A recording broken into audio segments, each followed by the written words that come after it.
The aristocratic crowd gossips, predicting Teresa's swift downfall now that her long-lost half-sister Libby has returned. A guest sneeringly predicts the Duke will soon discard Therese, only to panically freeze as she suddenly appears behind him. The guest mockingly asks if she is thrilled her long-lost sister returned, and Therese coolly replies she is. Therese threateningly asks the sweating Viscount if he is displeased by Libby's return, suggesting she might report his attitude to her father. Apologizing frantically, the terrified Viscount begs Therese for mercy for speaking out of turn as she walks away. Clink! A golden coin clinks loudly as a system window shows a supportive Constellation cheering on the drama. Gold coins rain down as constellations shower her with applause, prompting Therese to reflect on her unique nickname. Renowned as the Queen of Trends, she stands bathed in golden coins under her streaming moniker, Villainess BJ. Divine Play presents itself as a reverse harem game destined to steal players' hearts with multiple romantic interests. The game's heroine expresses utter shock upon realizing she is secretly the Duke's long-lost daughter. The doting Duke embraces his daughter, promising that everything in the duchy belongs to her. Damian West, the commoner-born vice president, gently drapes his jacket over the sleeping blonde heroine. The red-haired genius professor Ilya Bernstein looks down at the heroine with an intense, quiet gaze. Clyde Willow, the white-haired heir of a rival noble family, stares forward with cold, striking blue eyes. Emperor Yusuf Rodrigo, the elegant ruler of the empire, holds the blonde heroine's chin with a soft smile. Overcome by madness, a desperate Therese raises a dagger high, screaming her intent to kill the heroine. A furious Duke commands his guards to drag Therese away, completely disowning his daughter for her crimes. Therese desperately screams for her father as she is discarded, watching her family fade into distant memories. The tired developer drinks her soda while complaining that her villainess dies far too early in her game. Tap! A soft tap sounds as she grabs another can of energy drink to fuel her long night. The developer sighs in deep frustration, questioning why all her villainesses end up dropping dead so quickly.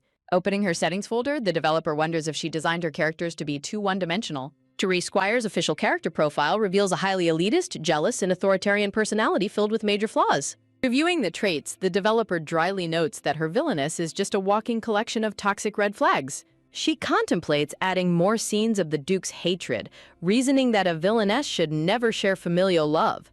The harsh rules of her game dictate that for one daughter to be loved, the other must remain unloved. The developer pauses her typing, staring quietly at her glowing screen in a moment of sudden hesitation. Looking at cracked family photos, she admits her personal lack of familial love makes her sympathize slightly with Therese. Dismissing her sudden moodiness as mere exhaustion, she stretches her arms high to shake off the gloomy thoughts. Click. A loud click echoes as she decides to perform just one final test run before finally heading home. She mutters her growing annoyance with the game's repetitive opening sequence displaying the 5 silhouetted male leads. A heavy wave of exhaustion suddenly washes over her as her eyelids grow incredibly heavy in the darkness. Dizzy and confused, she notices extra silhouettes appearing in the opening sequence before her vision suddenly begins to fade. A glowing system window appears as the surroundings transition into a grand imperial palace under a loading screen. The unconscious girl lies on the polished floor while 2 men stand nearby, looking down in quiet alarm. The stern man in the elegant suit stands silently, staring down at the falling girl with intense focus. Cough! Gasping for air, Therese suddenly sits up and coughs violently as she regains her senses on the floor. Therese looks around in utter bewilderment, coughingly questioning her sudden relocation to a luxurious, unfamiliar bedroom. The stern, dark-haired Duke calmly notes that she has finally regained consciousness as he stands beside her. A bright blue system screen floats in the air, announcing that the loading process is officially complete. Tears stream down Therese's face as the overwhelming reality of her bizarre situation begins to sink in. She finds herself staring at a strangely familiar foreign interior that matches the designs of her game. Walking up to a large mirror, she gasps upon seeing the gorgeous face of Therese staring back. Therese nervously laughs to herself, desperately trying to convince her racing mind that this must be a dream. Stepping onto the cold floor, she realizes that if this isn't a dream, she is in deep trouble. Collapsing to her knees, she is shocked when a streaming system window suddenly materializes directly in front of her. The bright blue hologram instructs her to select a channel name to begin streaming as Villainess BJ. Staring blankly at the glowing floating screen, Therese utterly panics over the bizarre streaming prompt before her. A new notification confirms constellations are joining the stream of the very game she was busy developing. Confused, she recalls that Divine Play never had any streaming functions or YouTube settings built into it. Therese gasps in utter shock as she stares blankly at the unexpected visitor before her. Multiple system notifications flood her vision as a constellation showers her with praise for her stunning appearance. As she stands before the glowing blue light, she feels overwhelmed by her bizarre situation. A prominent system message highlights the supportive constellation's enthusiastic standing ovation for her looks. Therese's eyes widen in sudden alarm as a harsh voice loudly echoes her name. Her father furiously berates her for ruining her engagement and bringing deep humiliation to their family. Her father scolds her about how her former fiancé begged to call off the engagement due to her cruel treatment. Glowing words confirm this is not a dream as the mysterious man in red looms before her. The mysterious pink-haired stranger notes her realization and calmly suggests they have a proper conversation about her situation. The pink-haired man formally introduces himself as Oswald, the administrator of her streaming channel.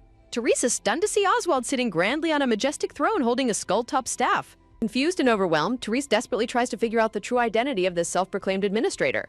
Therese anxiously wonders if Oswald is the mastermind behind her sudden translocation into this fantasy game world. Oswald offers her a deal, presenting a high-stakes quest to unlock the game's true ending in hard mode. Oswald warns her that while the rewards are immense, the penalty for failing the quest is extraordinarily severe. Flashback memories reveal her childhood of neglect, where her parents prioritized her siblings and dismissed her feelings. Oswald explains that failing means falling into a personal hell where she must endlessly repeat her painful childhood memories. Horrified by the threat, Therese trembles in fear, desperately gripping her dress to steady herself. Oswald's ornate silver cane features a menacing skull adorned with glowing red ruby eyes. A system window reveals the terrifying stakes of the quest, indicating she will die if she fails. Oswald bluntly confirms that physical death in the game means permanent real-world death for her. Overwhelmed by the life-and-death stakes, Therese collapses to her knees on the floor in sheer terror. Shifting back to reality, the Duke stands by the window and quietly asks about his daughter's condition. The butler explains that Therese passed out again the very moment her alcohol wore off. The Duke frowns, deeply questioning if the cancellation of her engagement was truly that devastating to her. A flashback shows Therese screaming in despair because her father called off her engagement without even asking her. She wept bitterly, realizing her father never cared for her and constantly dismissed her happiness. After expressing her heartbreak over his betrayal, past Therese collapsed unconscious right in front of him. Regretting his harsh actions, the Duke admits his own immaturity and orders the butler to lift her travel restrictions. The Duke looks out the window, quietly anticipating what will happen once his daughter finally awakens. Tempting a rare gesture of kindness, the Duke instructs the servants to prepare her favorite snacks. Therese resolutely refuses, completely uninterested in receiving any favors or pity from her father. Oswald displays an incredibly expensive wish coupon, but Therese firmly repeats that she does not want it. As Oswald enthusiastically lists the absolute power of the wish coupon, Therese dryly tells him to stop using cheap ad slogans. Rubbing her temples in exhaustion, Therese pleads with Oswald to simply return her to her original world. Oswald leans in close, slyly informing her that returning home also requires the 1 billion coin wish coupon. Surprised by her hesitation, Oswald notes that he expected her to accept his deal right away. Oswald smugly questions why she is hesitant, considering his proposition is an incredibly good deal for her. Oswald reminds her that she was the one who designed all the male leads of this game. He explains that to return home, she must unlock the true ending with one of those men. Therese glares in anger, inwardly cursing his ridiculous rules as the exact opposite of what she wants. She knows that in her own game design, Therese is destined to be a hated villain who only exists to make the heroine shine. The world of the game is fundamentally rigged to celebrate and worship only the perfect heroine, Livy. In this world, all attention and affection are completely monopolized by the doted-upon heroine. Therese realizes that a romance ending for a villainess makes absolutely no sense in this universe. Oswald gazes at her with a gentle yet knowing smile, waiting for her final decision. He tells her not to overthink the situation as he prepares to initiate his magic. Oswald outlines her choices: accept her place in this world or earn 1 billion coins to buy her way home. The system panel confirms that obtaining the wish coupon is her only alternate ticket back to her reality. Oswald gently tilts her chin up with his staff, forcing her to look him in the eye. Oswald questions her capabilities while displaying screens of disasters, wars, betrayal, and a spilled wine glass. Oswald tells Therese he chose her as his first romance protagonist after pleasing constellations with bloody genres. Oswald holds a lock of Therese's hair while wishing her success from the bottom of his heart. Oswald begins to fade away, urging Therese to become a top-tier channel broadcaster. Therese sits up abruptly in her luxurious bed, gasping as she awakens from her vision. The maid informs Therese that she has changed her into comfortable indoor clothes after she woke up. Therese is struck with sudden alarm and confusion as she processes her immediate surroundings. As the maid begs for forgiveness, a system screen assigns Therese the quest to reach the true ending. Therese pauses silently, her mind racing as she realizes the heavy gravity of her situation. Dressed only in her nightgown, Therese walks past her protesting maids to find her father. Before a large door, a constellation donates coins and eagerly asks when the male lead will appear. Therese scoffs internally, completely dismissing the constellation's anticipation of a male lead. Therese realistically concludes that pursuing a male lead as the villainess is entirely hopeless. The Duke turns around in surprise as the door to his study is opened. Standing boldly in her nightgown, Therese announces she has an urgent matter to discuss with her father. The Duke expresses shock at Therese's nightgown before dismissing his butler Donovan to speak privately. The Duke sighs in deep frustration, accusing Therese of constantly causing trouble and drama. Therese shocks her father by claiming she recently spotted her missing younger sister, Libby. Therese remembers her younger sister, Libby, the beloved and perfect heroine of the game. Therese maintains a serious expression as she speaks of her sister's return. The scene shifts to a carriage arriving outside the magnificent estate gates. Libby steps out of the carriage and gasps upon arriving back at the estate. A grand crowd of noble guests gathers in the ballroom to witness Libby's return. Libby weeps tears of relief as her father stands close by to comfort her. Libby stands elegantly in her fine dress, looking like a beloved heroine. Therese recalls the highly dramatic moment when the family was reunited with Libby. Guests gossip happily about Libby's safe return, while Therese watches silently from a distance. Therese stands alone under the golden light, feeling completely detached from the family's joy. The narrative recalls how Therese's younger sister had gone missing a few days ago. A sudden realization confirms that Libby is indeed alive and returning. Back in the study, Therese stands firm before her father, waiting for his response. A constellation warns her of losing favor upon Libby's return, but Therese remains completely unconcerned. Therese makes a formal request to stay at the Valhalla Academy's dormitory instead. The scene showcases the prestigious Valhalla Academy, the central setting of her game. The silhouettes of the game's male leads appear, representing potential romantic paths. Constellations actively comment on her plan, speculating on death flags and a school uniform. The Duke notes that her request is a highly characteristic and calculated deal. The Duke criticizes her for using his grief as leverage to secure her dormitory request. The Duke reluctantly agrees to her terms and promises to arrange her dormitory stay. The Duke adds a condition that final approval depends on confirming Libby's return. Her father commands her to remain quietly grounded until the truth is verified.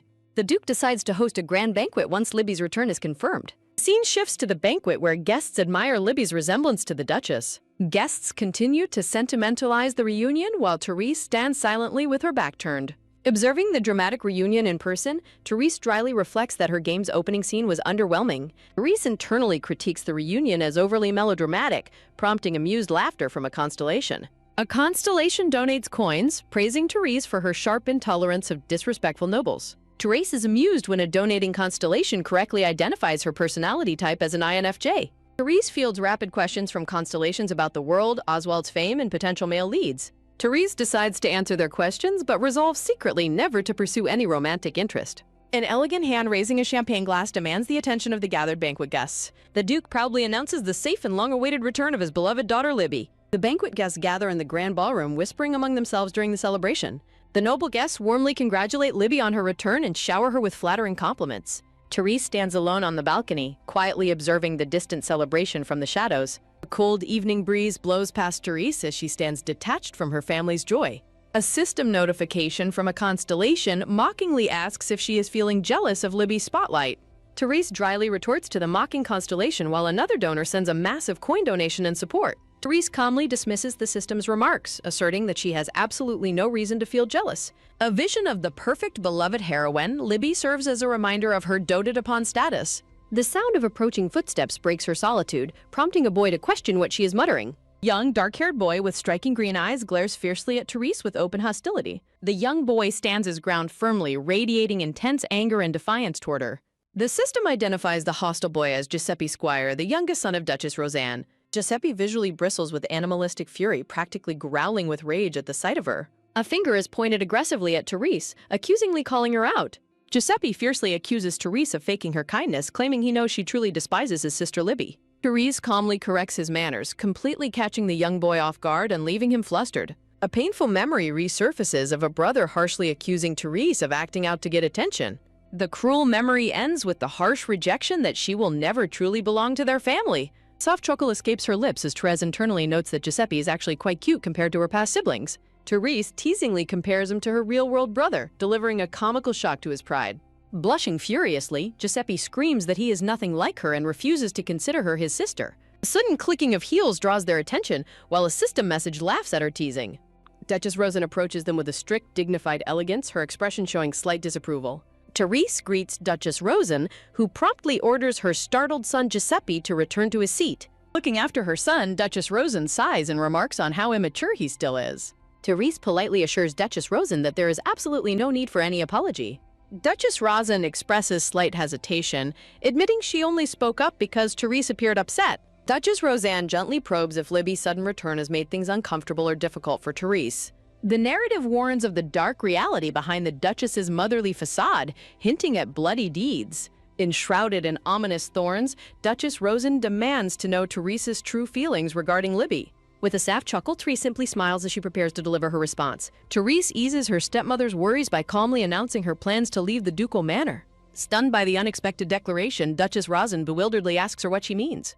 Therese bluntly declares that her stepmother has ultimately won the struggle for power in place. Duchess Rosen visibly flinches as Therese points out that she did not secure the succession. Her heels click sharply as Therese walks away, stating she will move to the academy dormitory. A heavy silence descends over the dark balcony as the confrontation draws to a close. Duchess Roseanne is left standing entirely frozen, completely speechless at Therese's final parting words. The scene fades to black as the night of the banquet finally comes to an end. A few days pass in quiet transition, shifting the setting forward to a new day. The grand sunlit facade of the ducal estate stands majestic and busy in the morning light. Preparations are underway throughout the luxurious mansion rooms overlooking the lush estate gardens. Therese steps into the room, sharply demanding to know what the busy servants are doing.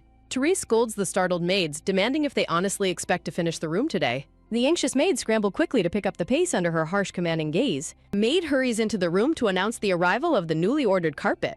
Therese inspects the rug, confirming with the maid that it is of the absolute finest quality. After ordering the carpet to be laid properly, Therese notes that decorating Libby's room is making her hungry. A new system message from a donating constellation urges her to eat something soon.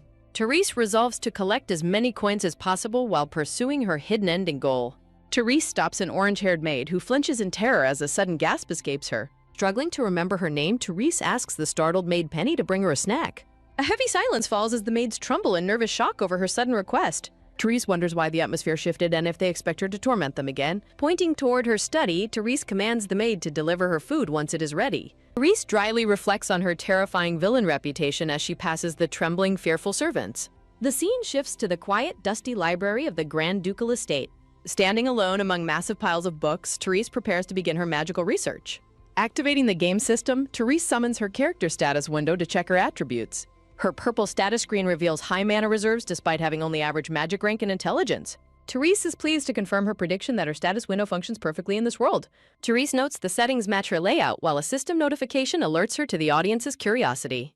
Seated on the floor among books, Therese explains she is analyzing her character's unique settings. A brilliant glow illuminates the room as Therese conjures a spark of raw magical energy. Chanting a basic spell, Therese uses her immense brute force mana to cast magic without technique. Her purple eyes widen in absolute wonder as she witnesses the magical spark manifest before her. The constellations express amusement at her pure reaction to seeing magic for the first time. Blushing and clearing her throat, Therese defensively asserts that she can easily cast magic without practice. A constellation agrees she possesses incredible mana, prompting Therese to focus solely on increasing her intelligence. Therese explains to her viewers that magic in this world is operated strictly through formulaic calculations. Flipping through an ancient spell book, she notes that advanced spells require solving complex mathematical equations. Sparkles fill her eyes as Therese feels determined to achieve incredible magical feats through diligent study. A constellation donates coins while playfully teasing her for acting like a total math nerd. Therese clarifies to her audience that possessing high mana does not automatically guarantee magical talent. The narrative reveals that Therese never excelled because her original persona absolutely detested reading books. Therese dismisses an excited constellation's theory that raising her intelligence is key to saving the world. A sudden sound at the library door causes Therese to pause her reading and turn around. The orange-haired maid Penny cautiously enters the study room carrying a tray of tea and snacks. When the hesitant maid asks where to place the tray, Therese calmly points to a spot. Terrified of making a mistake, Penny begins to tremble and frantically apologizes for her clumsiness. Therese calmly reassures the petrified maid, telling her there's absolutely no need to worry. Penny looks incredibly touched, tears welling in her eyes at this unexpected display of warm kindness. The quiet rustle of a heavy gown sounds as someone approaches, calling out to Therese. The elegant gray-haired head maid Miranda enters the study, standing before Therese with strict dignity. Startled by the sudden arrival of the head maid, Therese pauses her reading in mild surprise. Miranda continues her formal report, addressing her lady with a serious and highly professional demeanor. Penny is completely stunned, stammering that she never expected her noble lady to remember her name. Therese is utterly perplexed, wondering what on earth the servants are gossiping about. A sudden spark of realization dawns on Therese as she begins to understand her sister's situation. Behind closed doors, the housemaids gossip that serving Libby would be far more beneficial. The narrative reveals that the original Therese never remembered any servants except for Miranda and Donovan. Therese blushes in deep embarrassment, realizing her original character was simply an absolute idiot. An excited constellation donates coins, speculatively praising Therese for executing a brilliant, calculated master plan. Clutching her head in exhaustion, Therese facepalms while flatly denying any such convoluted scheme. Standing by the study door, Miranda speaks up once more to deliver an important message. Therese turns her attention back to the head maid as she hears mention of her father. She is highly suspicious when Miranda delivers the Duke's unexpected invitation to join him for dinner. A sudden, sharp realization hits Therese as she connects the pieces behind her father's invitation. Viewing her game attributes, Therese realizes her father actually remembered her birthday. The scene transitions to the dining hall on February 20th, the day of her birthday. Therese stands elegantly before her status screen, ready to face the family dinner. The afternoon sun brightly illuminates the Grand Ducal estate during this pivotal day. Therese quietly enters the dining room as her father acknowledges her arrival. Her father warmly invites her to join them and take a seat at the table. Therese remains completely silent as she warily observes her family's behavior. Her father notes that she seems to be in a remarkably good mood today. A sudden scraping sound echoes as Therese pulls out a chair to sit down. Therese softly replies that today is indeed a very joyful day for her. Seated alone at the table, she allows herself a fleeting moment of hope. Her father excitedly announces that Libby's paternity test results have finally been confirmed. Therese is completely stunned, her eyes widening in sudden shock at the revelation. A bitter, quiet sigh escapes Therese's lips as the painful truth sinks in. Therese bitterly realizes her family never remembered her birthday, only caring about Libby. Therese watches her stepmother celebrate, feeling excluded from their happy family dynamic. Giuseppe whines to his sister while Therese silently notes her usual exclusion. Her father offers Libby an entrance gift, cementing Therese's entirely forgotten birthday. Blue system notifications show the viewing constellations expressing their boredom and disappointment. Therese prepares herself for the most frustrating part of this family dinner. Therese speaks up, calmly announcing that there is something she wishes to purchase. A soft clinking sounds as she cuts her steak, requesting a small allowance. Her father cuts her off, dismissively telling her to discuss it later on such a joyful day. Her father warns her that he does not want to get angry right now. Putting her fork down with a quiet clack, Therese asks when a better time would be. Therese bluntly asks her father if he ever has any time to listen to her. A loud, echoing slam reverberates through the dining hall as her father strikes the table in rage. Her father's furious shout of her name echoes sharply through the tense, silent room. The Duke stands up in a fury, scolding Therese while Libby flinches in fear. Her father loudly points out that Libby has only just returned to their home. Her father angrily accuses her of throwing a childish fit over a trivial allowance. Watching constellations urge Therese to reveal her birthday or physically retaliate against her father. Another constellation optimistically predicts that the male lead will arrive to rescue her. Therese internally rejects the idea of pathetically begging for attention on her birthday. A painful memory resurfaces of being told her birthday is completely unimportant. Therese sadly reflects that speaking up would only prove her birthday is completely meaningless. A system notification dryly remarks on the classic unloved eldest daughter trope she is experiencing. Therese composedly wipes her mouth with a napkin, keeping her emotions entirely hidden. Breaking her silence, Therese calmly announces to the table that today is her birthday. Therese internally notes that as a writer, she would never have used such a cruel trope. Her father is left entirely speechless as Therese adds she did not want to trouble him. Her father defensively asks how old she is to be blaming him over a birthday. Her father internally worries that he was too harsh and fears she might make a scene. Therese softly apologizes, stating she spoke out of turn and said something she should not have. Standing up with a sudden clatter, Therese politely requests to be excused from dinner. Therese notes that being allowed to leave early is gift enough for her birthday. Therese turns away with quiet elegance, completely turning her back on her stunned family. A close-up reveals her father's eyes wide with a sudden, painful realization of his cruelty. Therese accepts blame as the story's creator, while others wonder if her father is furious. Her father declares that he has absolutely no intention of giving her such a pitiful gift. An overhead view shows the family seated at the long, elegant dining table. Therese looks up with wide, shocked eyes, completely startled by the sudden announcement. Her father dismissively tells her to go upstairs if she is too tired. Therese is utterly stunned as the system reveals her father gave her a blank check. She finds the massive gift excessive, reminding herself she is just a squire's daughter. Reflecting on her modern identity, she humorously questions why a blank check feels so overwhelming. She marvels internally at the sheer wealth, realizing the family's check could buy a mine. Libby watches silently from her seat, wondering why such a valuable gift went to Therese. Therese maintains a silent, unreadable expression as she processes the unexpected gift. Turning to leave the dining room, Therese loudly and formally accepts the Duke's generous gift. Walking out, she wonders if her father is only acting careful because Libby is present. Stepping forward, she decides there is absolutely no practical reason to refuse the money. She pauses and turns back, softly welcoming Libby back to the household. Therese laments ruining the mood on what should have been a meaningful day for Libby. With a quiet rustle, she announces her departure and heads upstairs to her room. Therese walks away alone, her back turned to the dining hall as petals fall. She internally bids her family to enjoy their relaxing, uninterrupted time together.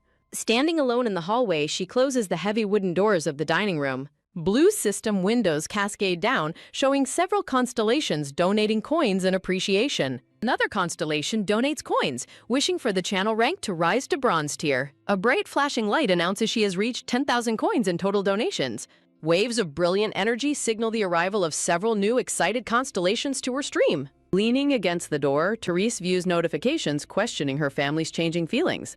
A close-up shows her trembling hand resting flatly against the cold wooden door. In deep emotional distress, she detests the lingering craving for parental affection. The surrounding scenery suddenly twists and glitches violently in a distorted flash of light. Therese's vision glitters as she notes the predictable, distorted shift in her reality.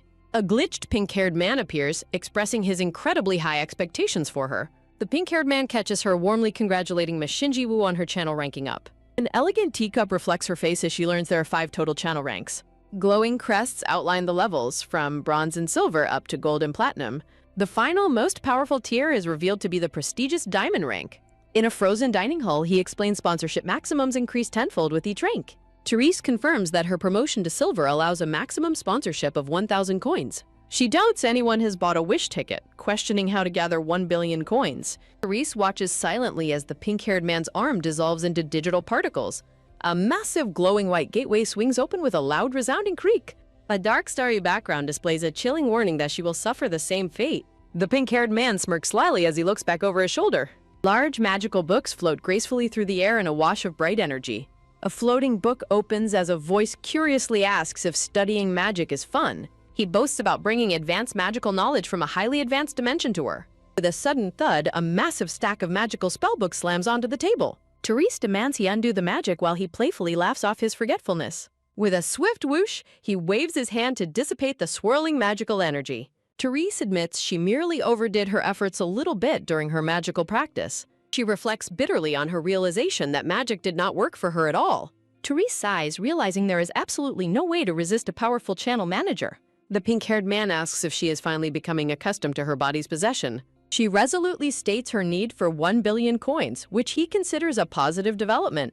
The pink-haired man in the red coat coolly questions why she has sought him out, wondering if she has business with him. Looking at the pause screen, Therese points out he must have a reason for stopping time mid-advertisement to see her. Smiling calmly, the pink-haired man bluntly denies having any business with her. Unconvinced, Therese demands to know why he appeared, but he excuses it as his duty to monitor her. Leaning in closely, the pink-haired man adds that most people usually appreciate his sudden presence. The pink-haired man is momentarily stunned into silence as he looks into her eyes. Standing resolute, Therese is addressed by her original modern name, Jiwoo, as she glares back at him. The pink-haired man smiles knowingly and begins to ask if she is perhaps uninterested. Amidst ominous dark crests, the channel manager questions if she truly wishes to avoid getting closer to him. A heavy silence hangs between them as she remains quiet under his intense scrutiny. Therese grows increasingly anxious, realizing her existence depends entirely on his whimsical moods. Glitching warning windows appear as she fears she could be deleted instantly with a single snap of his fingers. The pink-haired man keeps a serene, unreadable expression as he gazes back at her. Beneath her long sleeves, Therese tightly clenches her fist as her anxiety mounts. Stepping back slightly, the pink-haired man notes that she clearly dislikes pretending to be close to him. Therese speaks with blunt honesty, admitting that she is deeply terrified of his immense power. Pink-haired man stares back at her with a blank, slightly surprised expression. Therese stands with quiet elegance, confidently concluding her honest declaration. He commends her honesty, noting there is no reason to hide her feelings from him anyway. A glitched blue screen reflects her sharp gaze as she prepares her next words. Surrounded by floating system panels, Therese notes that he can easily see right through her. A sudden lighthearted laugh echoes through the silent library as the tension momentarily breaks. Grabbing her jaw firmly, the pink-haired man coldly warns her that she does not understand her actual place here. He smiles chillingly, reminding her that they are not partners who trust or rely on one another. Holding her close, the pink-haired man whispers her modern name, mockingly calling her a mere plaything. Declaring he will only call her Therese from now on to remind her of her role, he leaves her silently cursing his cruelty. Turning away, Therese coldly announces her departure, refusing to let him see her visible anger. Snapping his fingers with a bright flash, the pink-haired man casually remarks that the paused advertisement lasted far too long. A sudden powerful distortion warp ripples through the room, causing a teacup to slide. Shards of glass shatter loudly across the floor as the magical time stop suddenly deactivates. Surprised voices cry out in sudden alarm as the expensive teacup shatters into pieces. The pink-haired man gives a parting warning, telling her to play her role well if she wishes to receive love. He lightly touches her collar with a gloved hand, whispering a final cryptic word. Leaning in intimately, he kisses her cheek as sparkling white flower petals drift around them. Therese recoils in shock as he steps away, mockingly announcing he is letting the constellations view her stream again. Frustrated, Therese takes a quick step forward, desperately calling out for him to wait. The pink-haired man bids her farewell as she runs past two startled maids into the bright hallway. Looking around the empty, sunlit corridor, Therese realizes with frustration that he has completely vanished. The panicked maid quickly kneels on the floor, frantically apologizing to her for the mess. Reaching down to the shattered shards, the maid promises to clean up the broken teacup immediately. Worn out by the ordeal, Therese feels her vision spin, knowing her body has reached its absolute limit.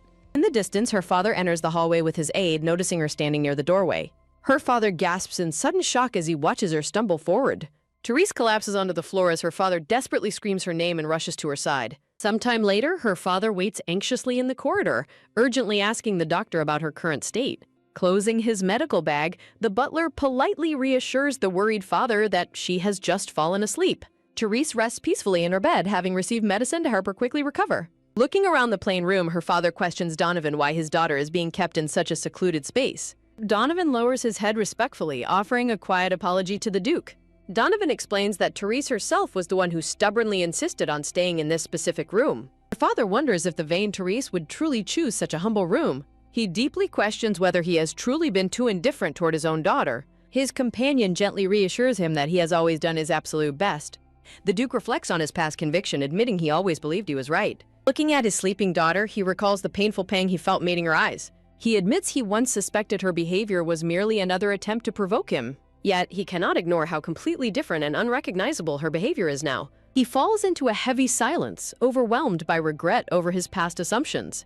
A memory of a bright, smiling young Therese highlights the warmth they once shared. He softly accepts the truth as he gazes at his daughter resting peacefully. He realizes with a heavy heart that his little daughter is already 22.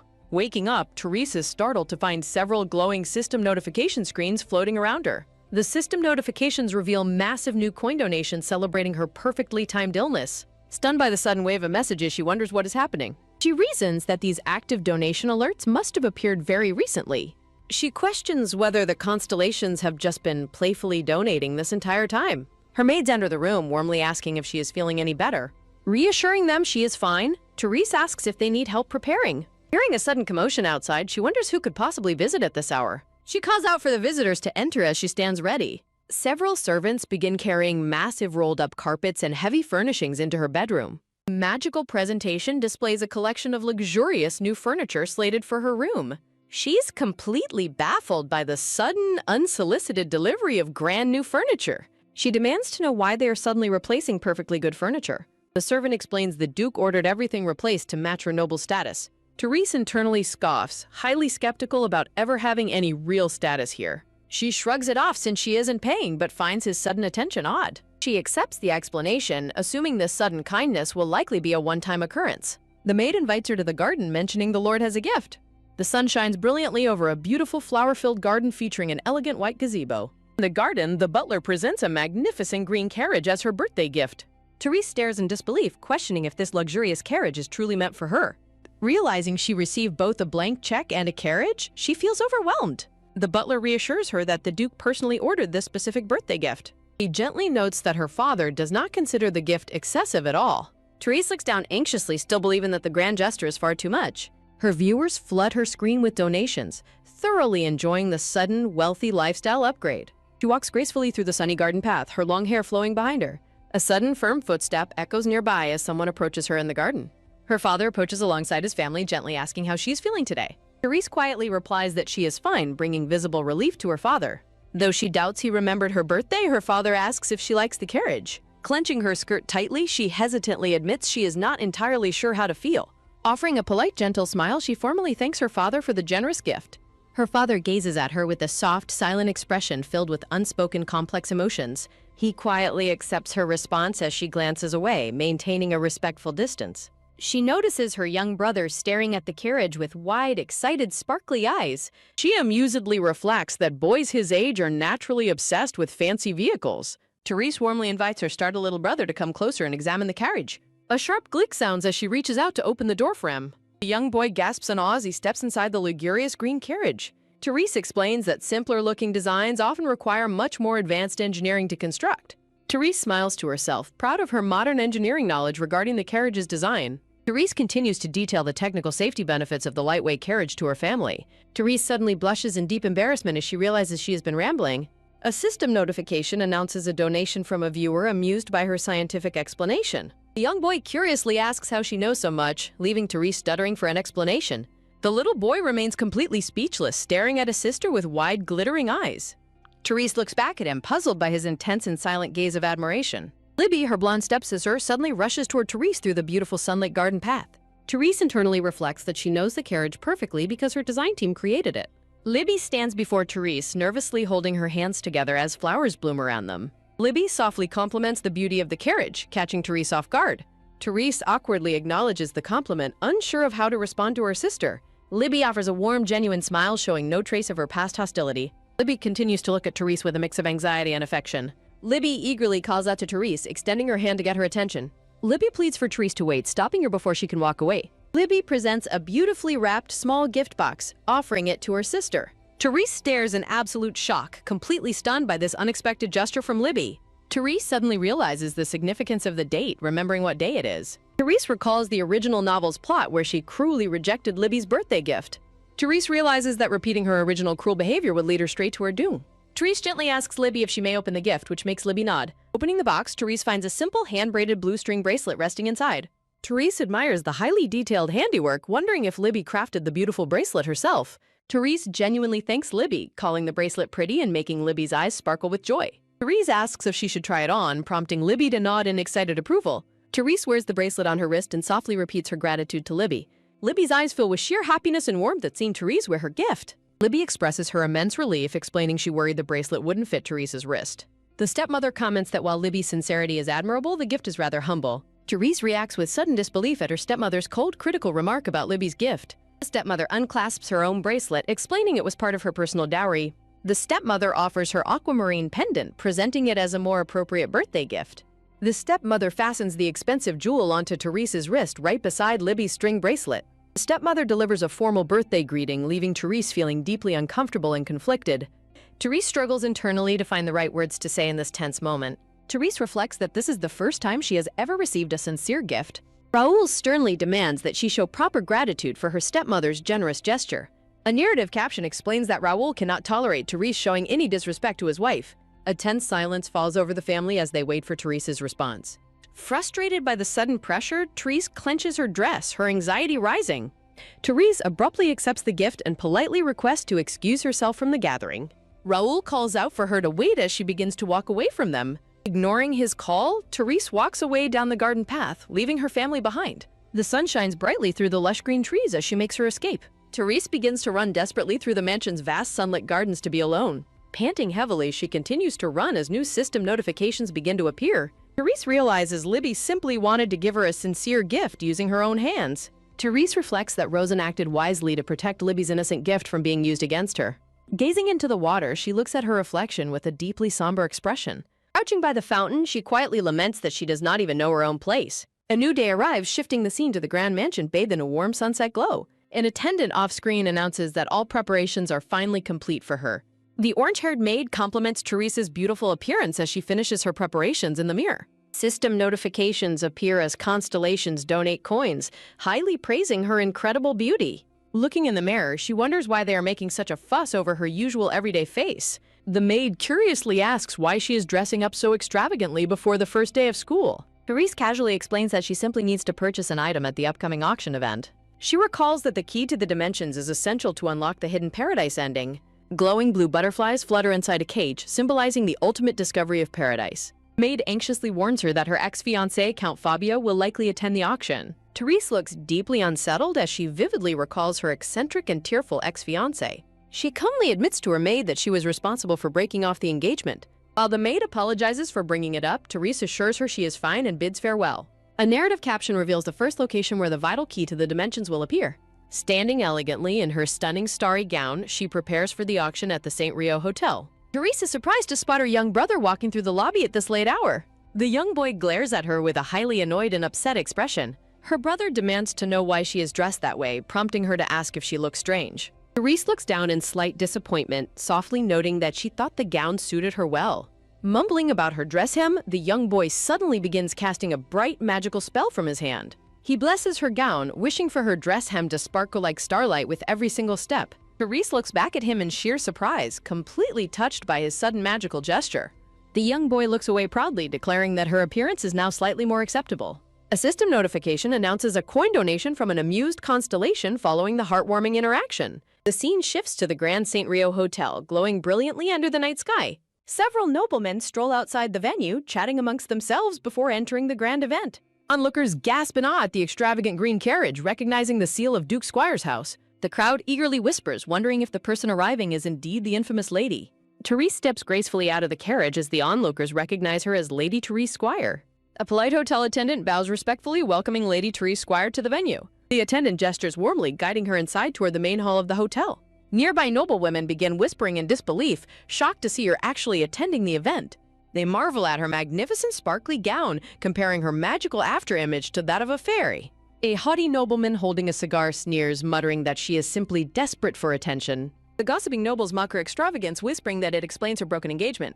Therese stops in her tracks, casting a freezing, sharp glare back at the gossiping nobles. The insulting noblemen instantly flinch in terror, completely intimidated by her intense and icy gaze. Therese internally notes that these obnoxious critics are merely minor characters she does not even remember. She scoffs that mere extras are foolishly trying to mock a villainess with dangerous death routes. A constellation donates coins while urging her not to let these annoying pests off the hook. Her attendant looks at her attentively, waiting for any command she might give. Therese decides that while she will refrain from physical violence, she will not let them slide. She quietly orders her maid to identify the nobles and threaten them with registry erasure if crossed. After her maid complies, Therese smiles confidently and eagerly prepares to begin her shopping spree. A constellation donates coins, thoroughly enjoying her satisfyingly firm and decisive reaction. The scene opens to the bustling hotel lobby filled with wealthy guests preparing for the auction. Her loyal maid gasps in absolute awe as she takes in the spectacular sight before her. Narrative caption notes that only highly distinguished families can afford this luxurious venue. The narrative caption explains the clear hierarchy and exclusive VIP requirements of the elite venue. Therese hopes to blend in, but she is shocked by how much attention she draws. Soft chiming whispers sound as the crowd gossips about her stunning appearance. Therese realizes the crowd consists of high-ranking, prestigious nobles who outrank her in status. She notes many opportunistic nobles would eagerly use this chance to cozy up to her. A quick bump sounds as her starry gown is suddenly nudged from behind. A brown-haired man holding a plate of food grumbles about just wanting to browse. A sharp gasp sounds as the young man freezes in absolute terror upon seeing her. A loud crash sounds as plates clatter to the floor, drawing everyone's attention. The terrified young man falls to his knees amidst spilled food, desperately begging Lady Therese to spare his life for merely looking at her, while she internally questions what she did to deserve such an extreme reaction. Recognizing the bald spot on his head, Therese realizes he is her former fiancé, Fabio. She recalls how the original Therese bullied Fabio until he went bald and begged for release. Therese awkwardly dismisses her ex-fiancé to end the uncomfortable encounter, prompting Fabio to tearfully express his eternal gratitude for her mercy. The surrounding guests begin whispering and buzzing with curiosity after witnessing the bizarre scene. Therese quickly slips away from the crowd, trying to put the awkward incident behind her. Guests hurriedly steer clear of Therese as she walks past, treating her with intense fear. Therese notes that she is now treated like the plague rather than a ticking time bomb. Despite the isolation, Therese quietly reflects that she actually finds the quiet peacefulness rather nice. Her quiet moment is suddenly interrupted as an unfamiliar voice calls out her name in surprise. A noblewoman holding a green fan approaches Therese, expressing pleasant surprise at seeing her there. Therese stares blankly, completely unable to remember who the noblewoman standing before her is. A constellation named Mika I Love You donates coins to mock Therese for forgetting her own game's characters, causing multiple constellations to frown. Another constellation, Auto Block Angle, donates coins while pointing out that a Mika supporter tracked them to a silver channel. Therese, sighing internally, realizes that an annoying stream troll has entered her chat. Therese rationalizes that as a developer, she cannot be expected to remember minor background characters sketched by the art team. A system alert reveals that the channel moderator has taken disciplinary action against the troll. Therese feels relieved and satisfied seeing her moderator efficiently manage and protect her channel. The woman nervously assumed Therese's silent stare means they should just let the matter slide. A steady click-clack sounds as a dignified woman walks closer to their table. Therese turns her attention to the new arrival, noting the familiar faces in the room. A dignified elderly noblewoman in a green dress politely asks if she may join them. Therese's eyes widen as she immediately recognizes this highly prominent and unforgettable character. The system identifies her as Lady Shanti, a highly prestigious noblewoman of royal blood renowned for her dignity. A narrative card reveals that Lady Shanti will eventually become Libby's personal etiquette teacher. Lady Shanti formally greets Therese, noting it has been quite a while since they met.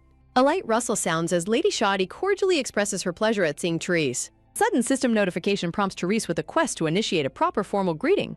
The quest details outline rewards for success and warn of a severe reputation penalty upon failure. The system warns that low reputation will prevent her from requesting an audience with the Empress. Therese looks startled, internally questioning why her life has suddenly turned into a puzzle game. Therese realizes she must greet Lady Shanti first due to her high rank, but panics because she does not know anyone else's name. A timely system alert announces that helpful new items have just arrived in the shop. Therese stares intently at the system screen, trying to read the newly available shop items. Quietly hiding her growing panic, Therese prepares to access the system's coin shop immediately.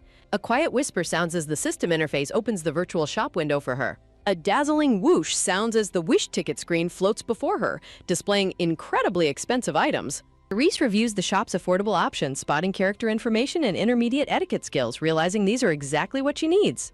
A joyful cha-ching sounds as she spends 5,000 coins to purchase the character information pack. Another quick cha-ching sounds as she purchases the intermediate etiquette skill, preparing to greet the nobles. With a soft chime, Therese gracefully bows, apologizing for her late greeting as she successfully acquires her new etiquette skill. Lady Shanti looks surprised, politely admitting she did not expect to see Therese at the event today. Therese maintains her serene, polite smile while standing elegantly before the esteemed elder noblewoman. Madame Hamil looks astounded, warmly expressing that Therese has grown into a truly beautiful young lady. Placing a hand on her chest, Therese politely thanks Madame Hamil for her very kind words. Lady Shanti observes Therese thoughtfully, noting that the atmosphere around her feels completely different now. Therese remains quietly attentive, waiting patiently for the respected noblewoman to continue her thoughts. A speedier version of a bright chime sounds as a system notification confirms she has successfully completed the greeting quest. Lady Shanti offers a rare, gentle smile, clearly pleased by Therese's refined and respectful manners. Therese internally notes that Lady Shanti is highly prestigious and rarely smiles without a significant reason. System notifications announce coin donations, praising Therese for her efficiency in utilizing her sponsored coins. Therese recalls harsh negative game reviews that heavily criticized boring grinding and sluggish story progression. More chat system messages express deep admiration for her quick and decisive actions at the venue. Another constellation sponsors coins, thoroughly impressed by Therese's impeccable and high-level social performance. Seeking conversation, Madame Hamil cordially brings up Therese's recent birthday. Madame Hamil warmly praises her growth, while Chibi Therese sweatingly senses a hidden jab about her past. Therese smiles politely, smoothly responding that the noblewoman flatters her too much. Lady Shanti looks pensive, suggesting that perhaps the social season will be different this time. An elegant title card introduces the highly coveted title of the flower of the social season. Therese sits quietly, visualizing the idealized path of becoming the prestigious flower of the season. A blue system window reveals a constellation showing keen interest in the upcoming social season. The narrative explains that the social season title is a key requirement for the Empress route. Achieving this title requires a noble lady to stand out most at the August summer ball. The prestigious path culminates in receiving a beautiful floral crown directly from the reigning emperor. Therese remains indifferent, privately noting that the Empress route has absolutely nothing to do with her. The gray-haired noblewoman suddenly compliments her, marveling at the lovely glowing bracelet on Therese's wrist. A soft rustle sounds as Therese gently touches the magical bracelet, looking down at her wrist. Therese explains that her young brother specially crafted the magical bracelet for her to wear. The surrounding noblewomen clasp their cheeks in adoration, deeply touched by her brother's heartwarming gesture. The yellow-haired noblewoman inquires about their sibling relationship, noting how remarkably close they seem. Therese hesitates slightly, carefully considering the true, complicated nature of their sibling dynamic. She warmly recalls a flashback of young Libby happily presenting her with a beautifully wrapped gift. Back in the present, Therese gently touches her bracelet, quietly lost in her bittersweet memories. A calm, comfortable silence settles over the elegant lounge as the noblewomen enjoy their tea. Therese suddenly wonders if she sounded far too sentimental, looking slightly embarrassed as she pauses. Lady Shanti smiles warmly, clearly pleased to see Therese expressing such genuine affection for her family. The gray-haired noblewoman agrees, admitting she completely understands that nostalgic and sentimental feeling. She fondly reminisces about bickering constantly with her own siblings, yet deeply missing those childhood days. Lady Shanti suggests that Therese might experience that close sibling bond herself as a princess someday. While Lady Shanti hopes the princesses will get along, Therese internally doubts she will ever befriend Libby. Therese politely promises to take those words to heart, masking her private skepticism with a smile. With a gentle touch, Madame Hamil reaches out and suddenly clasps Therese's hands in her own. Madame Hamil tearfully thanks Therese, her eyes shining with absolute joy and overwhelming gratitude. Therese is left completely bewildered, sweating as she wonders what she did to deserve such gratitude. The comical chibi scene depicts Therese frozen in confusion while Madame Hamil holds her hands tightly. The scene shifts back to the grand hall as the announcer introduces the 15th auction item. Sitting in her VIP balcony seat, Therese peers through her opera glasses to inspect the upcoming item. A bright spotlight illuminates a red velvet pedestal holding a mysterious glowing gold key. The announcer explains that the magic of the mysterious key remains entirely unknown and unlocked. As the bidding officially begins, Therese stands ready and determined to claim the crucial dimension key. The brown-haired noblewoman in green and the blonde noblewoman dismiss the magic key as a mere antique. The auctioneer continues to call out rising bids for the mysterious magic key. From her VIP balcony seat, Therese confidently raises her gloved hand to place a bid. A staggering bid of 1,000,000 gellings suddenly flashes across the dark screen. A soft buzz of whispers fills the room as guests gasp at the astronomical bid. The auctioneer officially declares the magical key sold to the astonished Lady Therese Square. Back at the manor under the starry night sky, Therese prepares to begin her plan. A soft sliding sound echoes as Therese opens a hidden wooden drawer in her row. Therese proudly reveals the golden key, explaining it is a highly coveted game Easter egg. Holding the magical key aloft, she playfully asks if anyone is curious about its true purpose. Therese ponders her purchase while standing alone in her secluded, tucked-away chamber. A sudden, powerful crackle of magic sounds as a brilliant beam of light shoots upward. With a bright whoosh, a secret portal swings open, bathing the dark room in light. The radiant light expands, promising to brightly illuminate the secret area ahead. A ground clash of light reveals Therese standing before mounds of glittering gold and treasures. A system message confirms a generous coin donation from a highly pleased Constellation. Therese explains that the key unlocks the hidden slush fund of the former Duke Squire. An excited Constellation sends a supportive message as Therese searches a massive treasure chest. A soft click sounds as Therese happily discovers a beautiful, glowing purple gemstone brooch. A resonant hum sounds as Therese activates a magic circle to sweep up the gold. A gentle snap sounds as Therese decides to store the vast treasure inside her brooch. A system prompt reveals the Constellation's worry about losing the valuable treasure. Therese reassures the chat that the brooch is bound and cannot be stolen. In close-up, Therese confidently reflects that her plans have progressed flawlessly so far. She notes that the key unlocks 2 Easter eggs, the Treasure Vault and Paradise. Therese smiles, relieved that everyone believes the key only unlocks the Treasure Vault. White doves soar through the clear sky, marking the official end of the tutorial. Feathers drift through the breeze, heralding the arrival of a brand new main story tomorrow. Falling feathers frame the Grand Academy as the main game storyline officially begins. Through a glass window, a silver-haired young man sits quietly inside the Academy library. The handsome silver-haired student gazes out with an intense, mesmerizing expression. A horse-drawn carriage clatters toward the central fountain of the Academy grounds. Students admire the elegant carriage as Therese and Libby arrive at the Academy together.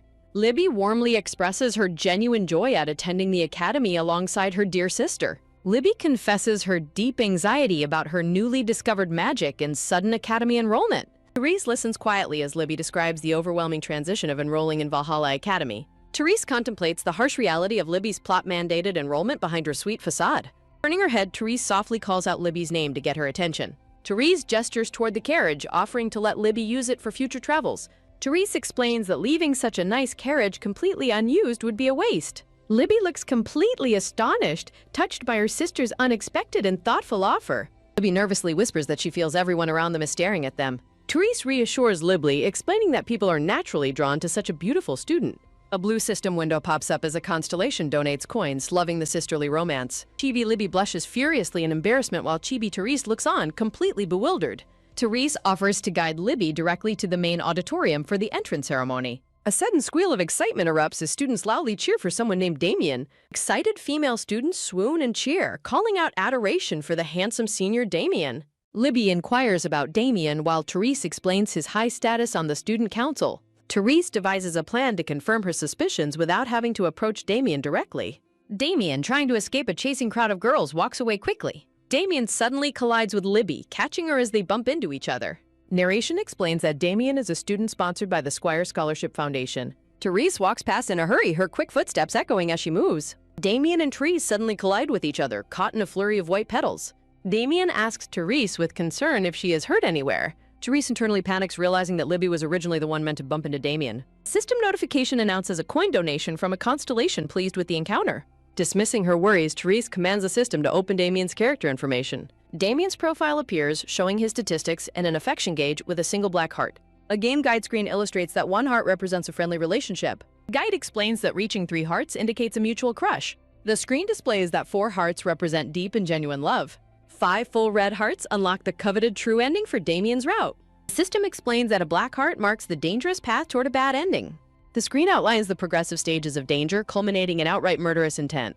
A sinister red backdrop serves as a stark warning of impending danger. Therese silently laments, starting with a black heart, knowing her villainous status makes it expected. Therese wonders if the difficulty is too harsh while constellations watch her next move. Therese resolves not to tank her affection levels further despite Damien's commoner background. Therese puts on a bright, charming smile to put Damien at ease. Damien stares back, his expression softening as he observes her pleasant demeanor. Damien notes her unusually good mood, and Therese cryptically replies she has a reason. Therese gracefully gestures toward her sister to introduce her to Damien. Therese proudly introduces Libby as her long-lost younger sister. Libby and Damien exchange a shy, quiet greeting under Therese's watchful eye. Therese hopes that fostering their connection will help her avoid a future death flag. Damien casts a sharp, sideways glance toward Therese as if sensing something unusual.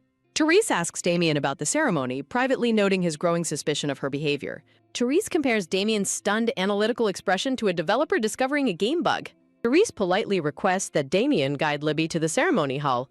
Damien readily agrees to help, but hesitates as a deeper question arises. Damien asks with sudden, intense suspicion how she knew his destination. Damien repeats his question, demanding to know how she obtained that information. Therese inwardly amuses herself by recalling that she is in fact the game's developer. Therese smoothly deflects his suspicion, smiling as she claims that everyone already knew.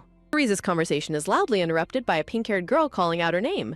A sharp clack of heels echoes as a figure steps forward, drawing everyone's attention. Therese and Libby turn around, startled by the sudden and aggressive arrival. The pink-haired girl, Mimosa Bruni, furiously demands that Therese step away from Damien.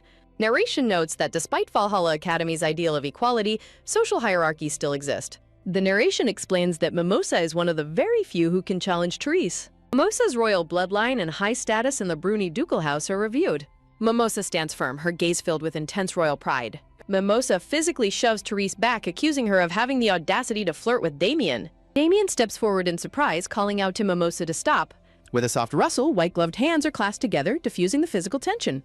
Therese warmly greets Mimosa, politely asking if she enjoyed her school break. Mimosa is left utterly dumbfounded by Therese's unexpectedly polite and calm reaction.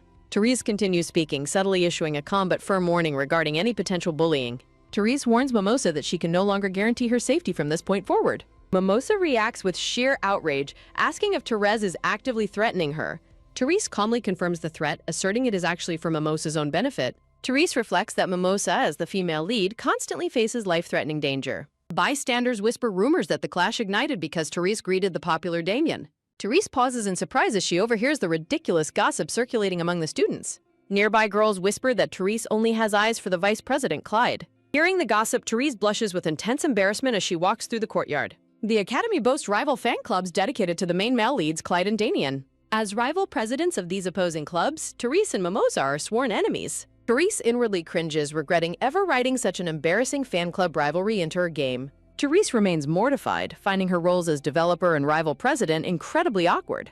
Libby notices her sister's pale complexion and asks if she is feeling all right. Therese tries to direct Libby to Damien, prompting a furious outburst from Mimosa. Mimosa angrily demands to know why Therese is trying to set Libby up with Damien. Therese suddenly spots a red-haired professor walking away and gasps in surprise. A wave of realization hits Therese as she focuses on the distant professor. Mimosa flinches in surprise as Therese suddenly grabs her firmly by the shoulders. Therese cheerfully announces she forgot their scheduled meeting with the professor and grabs Mimosa. Therese bids farewell to Damien as she firmly pulls Mimosa away by the arm. As Therese drags her protesting classmate away, a pleased Constellation donates 1,000 coins. Mimosa yells in frustration, accusing Therese of using brute strength without any sense. The red-haired professor's leather shoes come to a sudden halt on the pavement. Mimosa's angry complaints die down as she suddenly freezes and looks up in silence. Professor Ilya Bernstein turns to face the two girls, calmly asking if something is wrong. Mimosa stammers in surprise, completely taken aback by Professor Ilya's sudden presence. Therese requests a career consultation, and the professor tells her to meet in his office. Flustered, Mimosa quickly announces she has a separate appointment scheduled with her own advisor. The professor calmly acknowledges Mimosa's excuse, permitting her to quickly leave. Mimosa storms away in annoyance, leaving Therese alone with the formidable red-haired professor. Ilya turns away and tells Therese that they should head up to his office. Therese politely agrees while quietly commanding the system to open Ilya's character profile. The system reveals Ilya's profile details in a completely empty 5-heart affection gauge. Compared to Damien's dangerous black heart, Therese finds Ilya's empty gauge remarkably comforting. Therese reminds herself that she must pay special attention to Ilya's affection levels. Professor Ilya opens his office door, inviting her inside as a constellation sends a donation. Therese inwardly grumbles about the dramatic role-playing name of the newly arrived constellation. Therese reminds herself that in this world, the term celestials refers to angels. The game lore outlines the existence of distinct races, including powerful gods and celestial angels. After a mysterious incident, the barriers separating the human, demon, and celestial realms collapsed completely. The game lore hints that Ilya is deeply tied to the dimensional collapse under a different name. The red-eyed, demonic figure represents Ilya's true, terrifying identity as the archdemon Ablo. Therese glances at Professor Ilya, fully aware of his dark and ruinous secret. Ilya's ultimate bad ending spells absolute doom, resulting in the complete destruction of the human world. A promotional page displays a lovely illustration of a silver-haired girl with a cheerful smile. Long ago, Ilya reigned as Archangel Elijah, the most powerful ruler of the celestial realm. Tragedy struck Elijah's divine existence when the other angels murdered his beloved twin sibling. Heartbroken and betrayed, Elijah was ultimately cast out and exiled into the dark demon realm. In the depths of exile, the fallen angel corrupted into the great demon named Abla. Back in the present, Professor Ilya stands silently within his quiet, book-filled academy office. Therese reassures herself that everything will be fine as she faces the intimidating professor. The narration explains that Elijah's true goal is the destruction of the celestial realm, requiring him to first overthrow the human realm. Therese reminds herself that the formidable professor currently has no reason to harbor a grudge against her. Professor Ilya addresses Therese by her full name. Standing firmly with crossed arms, Professor Ilya coldly states that he does not like wasting time. Flustered, Therese quickly apologizes and brings up their scheduled career counseling. Therese glances around nervously as she prepares to make her excuse. Therese presents a thick textbook claiming there is a specific part she does not understand. Therese holds the open book, silently justifying that her excuse is not entirely a lie. Ilya steps closer, calmly pointing out that she is holding a second-used textbook. Professor Ilya looks down at her, asking how much of the material she has managed to grasp. Therese is left momentarily speechless, letting out a soft sigh of surprise. Therese nervously points to a section in the textbook, claiming she understands up to that part. Therese explains that elemental magic utilizes the primary properties of fire, water, air, and earth. Therese questions why widely used magic excludes the active application of black and white magic. Therese notes that while lost during the ancient era, they theoretically should still be usable. Professor Ilya stares back at her with a quiet, unreadable expression. Calling her by name, Ilya tells Therese that her chosen topic is quite advanced. Ilya explains the topic is for third years, pointing out the irony since Therese is actually a fourth year. When Ilya asks if she understood the preceding parts, Therese internally despairs about her graduation prospects. Professor Ilya decides to test her knowledge, demanding an explanation of magic manifestation. Therese panics in shock as she realizes she is facing a sudden unexpected oral exam. Therese explains how runes connect to form spell formulas, and Ilya asks if that is all. Therese completes her answer, explaining that infusing mana into the completed formula manifests actual magic. Therese reflects that the manifestation of magic is incredibly similar to the logic of game coding. Ilya asks for her real reason for visiting, confirming Therese's suspicion that he saw through her excuse. Therese honestly admits she ran into trouble earlier and used him as a convenient escape route. Ilya asks with quiet amusement if she truly decided to seek refuge with him. Therese inwardly laments that out of all places she escaped straight into a great demon's lab. Therese gasps in surprise as a sudden prompt catches her off guard. A system notification displays that her affinity with Elijah Bernstein has increased to 1 heart.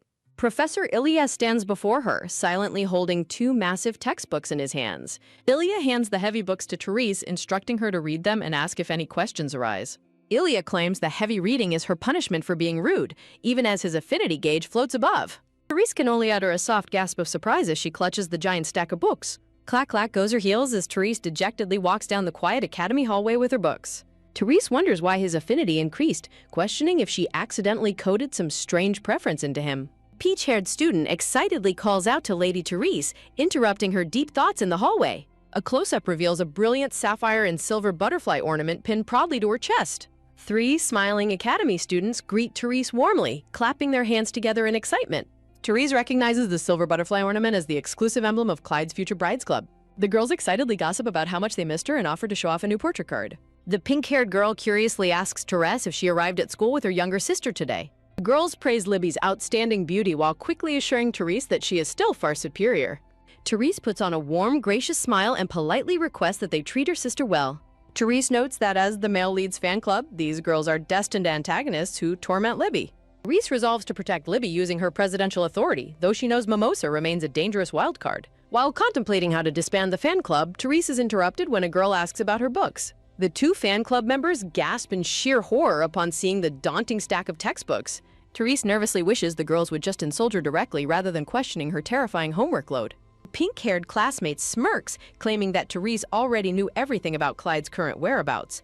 A bewildered Therese turns around, asking her giggling classmates what exactly she was supposed to know. The girls excitedly gossip, revealing that Clyde Willow is currently inside the academy library. Clutching her heavy books, Therese is completely stunned and quickly protests that she had absolutely no idea. The girls squeal with admiration, mistakenly assuming Therese prepared textbooks in advance just to impress him. Therese asks which library Clyde is in as a constellation expresses deep admiration for her romance plan. A soft creak echoes as the heavy wooden door of the library slowly swings open. Therese steps inside the grand Valhalla library, marveling at its massive size and impressive architecture. Therese looks around in awe, noting that this library holds far more books than her family's estate.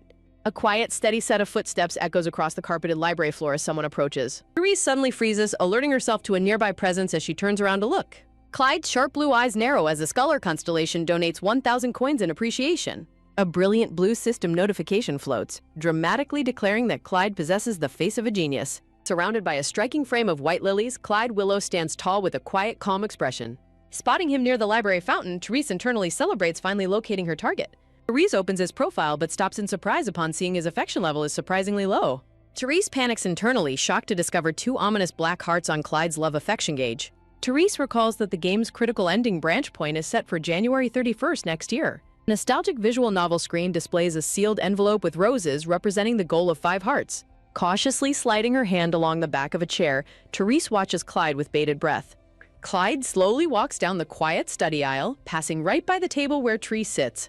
Therese dismissed the rumors, realizing that Clyde has a very specific, logical reason for staying here. The narration explains that Valhalla Magic Academy operates directly under the control of the Willow Duchy. After Clyde's father tragically died of madness, Duke Willow immediately declared young Clyde as his official heir. Hostile nobles opposed Clyde's inheritance, but graduating from Valhalla would solidify his qualifications beyond any dispute. Consequently, greedy political rivals are eagerly waiting for the perfect opportunity to completely ruin his reputation. Clyde stays in the quiet library to avoid trouble, making any sudden approach highly risky for Therese. Clyde sits in silence, resting his chin on his hand as he stays deeply on guard. Clyde remains completely absorbed in his heavy open book, ignoring all distractions around him. Warm evening sunlight gently filters through the massive arched windows of the quiet, peaceful library. The two students sit in tense, quiet proximity, silently reading their respective books at separate tables. After finishing her current reading, Therese tells herself she needs to find the next volume soon. Therese finds the challenging nature of elemental magic highly intriguing, smiling as she plans her next steps. A chilling voice suddenly calls out her full name, shattering the quiet library atmosphere completely. Clyde towers over Therese, mockingly pointing out that she even followed him into the library. Clyde stands directly in front of her, his overwhelming presence casting a heavy shadow over her desk.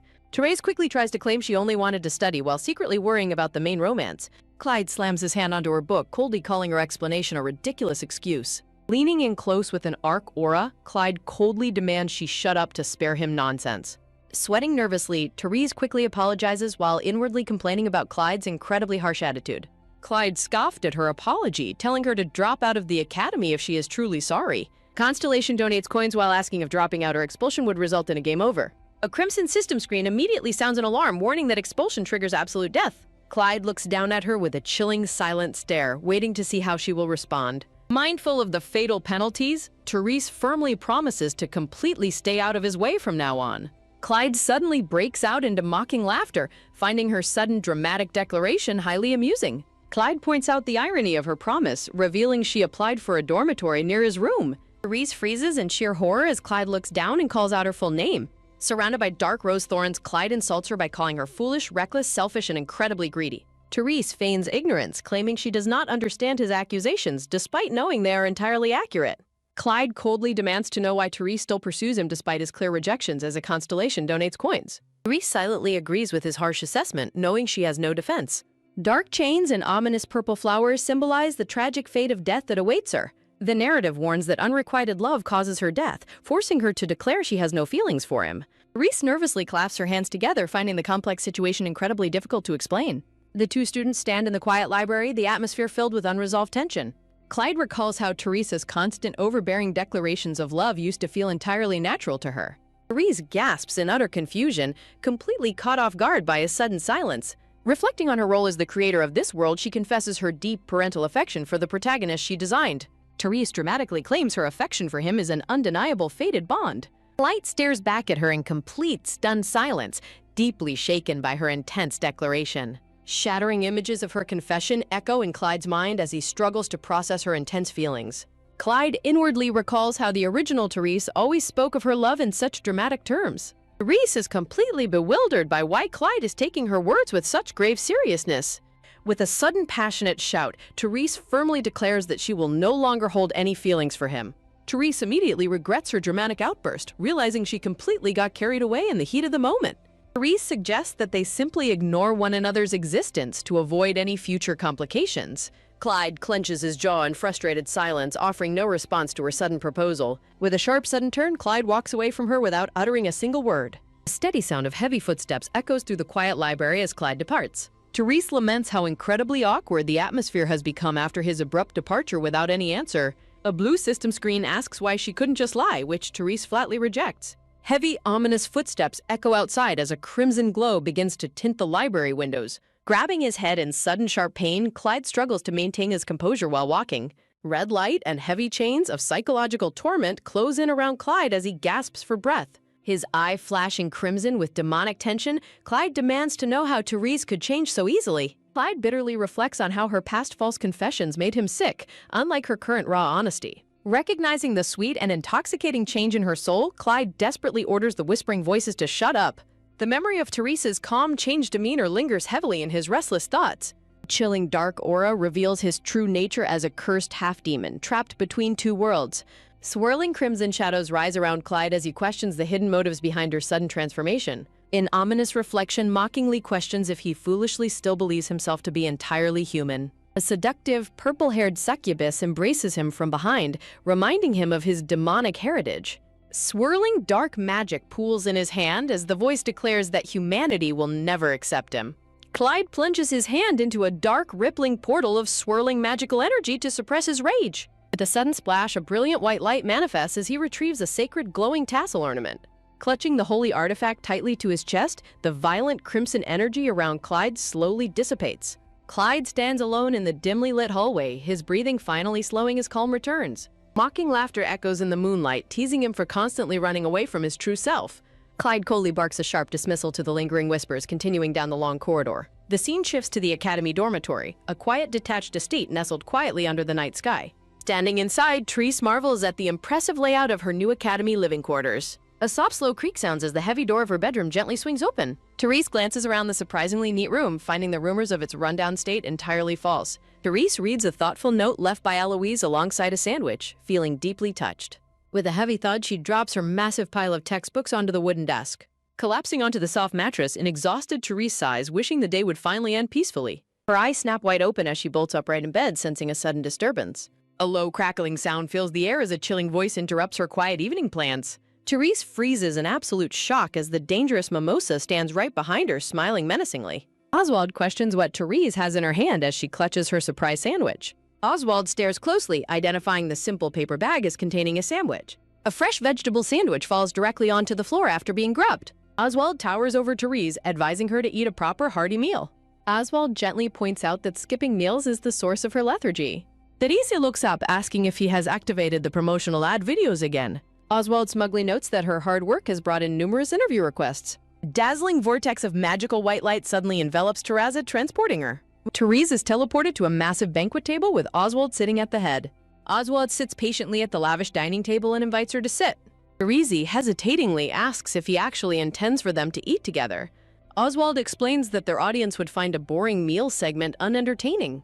Oswald snaps his gloved fingers, activating several glowing blue system notification screens. A flurry of holographic notification windows pops up, startling the young woman. Her eyes covers her ears as a loud system alert displays fans screaming for Oswald. A floating notification window notes how entertaining the broadcast becomes because of Oswald. Another fan notification declares Oswald's face is precious and vows to donate coins. Oswald explains how his simple presence in the broadcast excites the viewing followers. Therese realizes Oswald's obsessive followers are intensely dedicated, even if they lack genuine interest. Oswald leans in close, suggesting she must have realized the truth by now. Oswald politely pulls out a chair, gesturing for Therese to sit down. Oswald asks if she noticed receiving more coins than the allowed sponsors. Therese realizes her massive donation fund of 151,500 coins came from off-screen viewers. Oswald pours wine, admitting that dining during an interview is a suitable compromise. Teresi inwardly questions Oswald's high self-importance given his bright pink hair. Oswald explains how explanation documents and guides prepare the followers before the broadcast. Therese listens to Oswald explain that streamers must ration information to keep things fun. Therese understands the viewers only know basic details, not the main plot twists. Oswald asks Therese to explain the details of the situation she encountered today. Therese reveals Professor Ilya is a fallen angel plotting to conquer the world. Violent flames devour a city, representing the threat of a unified demon realm. Therese stands before a burning vision, witnessing the absolute destruction of her world. Oswald ponders if such a powerful demon could easily destroy the human world. Therese explains that game restrictions were implemented to prevent such an instant catastrophe. Straz notes that humans and fish are bound by their respective natural environments. Therese explains Professor Ilya must use a human host body to survive on Earth. Therese reflects on how other lower demons are bound by contracts and limitations. Teresa is startled to find Oswald suddenly sitting directly across from her. Oswald wonders if reverse harem games are typically this extreme in nature. Oswald smiles warmly as he sits across the table, watching her closely. A sudden blush warms Teresa's face as she meets Oswald's steady gaze. Oswald points out the game's nature, while Therese regrets designing such an extreme world. Oswald smiles, suggesting they move on to the most important question of all.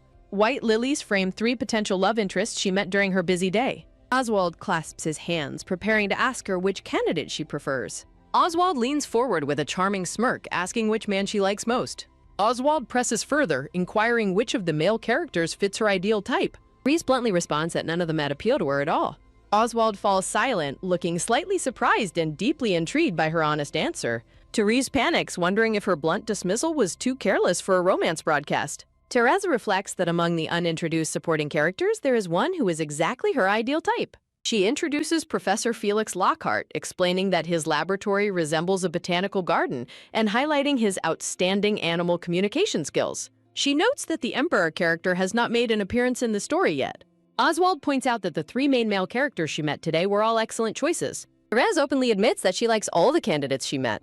Clenching her dress tightly, she insists that she is telling the absolute truth this time. Oswald dismisses her answer as cliché, clarifying that he was not asking for her thoughts on fictional content. She silently realizes he is referring to actual events rather than fictional scenarios. She inwardly compares him to a merciless god, recognizing him as far more dangerous than any of the suitors she met earlier. He continues to speak, his calm smile belying a more menacing undertone.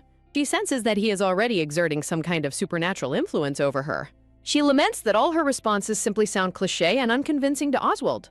Deciding to shift the focus, she asks if this is truly his first time hosting a romance broadcast. She resolves to turn the tables on him by pressing him with her own questions. Oswald remains silent, pensively resting his chin on his gloved hand.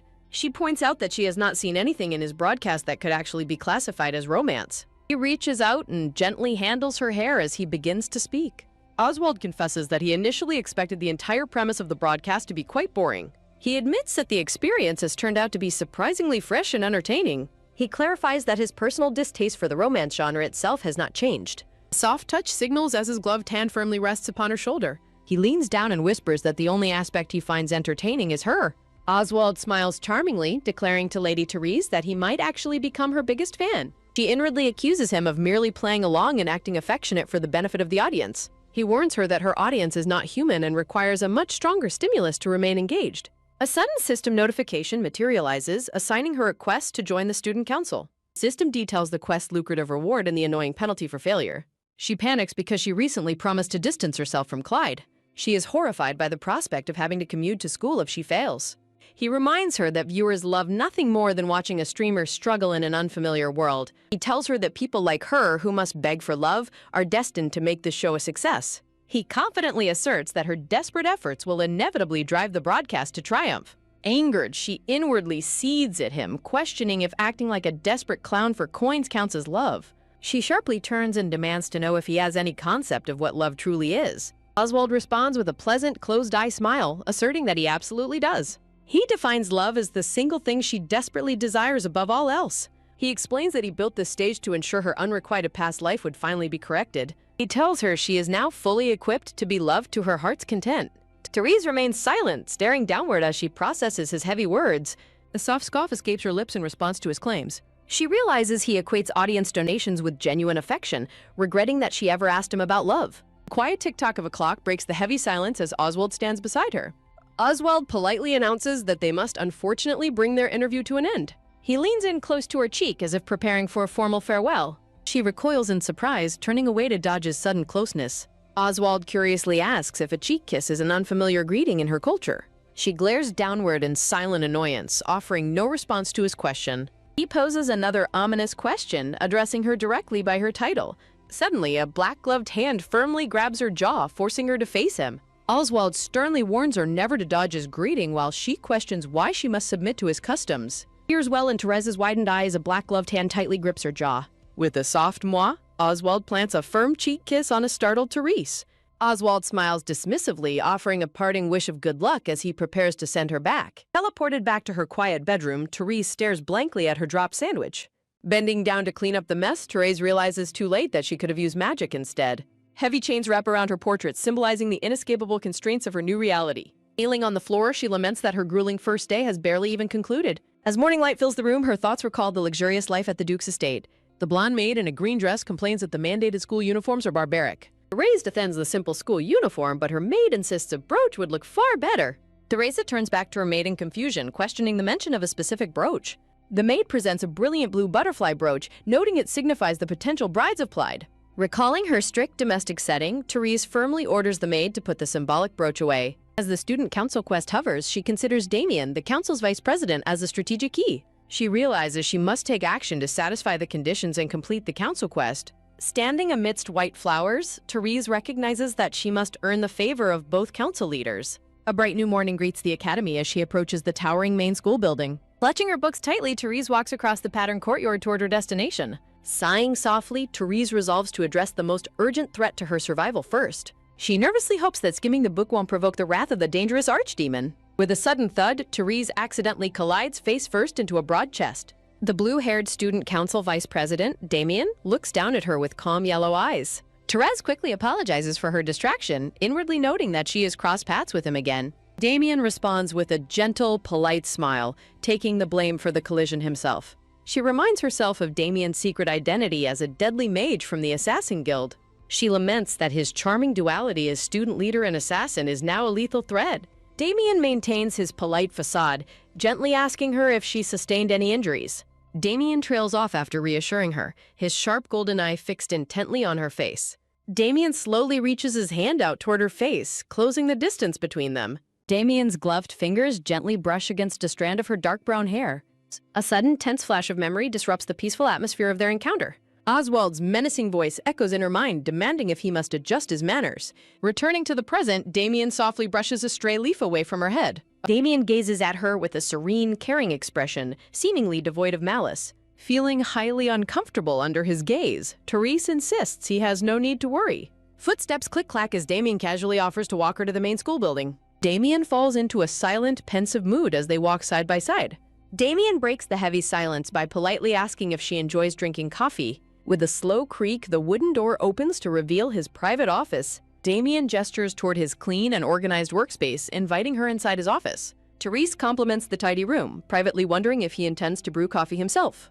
Damien admits that her kind compliment makes him feel much more at ease. A sudden ding chimes as a system alert announces a donation from the detective constellation.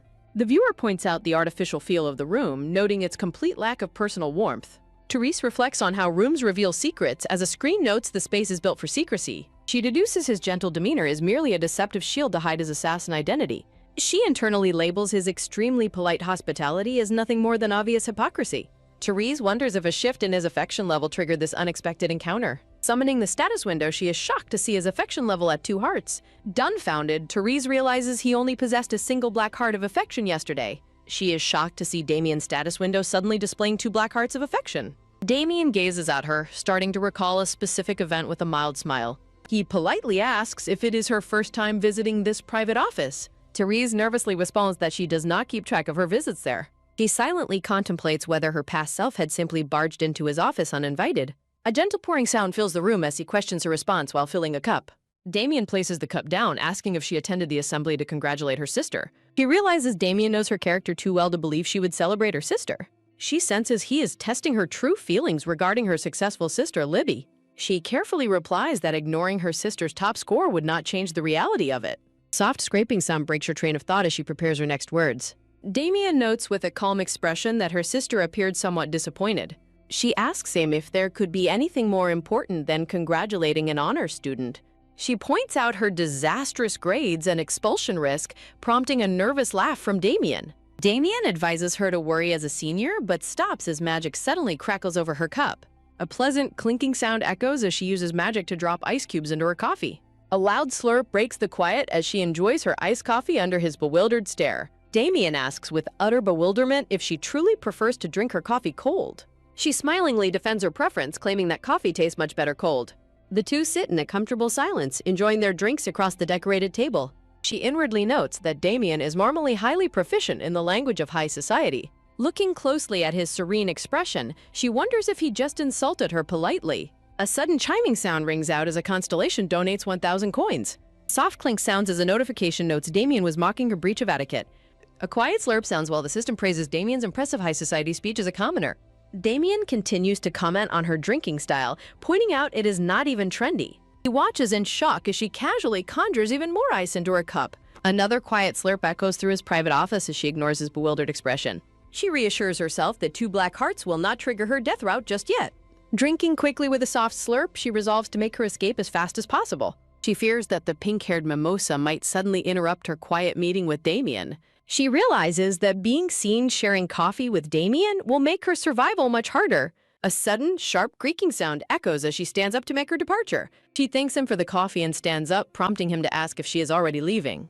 She excuses herself to study, silently feeling like a cheater for desperately trying to avoid Mimosa. A sudden double knock startles them as Damien offers to walk out with her. Mimosa calls out from the hallway, sending Therese into a spin of absolute panic. The streaming audience goes wild with donations, highly amused by the sudden dramatic tension. She frantically scans the office, desperately searching for a suitable place to hide. She narrows her eyes in intense concentration, realizing she must act instantly. Spotting a potential hiding spot, she points desperately toward the back of the row. Sudden rustling sound accompanies her firm grip on Damien's sleeve.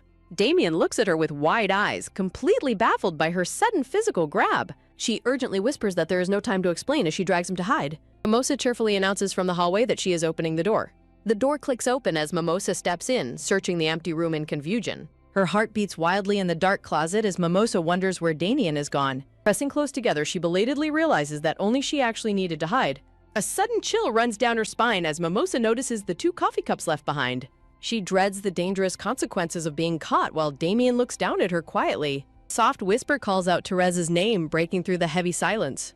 Damien holds her close in the darkness, whispering that she will be cut if she moves. The 2 lock eyes in the cramped space, their proximity heightening the tense atmosphere. Pink system notification announces a massive coin donation from a thrilled, romance-loving constellation. The virtual streaming audience erupts into chaotic, excited screaming at the sudden romantic tension. Clutching Damien, she's immensely relieved that only she can hear the loud system donation alerts. Staring ahead, Therese quietly celebrates that her hiding spot has successfully kept her hidden. Mimosa gasps in mild surprise as she inspects the teacup left on the table. Mimosa's eyes widen as she spots lipstick on the cup, realizing Damien was with a girl. While Therese resolves to wipe her lips, Mimosa furiously wonders who dared tempt her innocent Damien. Mimosa vows to hunt down the mysterious girl and have her expelled from the academy. A sudden loud quang echoes as the heavy wooden door slams shut. A quiet, slow creak sounds as the closet door is pushed open. Stepping out of the cramped closet, Therese sighs in relief, confessing how terrified she was. Damien catches her with a sudden, sharp talk as she stumbles, asking if she is unharmed. Holding his hand for support, Therese flusteredly thanks him for catching her in time. Damien points out that a simple closet is a very poor hiding spot. After Damien warns her of being easily caught, she notes his expert assassin instincts. Therese playfully asks where she should hide next time, and Damien holds her hands tightly. Damien asks if she plans to return, leaving her internally questioning when she implied that. Damien turns serious, asking Therese if she has stopped harboring hatred toward him. Therese denies hating him, privately thinking that he has far more reason to hate her. Damien leans in closer, quietly asking what she actually thinks of him. Caught off guard, Therese hesitantly answers that she views him as a friend. Damien questions her definition of friendship, asking why she felt compelled to hide from Mimosa. She explains she wanted to avoid a fuss, sensing he shared her desire to avoid Mimosa. Damien asks if their meetings must remain secret, while Therese worries this goes beyond friendship. Damien's fingers brush her chin as he asks if that is why she wanted hiding spots. Lifting her face, Damien softly expresses his genuine happiness that they are finally on good terms. Damien gently caresses her lower lip while warmly confessing his affection for her. Dumbfounded by his touch, Therese questions his intimate hand gesture and the implication of a kiss. Damien offers a gentle smile, teasingly reminding her that she wants to avoid Mimosa's sight. Therese firmly states she does not permit such intimate physical contact between ordinary friends. She turns away, holding her ground to establish proper boundaries with the vice president. Damien acts surprised, noting that other girls usually seem to welcome his physical affection. She explains that others like him romantically, but reiterates his touch was far too forward. After the chat stream calls her conservative, Therese wonders if Damien's actions were actually normal. Damien apologizes politely, promising to respect her personal boundaries and feelings in the future. Bidding him farewell, Therese reminds him to maintain proper limits to prevent any future misunderstandings. Damien stands in complete silence, watching her departure with a cold, unreadable posture. Removing his glasses, Damien mutters in frustration that he simply cannot figure her out. Stripped of his polite disguise, the assassin's cold, piercing gaze finally reveals his true nature. High society elegance shatters completely as his frustration over her unpredictable behavior peaks. He finds her softened personality incredibly annoying, recognizing that something fundamental has changed about her. Recalling her past foolishness, he realizes she is no longer the clueless girl she used to be. He notes she has grown clumsier just as a sudden, sharp talk sounds at the window. Damien opens the window with a quiet creak while wondering if she was sent by the guild. A white messenger pigeon lands on his hands carrying a secret dispatch from his organization. Damien unrolls a tiny parchment filled with coded runes containing his latest covert assignment. Guild orders him to investigate Libby Squire, sparking suspicion about her alleged slum background. The blonde-haired girl recalls expecting Therese to be arrogant, but finds her to be the complete opposite of a typical noble. She fondly remembers the gentle and warm side of Therese she witnessed on that day. A hand suddenly halts its writing, gripping a decorative feather pen in quiet hesitation. Reports state that House Squire requires surveillance because the younger daughter possesses the rare white magic attribute. The purple-haired man muses that white mages were thought extinct, wondering if Therese used the girl as bait. Dismissing his doubts, the purple-haired man decides it was a pointless thought since Therese is foolish. He notes that Therese has recently shown more expressions, her once sharp demeanor becoming oddly gentle. The purple-haired man resolves to keep a close eye on the change Therese himself for now. A glitching blue system window reveals that Damien's affection level has successfully increased to 1 heart. The grand, sunlit academy building stands tall, setting the stage for the new day's events. Carrying a heavy book, Therese sighs because she has not finished reading everything yet. Therese pauses in the hallway, her attention caught by various club recruitment flyers on the board. Looking at the bulletin board, Therese notes how fiercely competitive the student recruitment advertisements are. Spotting the student council application notice, Therese decides she will have to submit one as well. Therese reflects on the prestigious reputation of the student council at Valhalla Academy. She considers how the elite council acts as a magical night corps, regularly executing monster extermination missions. Whenever dangerous demons appear, the student council is always the very first force called to action. Despite the high risk of death, Therese acknowledges that elite students continue to apply relentlessly. She notes that membership guarantees success, imperial medals, and lifelong protection from the powerful House Willow. Recognizing House Willow as her family's enemy, Therese realizes none of these rewards are useful to her. Though she wishes to avoid death flags, she decides fighting monsters is preferable to a daily commute.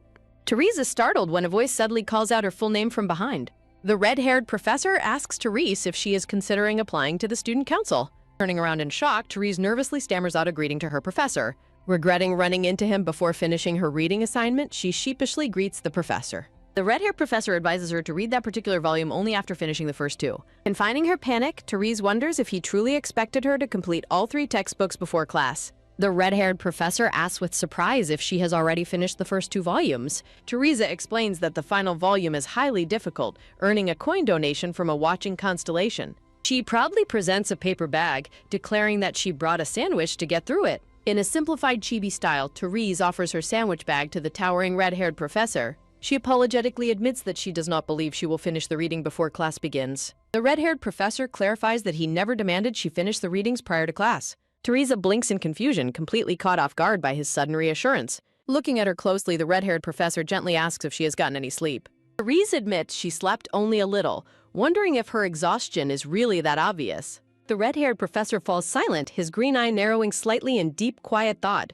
Standing before the ornate doorway, the red-haired professor calmly invites Therese to step inside. Therese quietly follows the tall red-haired professor as they enter a spacious office together. Remembering something, the red-haired professor suddenly turns around, causing Therese to react in surprise. Sitting on the lavish sofa, Therese anxiously wonders why he summoned her to his office today. She gasps in surprise as she notices the professor beginning to move away from her. The red-haired professor walks silently across the room, leaving Therese sitting on the couch.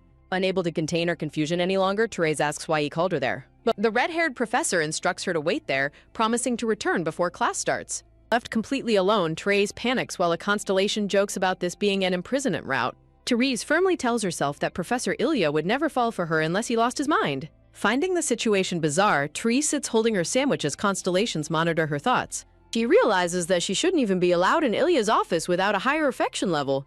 Taking a bite of her sandwich, Therese wonders when she could have possibly made a good impression. Therese guesses that her dedication to her studies might be raising her favorability with Professor Ilya. Reaching for her textbook, Therese decides that gaining some favor from an archdemon is actually beneficial. She opens the book, determined to finish her reading while eating her sandwich. A sudden click echoes through the quiet office as the door begins to open. Steady footsteps approach as someone enters the room, their dark trousers and shoes visible. Clyde enters the office, stopping in surprise upon discovering a sleeping Therese on the sofa. Clyde frowns in deep annoyance, displeased to find Therese of all people resting there. Clyde looks down at the student council application form he was tasked to deliver. Standing over the sleeping girl, Clyde wonders if the application form belongs to Therese. Clyde immediately dismisses the idea, believing it is completely impossible for her to apply. He remembers her selfish reputation, knowing the student council faces dangerous monster extermination missions. He reasons that Therese would never risk her life or make sacrifices for others. Clyde watches her with cold, calculating eyes filled with deep suspicion and doubt. Clyde notices a third-year magic textbook lying on the floor beside the sleeping girl. Picking up the book, Clyde questions why she is studying a subject she should have completed. Clyde finds it unbelievable that she is sleeping peacefully after her dramatic love confession yesterday. Looking down at her, Clyde mockingly questions her declaration of being fatefully in love. He dismisses her as a fool infatuated with his facade, unaware of his true nature. Clyde contrasts her cluelessness with Mimosa, who instinctively senses the danger he possesses. He stands in silence, looking away from the sleeping girl in the quiet room. Clyde mentally mockingly asks if someone so demonic could truly love another person. Gripping his fist in disgust, he scoffs as a system window displays his empty affection level. The door shuts with a sharp click, leaving the room behind in quiet stillness. A sleepy hum escapes Therese as she begins to wake up on the couch. Therese bolts upright in shock upon realizing that Professor Ilya is sitting right before her. Panicking, Therese desperately hopes she did not just fall asleep in the professor's office. Sitting comfortably in his armchair, Professor Ilya calmly notes that she has finally awakened. He reaches out and hands her a document stating that it belongs to her. Therese is stunned to see that the paper is a student council application form. Professor Ilya instructs her to fill it out and submit it directly to him. Therese gratefully thanks Professor Ilya while nervously holding the application form. Professor Ilya stands up, telling Therese that they should now head to the lecture hall. With a heavy, deliberate stride, the red-haired professor begins walking out of the room. Therese scrambles on her feet, running quickly to keep pace with him. Therese follows him, internally complaining about how incredibly fast the tall professor walks. She humorously imagines herself as a loyal dog being walked on a leash by its owner. The door creaks open as they arrive at the lecture hall for the class. Therese notes that the class is mostly empty because elemental magic is a non-combat major. She reflects on how highly popular combat majors are since successful mages become celebrated heroes. Therese observes that Ilya's class is treated as a niche because of its extreme difficulty. Despite this, she recognizes that mastering elemental magic allows mages to cast advanced spells incredibly fast. She acknowledges that both Ilya and Clyde serve as living proof of elemental magic's power. Suddenly, steady footsteps echo in the room as a student arrives at the doorway. Clyde apologizes for his tardiness, prompting Therese to instantly recognize his voice in sheer terror. Therese remembers that her character originally joined this difficult class solely to be near Clyde. Clyde scowls deeply as he looks around the room, his expression dark and displeased. With a heavy clank, Clyde suddenly sits down at the desk directly next to Therese. Sweating in sheer panic, Therese internally wonders why he is sitting right next to her. Despite wanting to ignore him, Therese realizes she has no control over this awkward situation. Glancing at him nervously, Therese wonders why his attitude has suddenly changed so drastically. Therese notices a glitching blue system screen, wondering if her affection level has changed. Therese is horrified to discover Clyde's affection meter now shows 3 deadly black hearts. Therese panics over Clyde's 3 black hearts while he sits nearby casting a cold glare. Therese looks away in dejection, overwhelmed by the sudden and dangerous development. The dark atmosphere, heavy with warning signs, signals that 3 black hearts are incredibly dangerous. Therese envisions herself dead in a coffin, realizing a dangerous death route has opened. Therese resolves to reduce Clyde's black hearts to avoid failure and being exiled back home. 3 female classmates slowly peek through the cracked door into the quiet classroom. Chibi Therese feels overwhelmed and suspects the intense atmosphere might have triggered Clyde's hostility. Therese contemplates if disbanding Clyde's fan club would help lower his hostility towards her. Therese worries that dismantling only one fan club will cause either target's resentment to spike. A menacing demonic figure warns that a bad ending increases the likelihood of demon attacks. Therese sighs and decides to focus entirely on the lecture to distract herself. Therese locks eyes with the red-haired professor, sensing his intense gaze on her. Professor Ilya formally begins the lecture, commanding the attention of the quiet room. Therese watches Professor Ilya walk past, questioning if his sharp gaze was directed at her. Writing down notes with her quill helps Therese feel a bit more grounded and comforted. Classroom remains quiet as the difficult lecture continues in a tense atmosphere. Exhausted by the grueling lesson, Chibi Therese collapses completely face-first onto her desk. Therese groans in exhaustion, questioning if the professor's relentless teaching pace is actually torture. Clyde stands up to leave, leaving the overwhelmed Therese struggling to gather her thoughts. Therese resolves to completely ignore Clyde to prevent any further rise in his hostility. Therese is startled out of her thoughts when someone loudly calls out her name. The three girls approach Therese with bright smiles, sympathetic to her post-lecture exhaustion. Therese laughs politely, inwardly wondering if these students even paid attention to the class. A quiet girl with short purple hair anxiously asks Therese why she is not with Clyde. Therese looks at the quiet girl with curiosity, identifying her as Miss Rumio. Therese recognizes Rumio as a dangerous demon contractor who acts as a ticking time bomb. Rumio expresses her desire to see Therese and Clyde together, unaware of her demon-summoning potential. Therese remains silent, staring at Rumio with a deeply serious and calculating expression. Therese recalls that Rumio will summon a demon if Clyde stays too distant from her. The terrifying condition remains a constant threat, as any distance between them triggers demon summoning. Inwardly cursing her development team's ridiculous design, Therese tries to change the subject. Clyde coldly demands Therese step aside, prompting a chorus of squeals from nearby fans. The three fangirls swoon dramatically at the sight of Clyde, squealing his name in adoration. While the fangirls shower Clyde with compliments, he and Therese are mutually annoyed. As the president of the club, Therese finds their dramatic display deeply embarrassing. Therese quickly makes an excuse about a due assignment to flee the awkward situation. Clyde narrows his eyes, watching Therese leave with a suspicious and intense glare. Standing amongst his adoring fans, Clyde continues to stare coldly in Therese's direction. A watching constellation donates coins while Therese walks away, dismissive of the ridiculous drama. A bright pink message window reveals a constellation enthusiastically supporting a romantic match. Chibi Therese deadpans, completely ignoring the crazy constellation's unsolicited romantic shipping. A system window notes the constellation's curiosity as Therese slips inside a quiet room. Therese seeks refuge in the Grand Library, a safe haven where Clyde never goes. Therese freezes in shock as she spots someone unexpected in the quiet library. Therese recognizes Mimosa standing in the distance, locked in a heated argument with a classmate. The pink-haired girl fiercely accuses Mimosa of sneaking into Damien's laboratory earlier that morning. Furious scream echoes through the library as the accuser rejects Mimosa's denial. The accuser presents a stained teacup, pointing out that the lipstick match exposes Mimosa's lie. Mimosa points out that the lipstick found on the teacup matches Libby's limited edition shade. Libby defensively argues that owning a limited edition makeup item is not unique to her. Therese worries that Libby's lipstick choice has triggered Mimosa's suspicion, wishing she could discard hers. A sudden clack echoes as Therese steps forward to address the lipstick accusation. Standing amidst white lilies, Therese confidently intercedes, revealing she also owns the rare rouge. Libby smiles in immense relief while Mimosa glares at Therese in bitter frustration. Mimosa accuses Therese of defending Libby, suddenly suspecting they have orchestrated a larger plot. Mimosa loudly accuses Therese of intentionally sending Libby to approach Damien in his laboratory. Therese mentally dismisses the absurd accusation, knowing her character was never that clever. Therese tries to leave, but a high-stakes quest forces her to obtain Mimosa's apology. Stunned by the severe penalty of the quest, Therese halts to reconsider her options. The system warning highlights that failing to get an apology results in immediate expulsion. Mimosa flinches in surprise as Therese suddenly turns back to address her directly. Therese boldly challenges Mimosa's habit of making false accusations, prompting a furious scream. Onlookers whisper about faction disputes, wondering if the new representative is being bullied. Therese realizes she must quickly resolve this argument before other factions gather and escalate. Therese proposes a bet, challenging Mimosa to swear her claims on her honor. Blinded by anger, Mimosa fiercely accepts the wager, staking everything on her accusations. Therese sets the stakes, demanding a formal public apology posted on the bulletin board. Mimosa is taken aback, demanding to know what kind of bet Therese is proposing. Therese mockingly suggests that Mimosa lacks the confidence to stand by her words. Stepping closer, Therese demands an immediate apology, baiting Mimosa into angrily accepting the challenge. Therese secretly smiles, highly pleased that Mimosa has fallen perfectly into her psychological trap. An amused constellation donates 1,000 coins, praising Therese's calculated gambling strategy. A second coin donation arrives from another supportive spectator, celebrating her clever counterattack. Therese is thrilled by the sudden financial windfall from her highly entertained audience. Mimosa's expression freezes in sudden panic as Therese prepares to dismantle her argument. Mimosa desperately demands to know why Libby would have visited Damien's laboratory today. Therese begins her interrogation, calmly asking Mimosa when she found the stained coffee cup.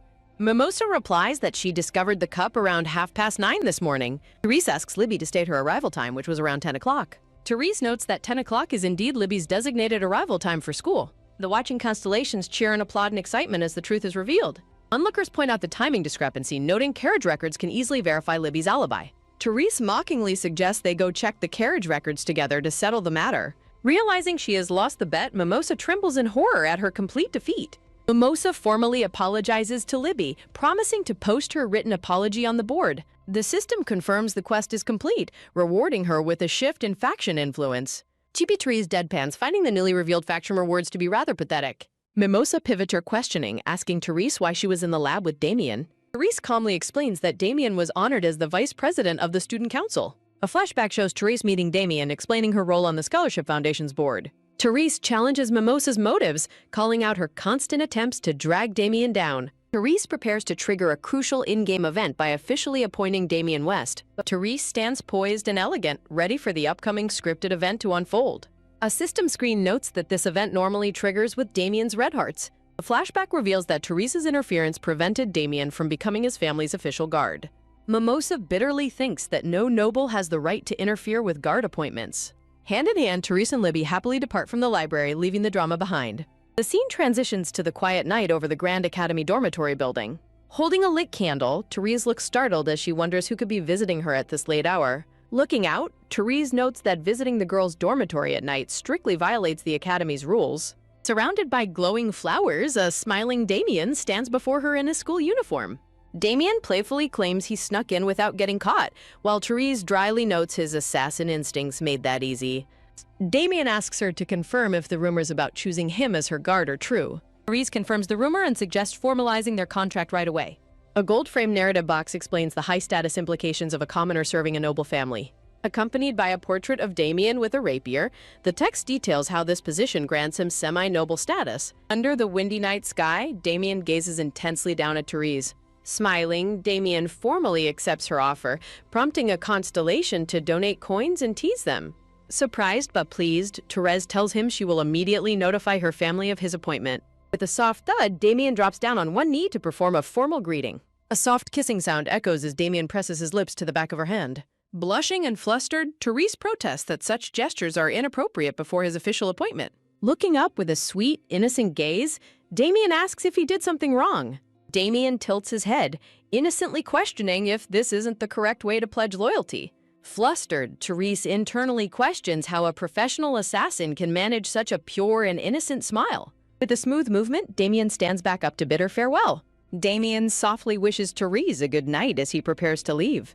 As Damien walks away, Therese wonders if the warmth she feels is from his smile or the candle. A cheerful chime sounds as a constellation donates coins to show support. A system alert encourages her to check Damien's favorability, hinting at a rapid increase. Sensing a shift in his attitude, Therese decides to check his favorability status right away. Teresa gasps in shock as she views the newly updated favorability system screen. She is stunned to see a red heart on the display, wondering when it changed. Therese recalls that the heart was black not long ago, bewildered by the incredibly rapid change. She reflects on the reality of this world, acknowledging that the characters possess genuine human feelings. Surrounded by glowing butterflies, Therese resolves to clear the game without becoming emotionally attached to anyone. Morning light filters through the green leaves as a new day begins at the academy. The scene shifts to the Grand Academy building where Therese presents her assignment to her professor. Through the tall windows, the burgundy-haired professor sits at his desk and asks Therese if she has any questions. Therese happily explains that she researched her questions in the library's magic reference books. The professor hums thoughtfully while holding her assignment notebook. A sudden clatter sounds as the professor stands up, giving Therese an ominous premonition of what is coming. With a quick rustle, he slides a thick book from the library shelf. The burgundy-haired professor hands her a new heavy book to study next. Therese reluctantly accepts the book, replying that she understands the task. In chibi form, Therese mentally despairs at the prospect of being forced to read a new book every single time. While she enjoys studying magic, Therese finds the constant, intense reading sessions highly burdensome. A quiet footstep sounds as he steps closer to her. Standing close to her, the professor firmly warns her not to stay up all night studying. Therese is caught off guard, wondering if he remembers the previous time she stayed up late. She observes his cold, indifferent expression, yet senses a hidden warmth beneath his words. Smiling gently, Therese politely complies with his instructions. The professor turns away slightly as the room falls into a quiet, brief silence. Left with her thoughts, Therese remains standing there, feeling flustered by his advice. She raises her hand to touch her lips, wondering if she was actually smiling. She hesitantly wonders out loud if her smile is because she feels happy. The professor overhears her and asks what makes her happy, making her worry he is trying to trap her. Caught off guard, Therese struggles to find a proper explanation in front of him. The brown-haired girl warmly explains she is happy because he cared about her well-being. The burgundy-haired professor frowns slightly, visibly affected by her heartfelt words. Flustered by her own bold declaration, the brown-haired girl finds the situation incredibly embarrassing. The professor calmly informs her that he has already submitted her student council application. Sitting alone on a garden bench, she wonders why she has not received any response. Restlessly pondering the delay, she worries someone might be actively blocking her entry. Resolved to find answers, she decides to go directly to the student council room. A sharp creaking sound echoes as she cautiously steps inside the quiet office. She peers into the room, surprised to find the space seemingly deserted. A silver-haired boy suddenly appears, mocking the casual visitors entering the student council office. Suppressing her irritation, she reminds herself she created this incredibly insolent character. Smiling politely, she explains she came in person after waiting a week for updates. The silver-haired boy reaches out, mockingly questioning the document sitting on the desk. Holding her application aloft, he sneers that her timing could not be more perfect. Using fire magic, he smugly burns her application, claiming her results are now decided. She gasps in sheer shock as she watches him incinerate her important form. Refusing to back down, she begins chanting a summoning spell to retrieve her document. Surrounded by bright magic circles, she successfully calls the paper back to her. The silver-haired boy stares in disbelief, shocked she broke his demonic magic. Determined, she focuses on completing the complex magical rune faster than him. Glowing butterflies swirl as she successfully completes the perfect rune ahead of him. She stands triumphantly in the quiet room, holding her fully restored application form. The silver-haired boy looks utterly dumbfounded by her sudden, impressive display of magic. With a confident look, she proudly announces her successful retrieval of the document. She celebrates her victory in a playful, glowing frame under falling confetti. A bright chime sounds as a constellation laughs, thoroughly enjoying her mocking of Clyde. Clyde grits his teeth in frustration, causing her to nervously flinch back. Stepping uncomfortably close, he angrily questions if she has lost her mind. He aggressively demands to know if she believes he cannot easily take the paper back. Shadowed by thorns, he reiterates his threat to seize the document from her. She coolly retorts that joining the student council does not mean they will be together. He scowls, suggesting her presence might encourage more volunteers for dangerous monster hunts. She silently recalls that Libby was originally meant to join as a student role model. A sudden, sharp clapping sound echoes through the tense atmosphere of the room. An elderly, white-haired gentleman steps forward, praising her impressive performance. She is startled to recognize the man as Clyde's grandfather, the Academy's chairman. A beautiful gold-framed prompt explains that the prestigious elder sees her in a new light. A formal status display introduces the distinguished noble as Duke Noel Willow. She politely bows and formalizes her greeting to the prestigious Academy chairman. The chairman gazes at her warmly while she breaks into a nervous sweat. She anxiously wonders how long the ghost-like chairman has been watching them. She recalls studying late into the night with the magic books the professor recommended. A system window announces her intelligence has successfully increased to grade B. Clyde looks on in frustration as the chairman begins to assert his authority. The chairman speaks directly to her, overriding Clyde's objections regarding her enrollment. A pleasant chime sounds as the system confirms her successful student council enrollment. Clyde angrily protests the chairman's sudden decision to admit her. The chairman calmly rebukes Clyde's temper, officially approving her admission anyway. She bows respectfully, pledging never to tarnish the student council's reputation. She happily converses with the smiling chairman while a defeated Clyde fumes behind them. The chairman bids them farewell, advising the two students to get along well with each other. A soft click echoes through the quiet room as the heavy office door shuts behind him. Leaning in closely, Clyde mockingly ridicules her intelligence and questions whether she is even human. Sweat-dropping, Therese mentally laments her role as the game's developer, realizing she programmed his insufferable personality. Clyde continues to belittle her, asking if she truly believes the chairman's polite behavior was genuine. A constellation donates coins to support her, while a narrative box notes the deep enmity between their families. A shadowed projection reveals that the chairman only permitted her enrollment to exploit her family status. Unbothered by his harsh warnings, Therese responds with a sly, knowing smirk. Clyde stares at her in sheer confusion, utterly baffled by her unexpected amusement. Therese maintains a calm face, though a tiny drop of sweat betrays her internal nervousness. Therese mentally panics after realizing she mocked him, prompting a supportive constellation to donate coins. A system window overflows with hysterical laughter from the highly entertained constellations. Clyde demands to know what she meant, warning her not to get arrogant over a single success. Glaring down with a hostile gaze, Clyde sneeringly questions if she believes she is someone important. Therese quickly backs down, politely denying any such high and mighty thoughts. Clyde dismisses her and announces he is leaving for his next lecture. Therese politely calls out to him, suggesting they try to cooperate from now on. She watches Clyde walk away, calling out his name as he ignores her. The scene shifts to the main hallway where students gather and begin to gossip. Therese walks through the corridor, noticing the uncomfortable murmurs and stares from nearby classmates. A dark, menacing aura looms behind her as Clyde closely shadows her movements. Whispering students question why Clyde is tailing her when she was used to following him. Damien approaches her in the crowded hallway as she carries her paper. Therese hastens her steps, anxiously realizing that her classmates are about to catch up to her. With a sudden thud, Therese accidentally bumps straight into someone's solid chest. Losing her balance, she begins to fall backward in slow motion. Both Clyde and Damien quickly reach out, catching her before she hits the floor. A pink system window announces a generous donation from a constellation thrilled by the romance. Constellation's screen screams in absolute excitement over the sudden dramatic moment. Multiple pink alerts announce the constellations cheering for the male leads and demanding a kiss. Flustered, Therese looks up at them and awkwardly apologizes for not watching her step. Damien smiles warmly, pleasantly noting that this is already their third accidental run-in. Surrounded by glowing lilies, a system box displays Damien's gentle reassurance that her safety is all that matters. Damien radiates a dazzlingly handsome charm, making the atmosphere around them sparkle. Clyde bluntly interrupts the sweet moment, dryly commanding her to stand on her own 2 feet. Therese flinches in surprise at his sudden harsh intervention. Finding her footing, Therese politely thanks Clyde for helping her maintain her balance. Clyde smugly refutes her, claiming he only blocked her path to keep her from being an obstacle. Therese internally grumbles about his massive ego but decides to keep her thoughts to herself. With a polite but flat expression, Therese offers a simple apology to ease the tension. Damien shifts the subject, curiously asking if she has successfully joined the student council. With a swift motion, Clyde suddenly snatches her restored application form directly from her hand. Clyde coldly reminds her that she still must submit the physical document despite the chairman's approval.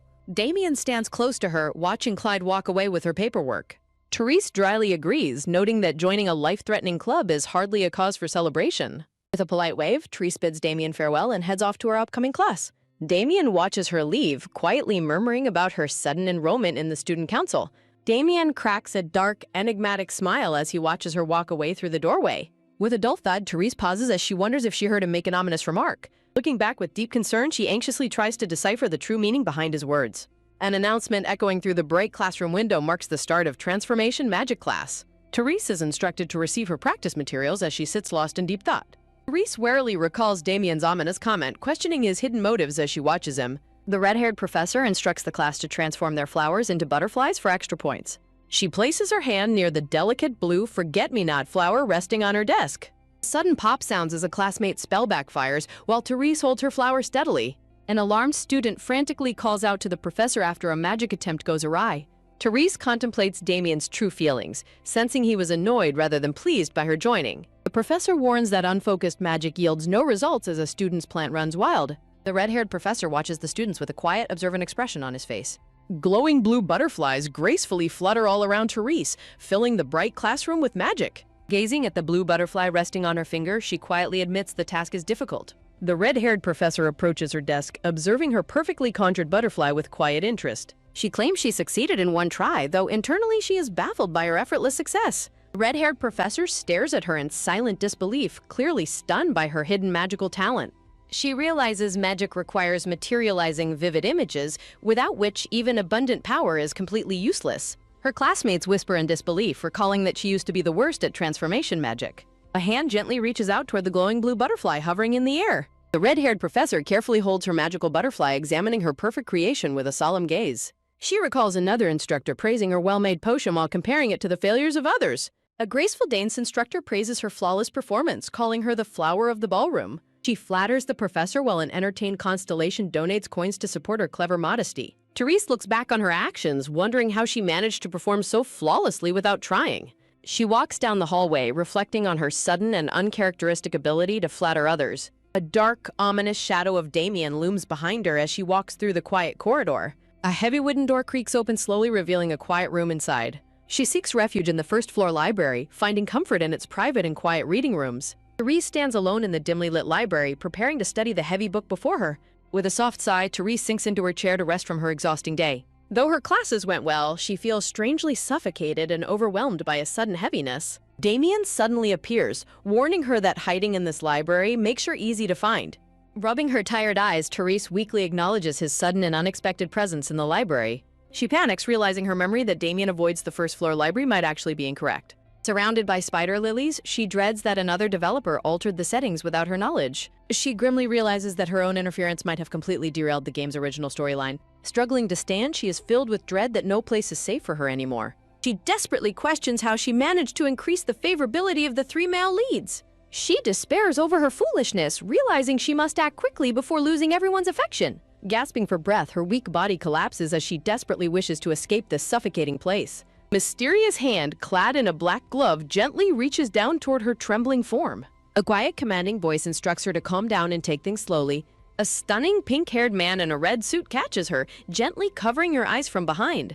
He softly commands her to breathe slowly, whispering that he has stopped time for her. With her eyes covered, she weeps as the pink-haired man warns her not to break yet. Feeling his warm, gentle touch on her face, she wonders if she is finally safe. The pink-haired man gently cradles her limp, exhausted body against his chest in the quiet room. The handsome pink-haired man looks down with a solemn, piercing gaze as he holds her close. A sudden step echoing nearby reveals someone wearing a white traditional shoe approaching them. A man in a blue Korean hanbok suddenly appears, curiously asking about the unconscious girl. The pink-haired man tightens his protective grip around her, shielding her from the newcomer's gaze. Oswald holds the unconscious Therese and confirms to Jang that his assumption is correct. A quick rustle sounds as Jang prepares a stethoscope to examine her unconscious body. Jang diagnoses her condition, confirming that she is suffering from possession syndrome. Oswald asks if she is badly broken, and Jang reassures him that she remains in good condition. Oswald expresses mild disappointment that her stopping time reduced the excitement of the live broadcast. Oswald reflects on how most other possession subjects eventually succumbed to the possession syndrome and died. System messages highlight Therese as an incredibly unique and valuable subject who constantly breaks new records. Oswald warmly embraces Therese, vowing that he will never let her become a failure. The narrator observes that her physical body has undergone an unusually dramatic change due to her soul's influence. Oswald tells Jang that this is precisely why he has such high expectations for her. Oswald expresses his desire for more entertainment from the possession subjects. The narrator grimly notes that if even Oswald is satisfied, the broadcast must be extremely brutal. Jang looks closely at the unconscious girl, noticing something unusual about her eyes. Jang wonders if her eyes are glowing with some hidden strength or determination. With a sudden whoosh, Oswald instantly blocks Jang's hand from touching her face. Oswald coldly warns Jang that touching her violates their professional ethical boundaries. Jang quickly apologizes, reminding Oswald that she is merely a human toy for their entertainment. Jang silently questions if he was temporarily spellbound by the unconscious girl. Jang warily reminds himself of Oswald's terrifying power and ability to escape punishment using coins. A bright flash erupts as system notifications announce that her soul's distortion has been completely resolved. Oswald gazes down at Therese with a quiet, thoughtful expression as she rests. Jang informs Oswald that he has successfully transferred the required coins for the transaction. Jang politely takes his leave while internally grumbling about Oswald's increasingly terrible personality. A soft step echoes through the quiet digital space as Jang walks away. Oswald stands on a floating platform in the starry void, cradling her in his arms. With a sudden thud, Oswald steps forward, worrying that other dangerous entities are already gathering around her. Oswald notes that her genuine connection with the constellations makes her starlight exceptionally pure and bright. Oswald admits that her beautiful, pure appearance makes him want to completely corrupt and ruin her. He softly mumbles that it is no wonder Jang was so easily shaken by her.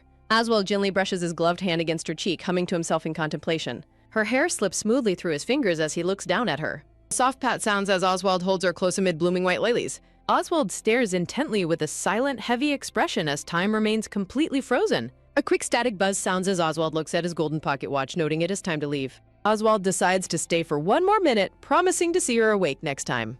The scene transitions to a bright, sunny blue sky filled with soft white clouds. The scene shifts to the grand exterior of the Squire family academy under the morning sun. A soft thud sounds as a sealed letter lands on the wooden desk in the office. The brown-haired Duke notes that Therese apparently intends to appoint Damien West as her guardian mage.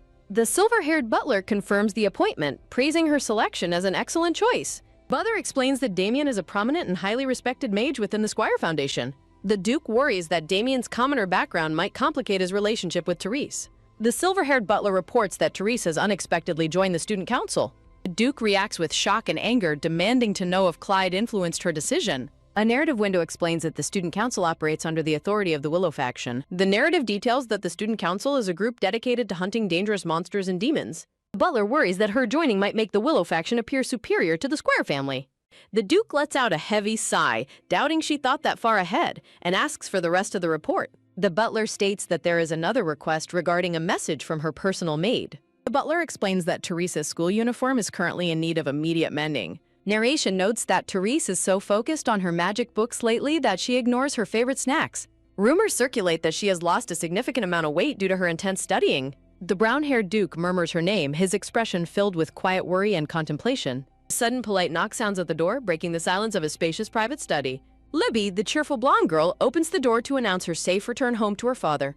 The Duke asks about her school day, and Libby happily assures him that she had a wonderful time. His brow furrows with concern as he asks her if her sister appeared to be doing well. Libby silently wonders when her sister will finally come to her senses and distance herself from Clyde. She admits to her father that she does not know her sister very well just yet. Clasping her hands together, the blonde girl earnestly defends the mysterious man as a good person. The Duke is deeply moved, realizing his blonde daughter is firmly defending her sister's controversial reputation. The brown-haired Duke secretly finds a strange sense of satisfaction in his daughter's fierce loyalty. He gently yields to her determination, prepared to accept her feelings on the matter. The door bursts open as the dark-haired boy angrily calls the man a terrible, unforgivable person. Libby turns to him with a questioning gaze, asking if she said something incorrect. The dark-haired boy fiercely insists that she is being completely deceived by the man's lies. Raising his voice, the brown-haired Duke sternly orders both of his children to stop arguing immediately. He coldly warns the dark-haired boy that further reckless behavior will not be tolerated anymore. The sound of rapid footsteps echoes through the room as Joseph turns and walks away in anger. Libby calls out after him, her green eyes wide with distress as he storms out. A soft click sounds as the Duke opens his drawer, reflecting on their rare sibling argument. The silver-haired butler notes how unusual it is for the close siblings to fight over Therese. Striking a match, the Duke instructs his butler to prepare the family's donation fund immediately. Inhaling his cigar, the Duke quietly announces his decision to pay a visit to Valhalla Academy. The silver-haired butler questions if such a personal visit to the academy is truly necessary. The Duke reflects on how the Emperor uses family disputes to exert constant political pressure on them. He considers that pretending to maintain family harmony might temporarily ease the Emperor's scrutiny. He hopes this peace offering will make the upcoming social season easier for his children. Clyde stands in the bright courtyard, towering over Therese as they cross paths under the sun. The narration explains that social clubs hold welcoming parties, including Clyde's exclusive fan club. Therese is deeply annoyed, dreading her sudden run-in with the most exasperating person in the academy. Deciding to avoid any unnecessary conflict, she swiftly turns her back to walk away from him. Footsteps click as she contemplates moving out of the dormitory to completely avoid these constant encounters. She considers using her vast fortune to buy a nearby mansion for a more peaceful commute. In a cute chibi style, Therese attempts to walk past him as fast as possible. Clyde glances back over his shoulder, watching her quick and determined departure with quiet interest. Clyde wonders if she purposefully ignored him, while a constellation donates coins to support her. A blue system window appears, mocking Clyde's behavior as incredibly childish and amusing. Therese grows increasingly irritated, determined not to back down or lose this petty walking race. The scene transitions back to the majestic spires of the academy framed by green summer leaves. A system notification declares her defeat as she slumps over, utterly exhausted from the race. She laments her inability to match his natural speed, earning another generous donation from a constellation. With a gentle creak, the door opens to reveal several elegant female students waiting inside. Stepping inside, Therese politely compliments the beautifully decorated clubroom to her fellow classmates. Girls discuss how Clyde's massive donation secured them the finest room in the academy. A sweet blonde girl smiles warmly, celebrating the historic nature of their special club gathering today. Joyful applause erupts as the students form a welcoming circle around the newly arrived Therese. Though she maintains a polite smile, Therese internally screams that she desperately wants to escape.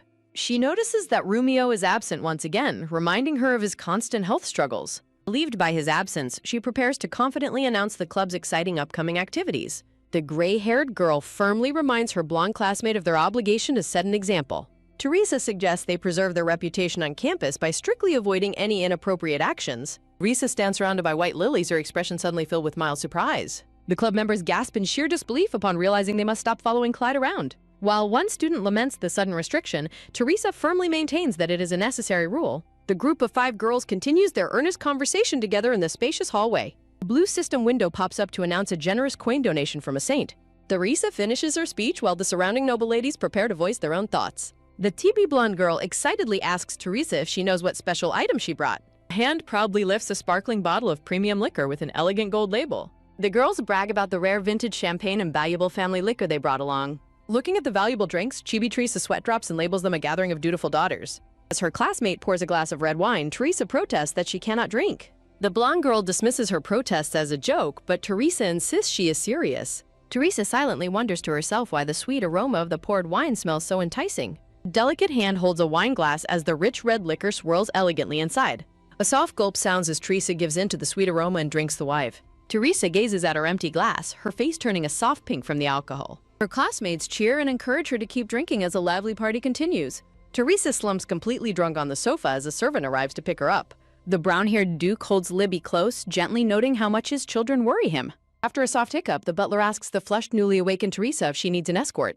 Teresa insists she can walk alone, but her helper worries about how intoxicated she is. A soft clack sounds as Teresa tries to walk away while repeating her reassurances. The brown-haired Duke in his green coat stands before her, calling her name sternly. Teresa looks up in utter shock, stunned by his sudden appearance. Teresa quietly questions if the man standing before her is truly her father. Whispering voices fill the background as Teresa and her father stand in the quiet room. The Duke stares down at her with a deeply serious and intense expression. A stark black bubble appears as the Duke coldly commands Teresa to follow him.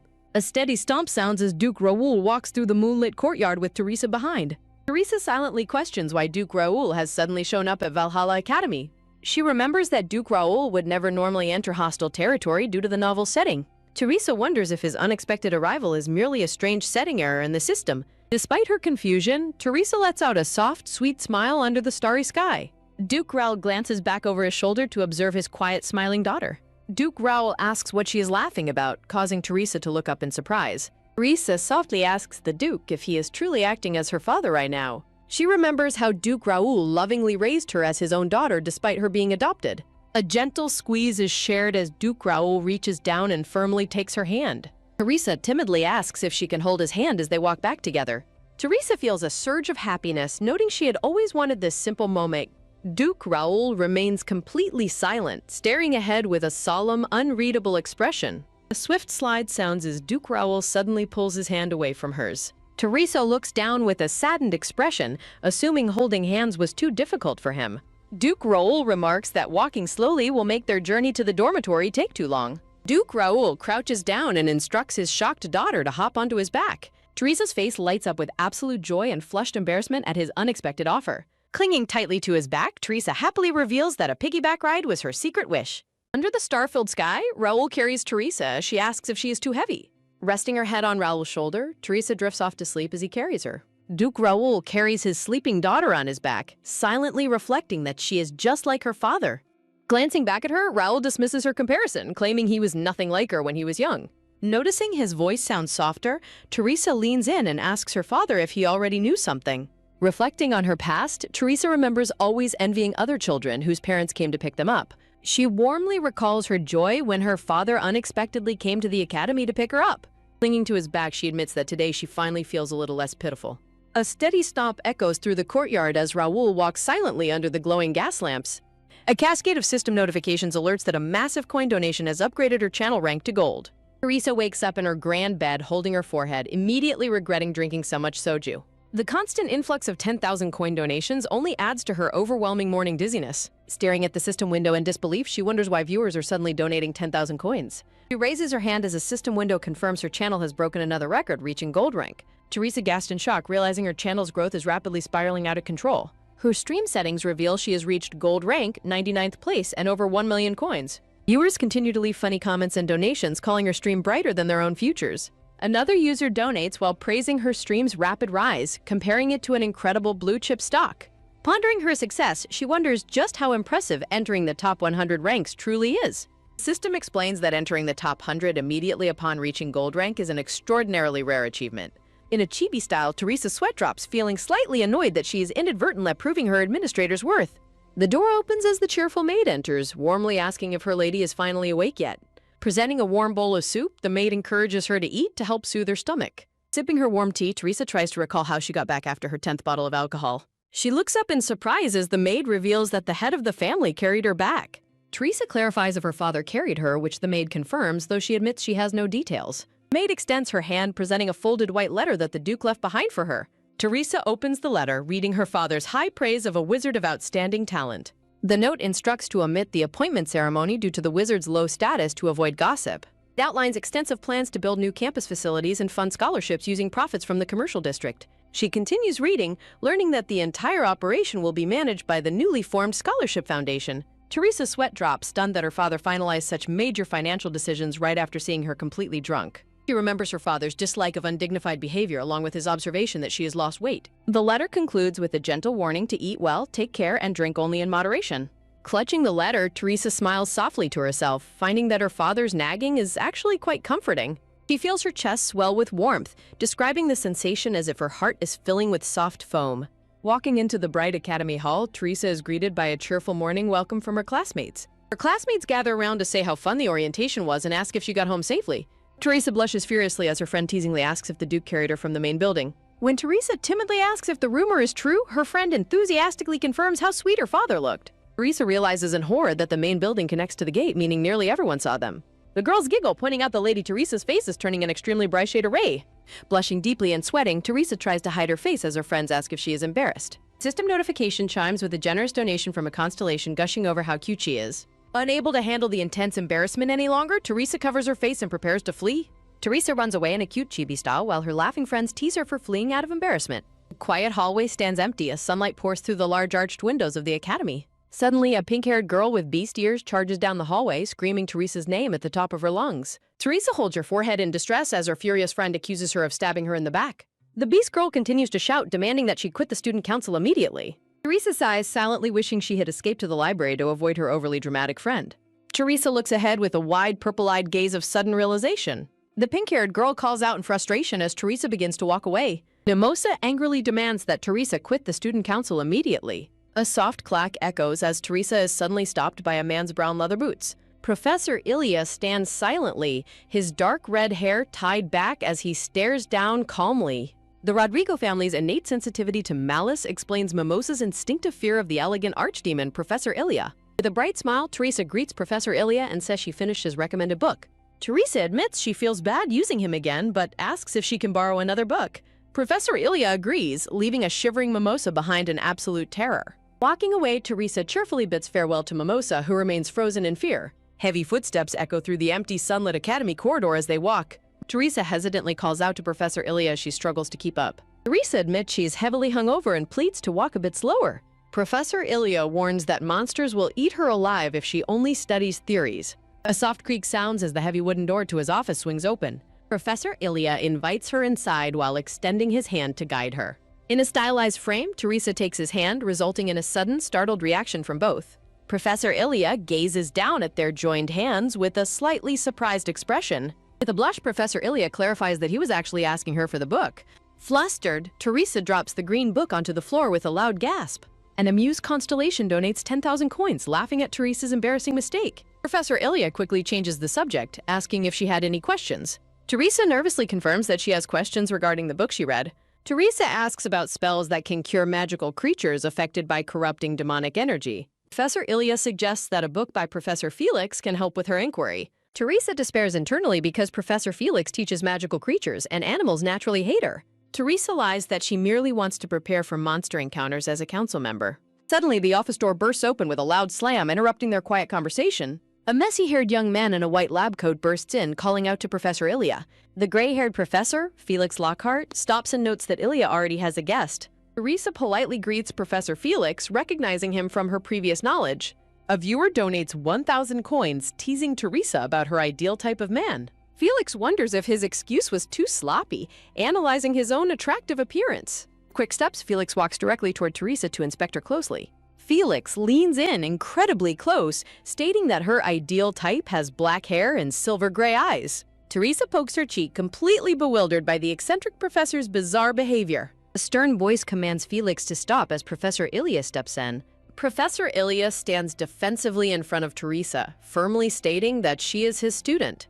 Felix defensively claims he was only verifying that Teresa wasn't a doppelganger monster. In a chibi style, Felix dismisses the suspicion while Teresa's sweat drops in confusion. Felix notes that instead of a demonic cat, Teresa looks like a sick puppy. Teresa touches her face awkwardly, feeling highly embarrassed by their weird comparison. Felix happily boasts that the demonic energy is gone, but Ilya tells him to stop the nonsense. Felix promotes his special magical honey tea as the absolute best cure for a hangover. Felix panics in shock when Teresa mentions his secret source of cosmetic income. Teresa reveals she knows he is the secret owner of the famous Shanur workshop.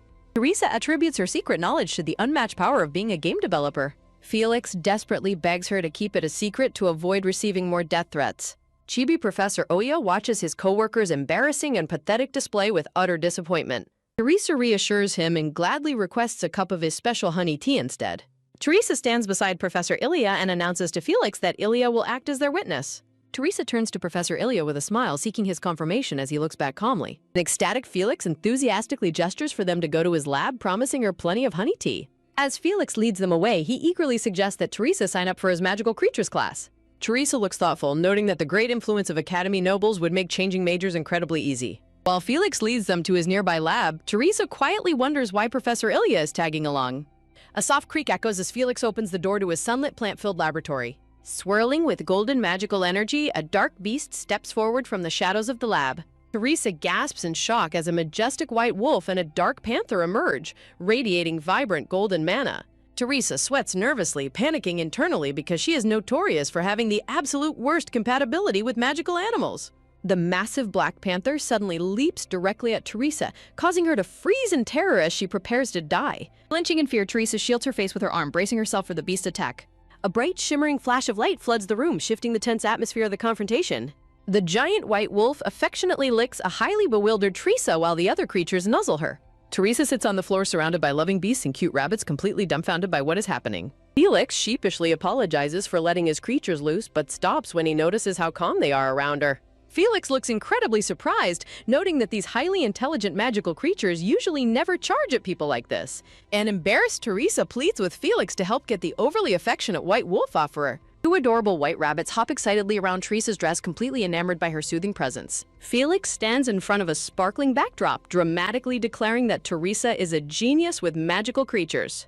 A mythical vision depicts Teresa dressed as a legendary tamer, sitting peacefully amidst a variety of adoring beasts. Teresa looks completely stunned, questioning if she truly possesses such a legendary talent for handling magical beasts. Felix eagerly grabs Teresa's hands, explaining how rare taming magic is and begging her to switch majors. A system notification chimes with a generous 10,000 coin donation from a constellation who absolutely loves this entertaining content. Teresa looks at Felix with skepticism, asking how he can be so certain about her supposed genius talent. Felix explains that magical creatures are normally highly hostile and would aggressively bare their teeth at ordinary students. Teresa looks down thoughtfully, wondering if the powerful magical beast would actually listen to her commands. Teresa tests her authority while commanding the white wolf to sit, and it immediately obeys with star-filled eyes. The obedient wolf promptly lies down and places its soft paw on Teresa's hand upon her gentle commands. An overjoyed Felix points out that the creatures are listening perfectly without even receiving mana as a reward. Professor Ilya looks on stoically, bluntly pointing out that her grades in elemental magic are an absolute disaster anyway. Ilya firmly places his hand on Teresa's shoulder and asks if she wants to change majors, shocking Felix. Professor Ilya steps forward defensively, placing himself between Teresa and Felix with a stern, protective gaze. The magical beasts instinctively back away in fear, sensing Professor Ilya's terrifying and dangerous demonic energy. Felix looks surprised, whispering Teresa's name as he senses the tense shift in the room's atmosphere. Professor Ilya glares at Felix, firmly asserting that Teresa is his student and she is not switching. Teresa blushes in surprise, realizing this protective behavior is the highest affection response Ilya's character can give. Felix points out that only incredibly powerful individuals like Clyde or Professor Ilya can make the beasts back away. The system notification chimes with a 10,000 coin donation from an amused constellation laughing at the brutal reality. Professor Ilya turns away with a calm but slightly annoyed expression on his elegant face. Felix suggests a double major, but Teresa quickly rejects it, knowing Ilya's affection will drop to 0 if she switches. In a chibi style, Teresa politely declines the double major while Felix protests and Ilya tells him to give up. Teresa looks down at the white wolf, wondering why the magical creatures suddenly look so anxious and worried. Teresa's eyes widen with sudden realization as she realizes the animals think she is in grave danger from Ilya. She realizes the affectionate beasts only crowded around her because they felt a strong instinct to protect her. Felix gently pets the wolf, explaining that the creatures were recently corrupted by demonic energy and only recently recovered. Felix tells Teresa that although the beasts were sickly earlier, they became completely healthy the moment they saw her. A constellation donates 10,000 coins, explaining that sensitive creatures immediately recognize and adore their creator's pure affection. Staring at the wolf, Teresa is touched, realizing their emotions felt connected because she is indeed the creator. Teresa pets the wolf as she recalls how demonic energy turns innocent magical creatures into terrifying red-eyed monsters. Teresa realizes she created the creature's tragic history and silently apologizes to the white wolf she is embracing. Looking down with a melancholic expression, Teresa finally understands the deeper emotions of the creature she created. Remembering Raoul's protective behavior, Teresa realizes his nagging note was purely out of concern for her safety. The burgundy-haired Professor Ilya interrupts her thoughts, noting that their class is about to begin. A cheerful, gray-haired Professor Felix Lockhart happily hands Teresa a book, telling her to return it soon. Hugging the book, a pleased Teresa hums to herself, delighted to have obtained the research material she wanted. Professor Ilya suddenly asks if she plans to change majors, causing Teresa to firmly reject the idea. Close-up of Ilya's green eye as he notes that ordinary humans are completely incompatible with magical creatures' mana. A mystical illustration explains that researching powerful, hard-to-control beasts brings immense wealth and legendary fame. Walking alongside Teresa, Professor Ilya points out that her compatibility with the beasts is exceptionally rare. Professor Ilya looks back at Teresa, assuring her that switching majors would reveal her outstanding talent. Teresa privately acknowledges this point, but knows she has no desire to become a legendary mage. Teresa looks up at Professor Ilya with a bright smile, stating she only wants his personal approval. Professor Ilya is left momentarily speechless, staring back at Teresa with a surprised, intense gaze.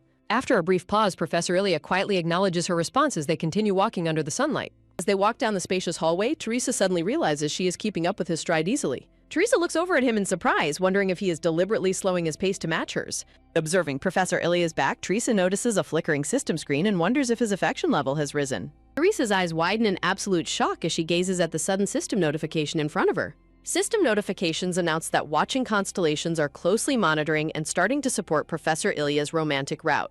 Teresa stares at Professor Ilya's back in disbelief, stunned by how rapidly his affection level has filled up. Breaking into a cold sweat, Teresa finds the incredible speed of his affection increase completely unbelievable. Teresa recalls that in the game's hard mode, filling 2 hearts with Ilya required countless personal meetings. Staring at Ilya's portrait with a glowing red heart, Teresa frantically wonders what decisive action triggered this massive increase. Teresa ponders if her unexpected popularity with the magical beasts was the actual catalyst for his growing affection. An elegant illustration depicts white wolves in the celestial realm before a dimensional rift shattered their peaceful home. A visual of a shattering sky explains how celestial flora and fauna crossed over into the human world. A magnificent illustration of Archangel Ilya with giant wings reveals his past absolute authority over all magical creatures. Walking beside him, Teresa wonders if the creatures only acted friendly because they recognized her as their creator. Professor Ilya remarks that staring silently at someone is typically done to either seduce or insult them. Horrified, Teresa quickly panics, realizing her intense staring might have crossed professional boundaries. In a bid to diffuse the tension, Teresa nervously flatters him by saying he looked exceptionally handsome today. Teresa internally hopes her flattery works, recalling how well this tactic usually succeeds with academy professors. Professor Ilya lets out a soft scoff, reacting with a subtle smirk to her bold and sudden compliment. Teresa tenses up in sheer panic as she anxiously awaits his reaction to her desperate flattery. Professor Ilya opens the large wooden door, quietly commenting on her boldness as they proceed. Teresa panics further as system notifications confirm that the constellations are enthusiastically rooting for the Ilya route. The scene shifts as gossiping voices discuss a massive financial donation made by the prominent Squire Duke. The majestic spires of the Grand Magic Academy stand tall under a bright sunny sky. Students gossip in the hallways about Damien being personally appointed by the Squire Duke as Teresa's bodyguard mage. Clutching her heavy books, Teresa walks through the whispering crowd, feeling completely overwhelmed by her new council duties. In a chibi style, a highly stressed Teresa sweat drops, feeling exhausted by the constant academy rumors. Teresa retreats to a quiet courtyard bench to escape the bothersome crowds, while a constellation donates coins. Looking up thoughtfully, Teresa suddenly realizes her appetite is completely returned after days of stress. Touching her temple, Teresa notes with relief that her persistent, painful headaches have finally vanished. A memory surfaces of her losing consciousness and completely fainting during her previous visit to the library. Teresa sits in quiet contemplation, wondering who could have moved her safely to the sofa after she fainted. A system chime rings out as a constellation donates 10,000 coins to share some crucial information. Floating system messages suggest her sudden fainting and memory loss might be classic symptoms of possession syndrome. Staring at the glowing screen, Teresa ponders the existence of possession syndrome, realizing it explains her bizarre condition. Teresa ponders whether her past bizarre isolation in the library stacks was caused by possession syndrome. Teresa sighs with relief that she is finally feeling better as someone approaches her. Teresa turns around in surprise as a gentle voice calls out her name. A nervous, glasses-wearing student carrying a box of alchemy supplies stands before Teresa. The startled student is shocked to hear Teresa address her by her name. Teresa recalls that Rainy Rose is a crucial supporting alchemist from the game she created. Rainy Rose politely asks for permission to pass through on her way to the annex. Teresa realizes Rainy is highly wary of her due to the original Villainess's terrible reputation. Remembering she hasn't eaten her lunch yet, Teresa suddenly gets a helpful idea. Knowing Rainy's background as a poor commoner, Teresa decides to offer her the food. Teresa steps closer to the anxious girl, determined to extend a kind gesture. Teresa gently hands over her untouched sandwich to a highly startled Rainy. Teresa lies that she lost her appetite, offering the untouched sandwich to the girl. Rainy softly expresses her gratitude, her eyes wide with deep emotion and surprise. Rainy asks if Teresa is interested in magical creatures, receiving a curious reply. Teresa notes that the situation with the magical beasts is rapidly getting worse.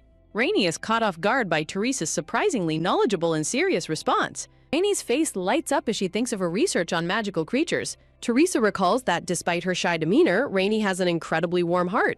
Teresa beams with a radiant, joyous smile, completely disarming the young alchemist. Deeply flustered Rainy quickly waves her hands, insisting there's no need to thank her. Rainy shares that knights were dispatched to her hometown, Pansy Village, for protection. Teresa chuckles, teasingly asking if this is her indirect way of expressing gratitude. Rainy flusteredly demands to know why she is laughing, while Teresa gently dismisses it. Rainy blushes intensely, completely embarrassed by the friendly teasing from her senior. Rainy hurriedly excuses herself and runs off, while Teresa warns her to be careful. Please Constellation donates 10,000 coins after witnessing the heartwarming interaction.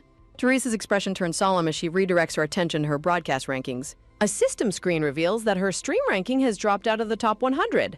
Teresa realizes she must take active measures to boost her channel's popularity again. She worries about the consequences if the constellations lose interest in her broadcast.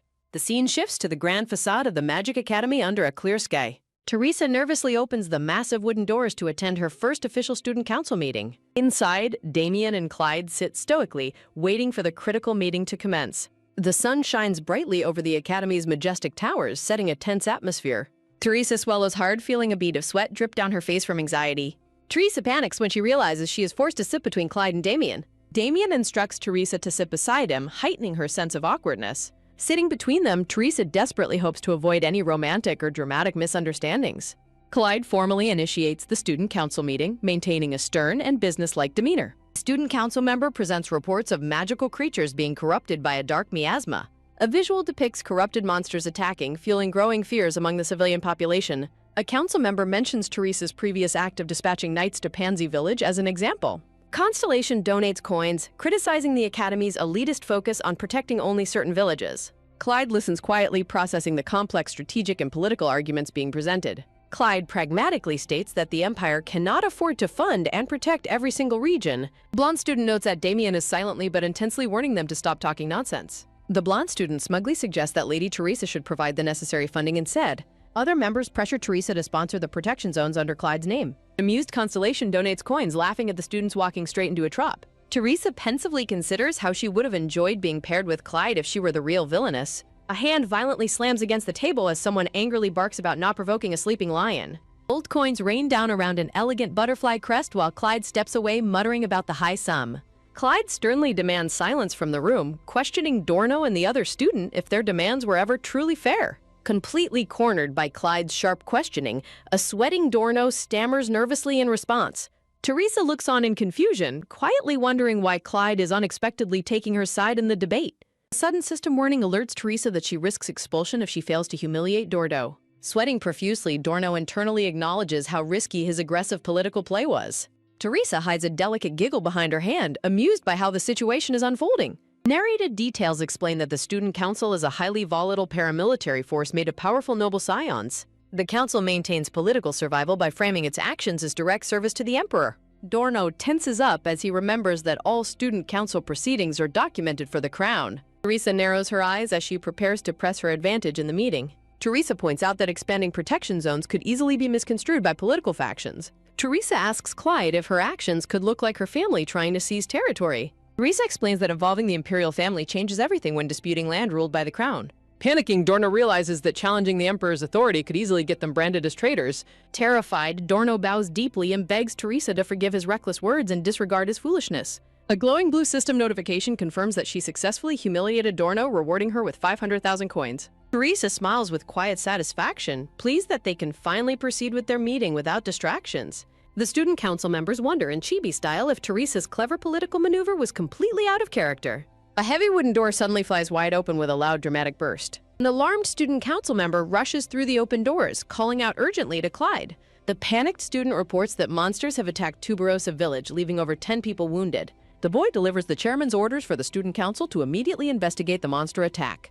3 riders gallop down a scenic, sun-dappled forest path toward their urgent destination. While riding, Teresa is distracted by a blue system screen displaying her available quest options. Teresa purchases advanced horsemanship skills for nearly all her coins, leaving her wondering how she will save.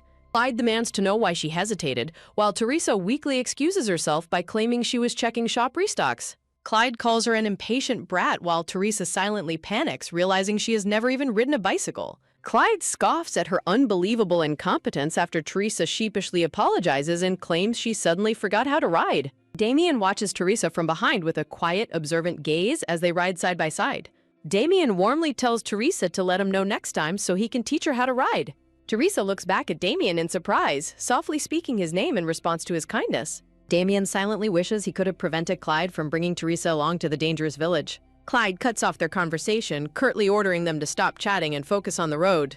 The riders halt on a cliff, gazing down at the horrific sight of Tuberosa village burning. Clyde announces their arrival as they look down at the smoky ruins of the settlement. A screen transition reveals their new location at the temporary base established in Tuberosa village. Tents are pitched across the dirt clearing of the fortified base camp under the gray sky. An officer presents the map of the village, laying out the tactical pieces on the table. The officer explains how demon wolves invaded, leaving corpses that they had to move away to avoid pollution. Clutching his head in stress, the officer explains that this crisis is why they urgently contacted Valhalla. Clyde declares that his noble family, the Willow House, must step in to handle the situation. Teresa gasps softly, caught off guard by Clyde's sudden declaration of direct involvement. Teresa points out an unguarded area on the map, only to be told it is uninhabited. Teresa silently notes that this was the expected answer, realizing she has no choice but to act.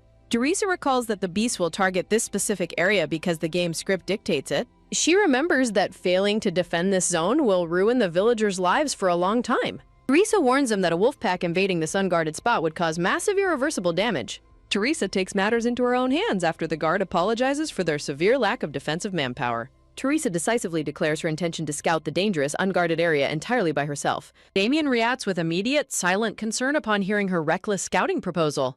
Clyde sternly warns Teresa against her dangerous plan, commanding her not to be reckless. A glowing blue system menu reveals that her current affection levels are far too low. Turning on her heel, Teresa firmly insists that her choice is not a matter of recklessness. Damien urgently calls out to Teresa, pleading with her that going alone is too risky. A corrupted demon wolf lies trapped inside a glowing magical circle ready to be cleansed. Teresa channels her radiant purification magic, transforming the dark miasma into fluttering golden butterflies. Clyde stands frozen in absolute shock as he witnesses the sheer scale of her power. Teresa casually smiles and points out that she is fully capable of using purification magic. She internally notes that as scholars of magical organisms, they must recognize her spell's mastery. Clyde skeptically questions her choice of location, pointing out that beasts always attack specific zones. Teresa feels frustrated that they have already assumed she was trying to flee the area. Realizing she has no leverage, Teresa prepares to explain her logical reasoning to the council. She explains that the unguarded zone lies dangerously close to farms growing magical crops. Teresa confidently challenges Clyde, asking him if he understands this basic rule of magical ecology. Convinced by her sound logic, Clyde instructs her to send a messenger owl if necessary. Teresa quietly decides to send her signal owl immediately before the actual beast attack occurs. Her peaceful plan is shattered as a sudden foreboding energy fills the dense forest. 2 vicious red-eyed demon wolves suddenly emerge from the thick foliage and charge toward her. Sweating nervously, Teresa looks on in panic, wondering how her situation went so wrong. She recalls how the beasts appeared too quickly, causing her startled horse to throw her. Having already dispatched her owl, she realizes she must survive on her own for 5 minutes. Steeling her resolve, Teresa nervously prepares to engage in her very first magical battle. Unleashing her magical power, Teresa commands the corrupted life before her to be fully purified. A brilliant wave of golden light and shimmering butterflies washes over the charging demon beasts. The intense magical radiance targets the snarling wolf, completely neutralizing its dark, corrupt miasma. Teresa looks back in confusion, wondering why the cleansed beast is roaring so strangely. Regretting her lack of study, she frantically casts her purification spell once again. Glowing geometric magic circles expand rapidly across the clearing, casting a blinding white light. Overwhelmed by panic, Teresa repeatedly spams her purification magic across the entire forest path. An amused Constellation donates 10,000 coins, jokingly telling her to stop since they are purified. Teresa is baffled to see the terrifying wolves transformed into docile, friendly puppies. She panics as the over-affectionate purified beast jump on her and tear her expensive cloak. Her relief is short-lived as a low, ominous growling sound echoes from behind. 3 more massive, unpurified demon wolves with glowing red eyes emerge from the dark bushes. Regaining her composure, Teresa nervously raises her glowing hand to cast another purification spell. A sudden loud shout echoes through the trees, interrupting her before she can unleash her magic. Instead of fighting, Teresa is hilariously chased around by the wolves who refuse to stand still. A disappointed Constellation donates coins, complaining about getting a chaotic chase scene instead of romance. Panting heavily, Teresa realizes that the demon beast fleeing from her was never in the script. Another amused Constellation donates 10,000 coins, thoroughly enjoying the chaotic turn of events. A system notification teasingly suggests that the wolves did not enjoy being unilaterally purified either. A group of armed knights charges into the clearing, shouting that the lady is under attack. Damien rushes past the confused knights, focused entirely on rescuing Teresa from the beasts. Damien conjures a massive blue magical shield, proudly announcing that he has blocked their escape. Seizing the perfect opportunity, Teresa summons her remaining strength to cast one final purification spell. Utterly exhausted, Teresa collapses onto the grass, surrounded by 3 adorable, freshly purified puppies. One overenthusiastic puppy repeatedly licks Teresa's face, leaving the tired girl coughing in humorous defeat. Damien reaches out his hand, offering to help Teresa off the muddy ground. Helping Teresa up, Damien asks if she is all right while the wolves stand watch. Walking hand in hand, Teresa mentally laments her low stamina while feeling completely exhausted. Damien observes that Teresa keeps surprising him, asking if magical creatures always obeyed her so well.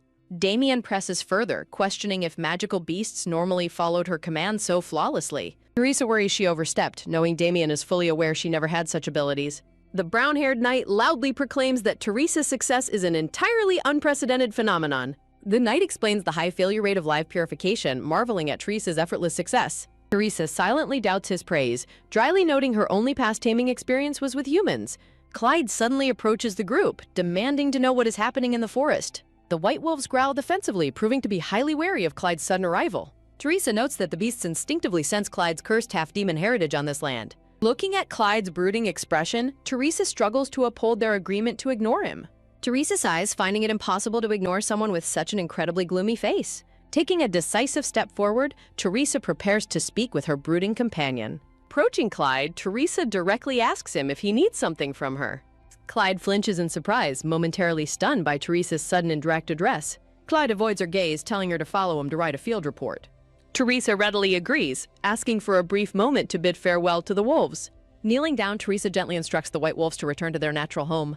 Teresa warns the beasts to stay safe and avoid getting corrupted by miasma again. White wolves howl together, releasing a brilliant wave of shimmering golden magic. Teresa looks up in surprise as the holy magic of the creature spreads outward. The light brown-haired knight gasps in awe, pointing toward the incredible display of magical light. Sweeping golden energy purifies the corrupted land, transforming the forest clearing entirely. The ecstatic knights cheer in unison, loudly praising Teresa for saving the forest. Teresa worries about drawing unnecessary attention, though she is relieved the land is safe. She recalls how failing to purify the land previously led to her execution as a scapegoat. Teresa shudders at the memory of her original tragic death amidst pools of blood. Teresa's dark thoughts are suddenly interrupted as Clyde extends his hand toward her. Clyde commands Teresa to stop dawdling and take his hand to help her up. Suspicious of his sudden kindness, Teresa declines, insisting she can walk back entirely alone. Clyde scoffs at her refusal, skeptically asking how she expects to walk in her shoes. Teresa inspects her feet, dismayed to find her high heel has snapped completely off. Teresa notes his low affection score, suspiciously wondering if Clyde's kindness is actually a trap. Teresa stubbornly refuses, limping forward while reminding Clyde of his field report duties. Barefoot and carrying her broken shoes, Teresa insists she will be fine as she walks. Clyde scowls deeply, thoroughly irritated by her persistent refusal to accept his assistance. Clyde storms off in irritation, leaving Teresa to sweat drop at his notoriously bad temper. Walking barefoot, Teresa is met with shocked stares, realizing exposing feet is highly taboo. Damien intercepts her, gently lecturing Teresa on maintaining proper noble dignity and courtesy. The system glows as a romance-loving constellation donates 10,000 coins to Teresa. Realizing there is no reason to turn down free coins, Teresa decides to cooperate.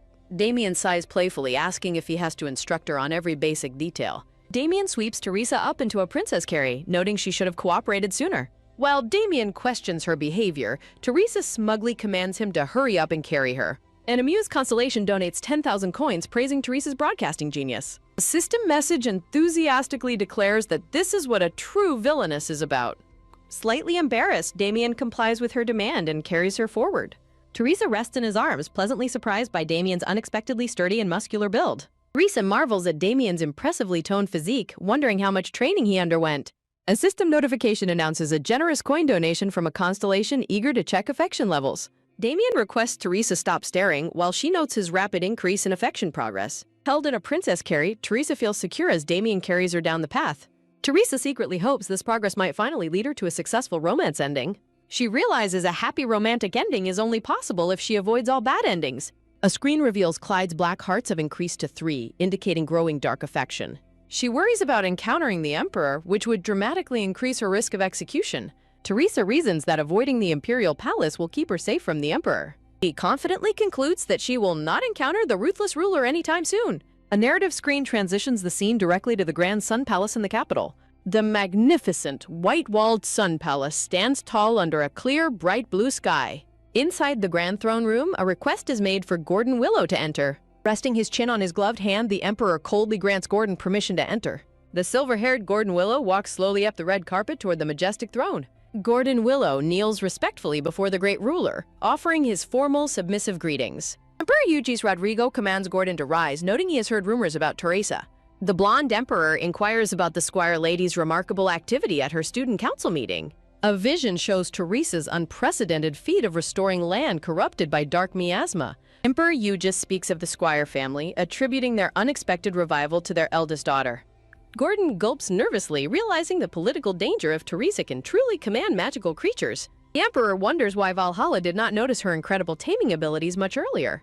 Eugis reflects on the Squire family's expected decline versus Teresa's sudden, powerful magical awakening. The Emperor turns a stern, demanding gaze toward Gordon, asking how this oversight happened.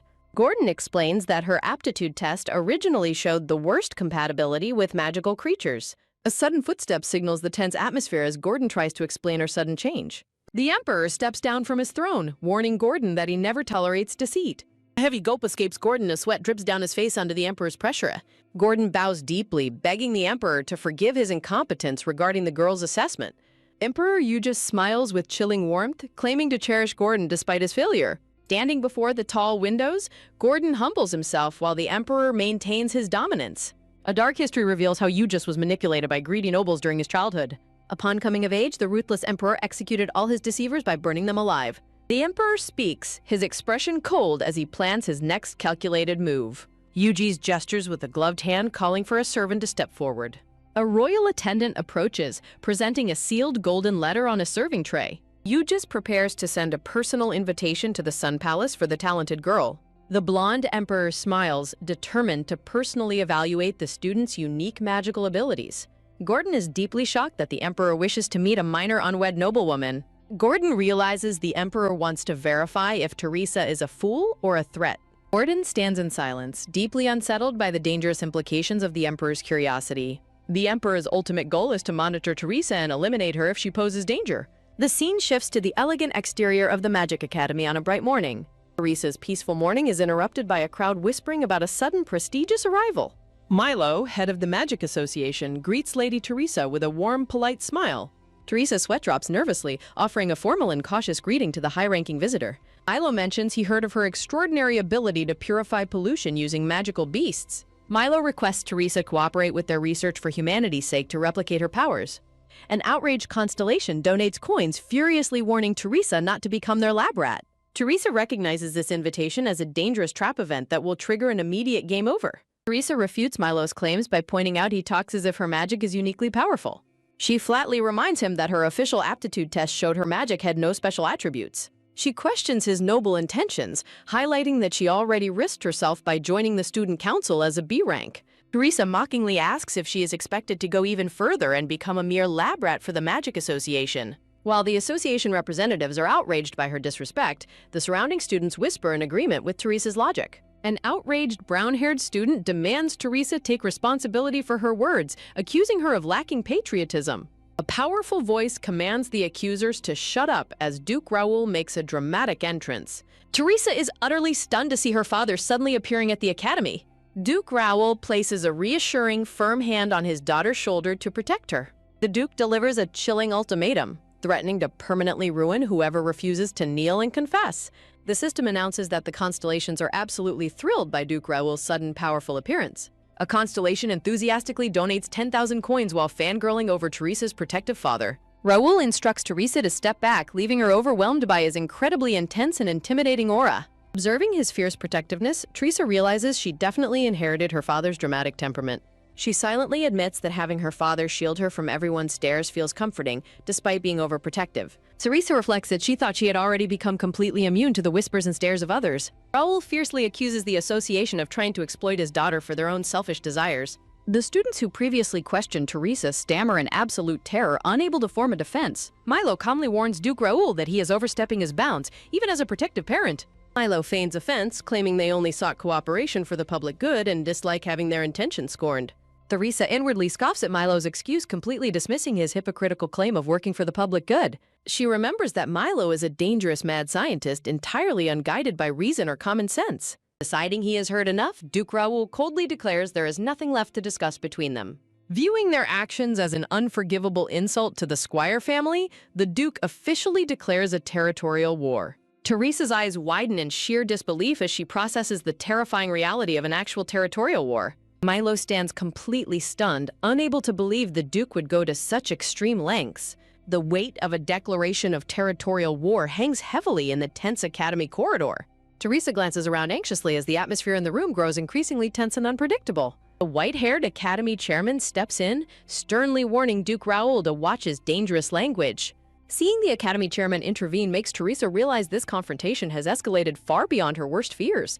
Duke Raoul retorts that the Squires do not tolerate insults, reminding Duke Willow of their family's pride. Duke Willow reacts with visible shock and anger at the direct defiance of his warning. The spectators whisper about the Squires' undefeated record, noting the Willow family previously lost to them. A curious constellation donates 10,000 coins, thoroughly entertained by the sudden escalation of noble family drama. Teresa watches the unfolding conflict with a growing sense of dread, sweating at the sheer danger. A century ago, the Squire and Willow families attempted to unite their powerful houses through a marital alliance. The alliance collapsed when the Willow groom fled with his mistress on the wedding day, humiliating the Squire family. To avenge their ruined pride, the enraged Squire patriarch launched a war and ruthlessly executed the Willow patriarch. In fierce retaliation, the Willow family raided and burned all of the Squire family's generational secret magic archives. This bloody history of betrayal and destruction permanently established the two proud noble houses as sworn, bitter enemies. Duke Raoul sternly warns that anyone who dares harm his child must be prepared to pay with their life. Another enthusiastic constellation donates 10,000 coins, captivated by the intense and dramatic family feud unfolding. Caught in the middle of this massive historical conflict, Teresa feels completely suffocated by the intense atmosphere. While the other students admire the Duke's fierce protection, Teresa internally screams at how suffocating it actually is. Duke Willow grits his teeth, clearly frustrated and cornered by the dangerous declaration of territorial war. Relenting under pressure, Duke Willow admits that the Academy should have done more to protect Teresa sooner. Teresa notes the sudden shift, wondering if the presence of so many spectators forced them to back down. Yielding to the pressure, Milo grudgingly promises to send a formal written apology from the Magic Association. Duke Willow apologizes to Teresa directly, pleading for her to believe he had no malicious intent today. He explains that he simply values her extraordinary talents, leaving her wary but relieved the crisis has ended. Teresa scoffs at the Magic Association's greed for arriving at the crack of dawn. Duke Raoul vows to remember the faces of everyone who targeted his daughter. Raoul threatens them with consequences, leaving the terrified students pleading for him to wait. Duke Raoul calls out Teresa's name, preparing to lead her away. Teresa looks back in surprise as her father calls him aim. Taking her hand, Duke Raoul firmly leads Teresa away from the school hallway. System window announces that the constellation Madmania has donated 10,000 coins. Another glowing window displays a constellation's enthusiastic praise for Teresa's protective family. Teresa looks down at their joined hands, feeling slightly embarrassed by the gesture. Teresa awkwardly asks her father how long he plans on holding her hand. Teresa curiously asks her father what brought him back to Valhalla so soon. Duke Raoul walks in silence, looking deeply serious as he guides his daughter. Rao notes the Greedy Magic Association was bound to target her after her purification feat. Duke Raoul turns to his daughter, who looks up at him with concern. Duke Raoul looks sternly ahead, clearly displeased with the Academy's lack of protection. Teresa sweat drops, admitting she did not expect her magic to cause so much chaos. Chibi Raoul aggressively lectures his daughter, who can only listen in stunned silence. Teresa internally complains about her father's intense lecturing, finding it a bit unfair. Teresa silently defends herself, while Chibi Raoul demands to know if she makes sense. Raoul uses his own youth to lecture her, leaving Teresa exasperated by his nagging. Teresa submissively promises to inform him about her future activities in advance. A voice greets Duke Squire, prompting Teresa to recognize the speaker as Gordon Willow. Teresa is shocked to see Gordon Willow, who should be at the Imperial Palace. Gordon Willow addresses Teresa Squire directly, shifting the focus of the tense atmosphere. A sealed white envelope with gold ornaments rests formally on a luxurious golden tray. Gordon Willow coldly commands Teresa to show proper respect to the Imperial message. An attendant presents the golden tray to Teresa, who reacts with visible tension. Teresa is deeply shaken upon realizing she has received a direct Imperial summon. Duke Raoul scowls with absolute fury at the sudden and unwelcome Imperial intervention. Duke Raoul angrily demands to know the meaning of this sudden Imperial announcement. Gordon Willow impassively clarifies that the decree comes directly from the Emperor himself. Gordon recites the Imperial decree commending Teresa's achievements in restoring the corrupted village. The Emperor officially summons Teresa to the Sun Palace, leaving her completely stunned. Sweat drips down Teresa's face as she processes the immense danger of the summons. Teresa stands in silent dread, shocked that a royal summons has actually happened. Desperately trying to stay calm, Teresa realizes the gravity of receiving a royal invite. Teresa notices that the royal servants are closely watching her every expression. Teresa worries that her reactions will be reported directly to the dangerous emperor. A terrifying vision of her execution at the guillotine flashes through Teresa's mind. Teresa politely accepts the letter, promising to follow the emperor's instructions with utmost courtesy.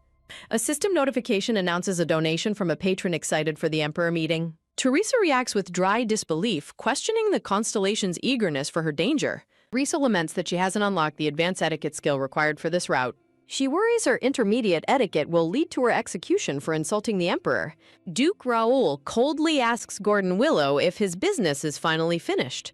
Raoul bluntly orders Gordon to leave, refusing to speak with his enemy's son. Another blue system window announces a donation of 10,000 coins from Cider Pass. Gordon claims he is merely executing the emperor's task, but Raoul dismisses his excuse. Teresa panics as Gordon involves both the Magic Association and the Royal Palace. Teresa nervously intervenes, politely requesting some private time to speak with her father.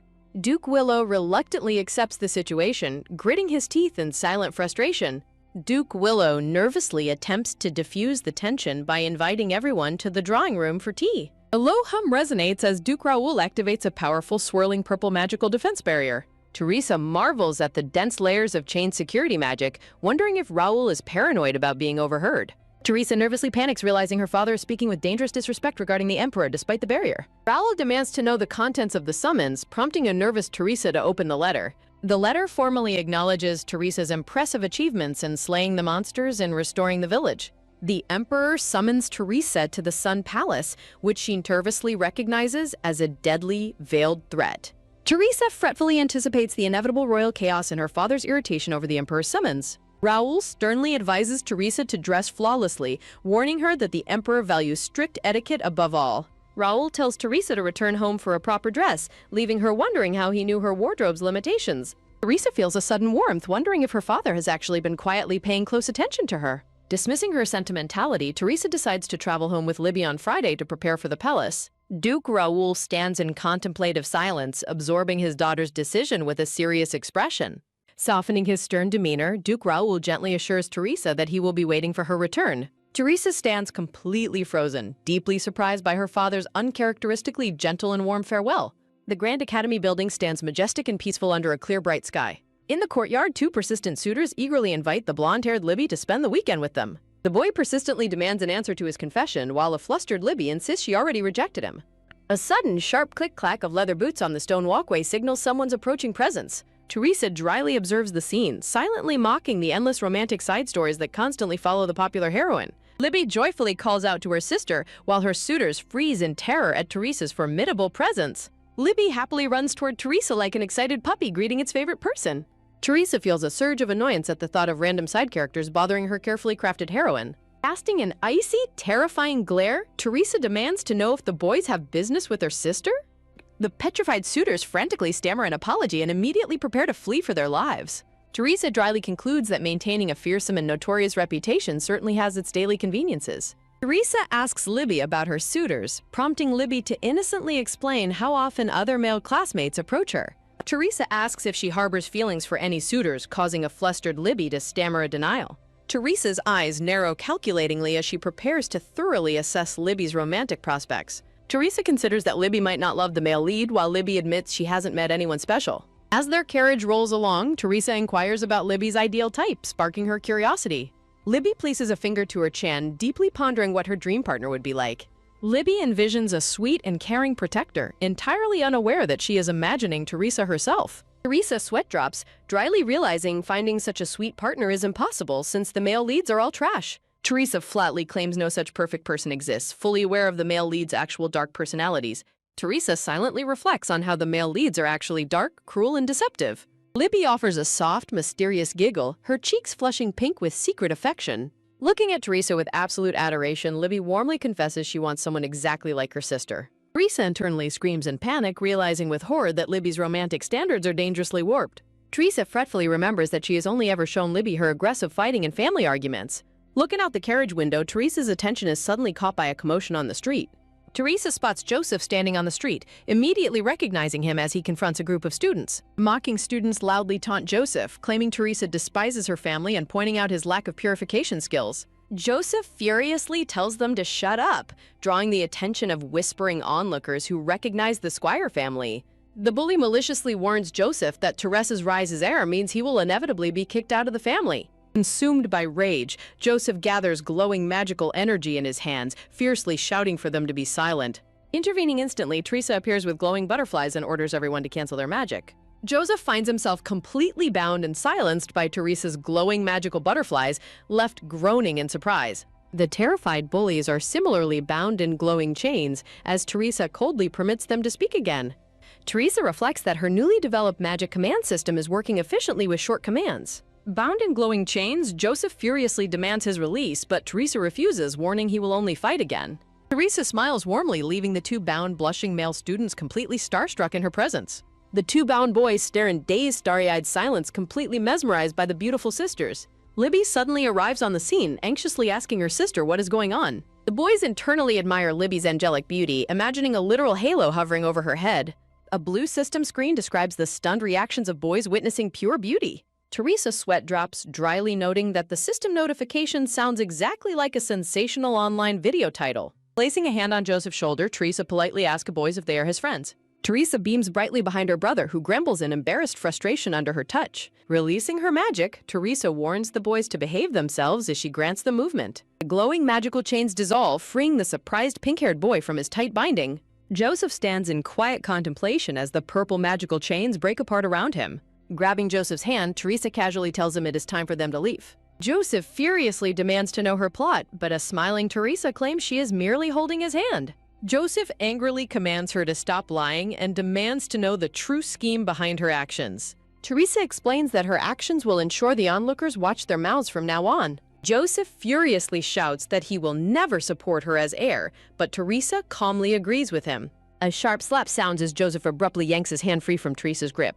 Joseph quietly asks if she was truly that desperate to kick him and his mother out. Libby watches the painful family exchange in silent sorrow, deeply affected by their lingering resentment.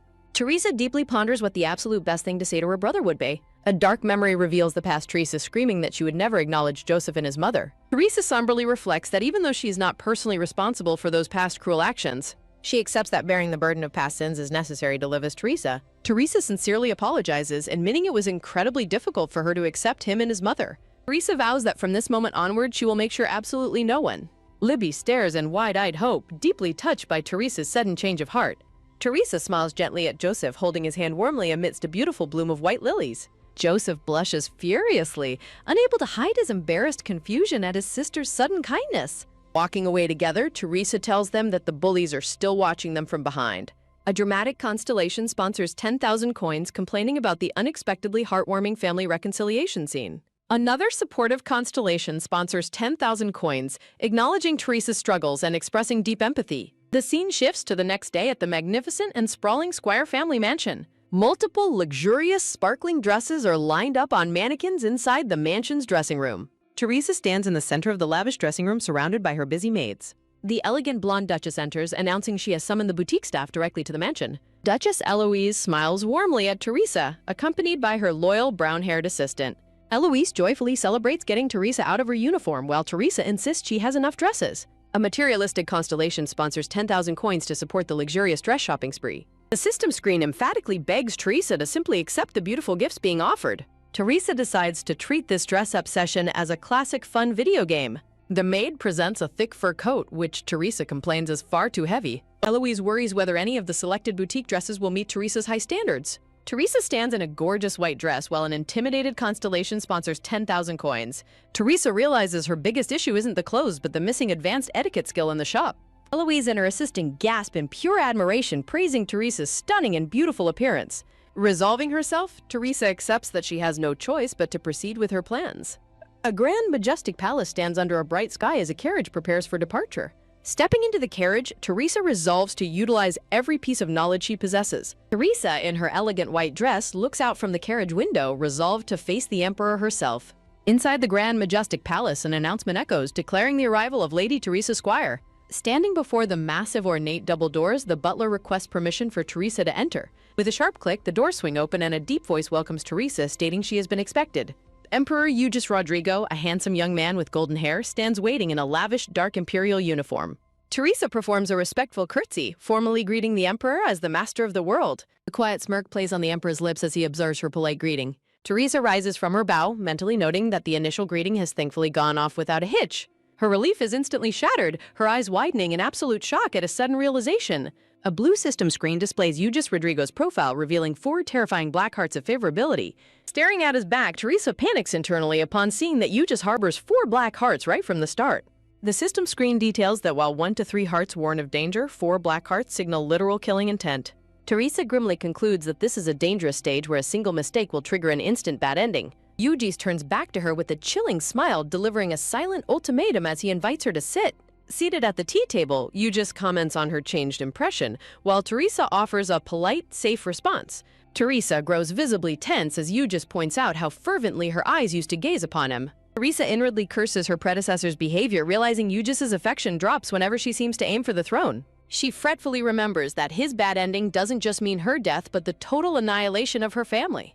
Eugis remarks that all the young ladies were restless at that time, keeping his arms crossed defensively. Smiling softly, Teresa tactfully replies that seeing him was the absolute peep of what any lady could wish for. Eugis's eyes narrow as he repeats her reference to him as a prince with cold curiosity. Teresa sweats nervously, desperately hoping she did not inadvertently insult him by implying he is not emperor-like.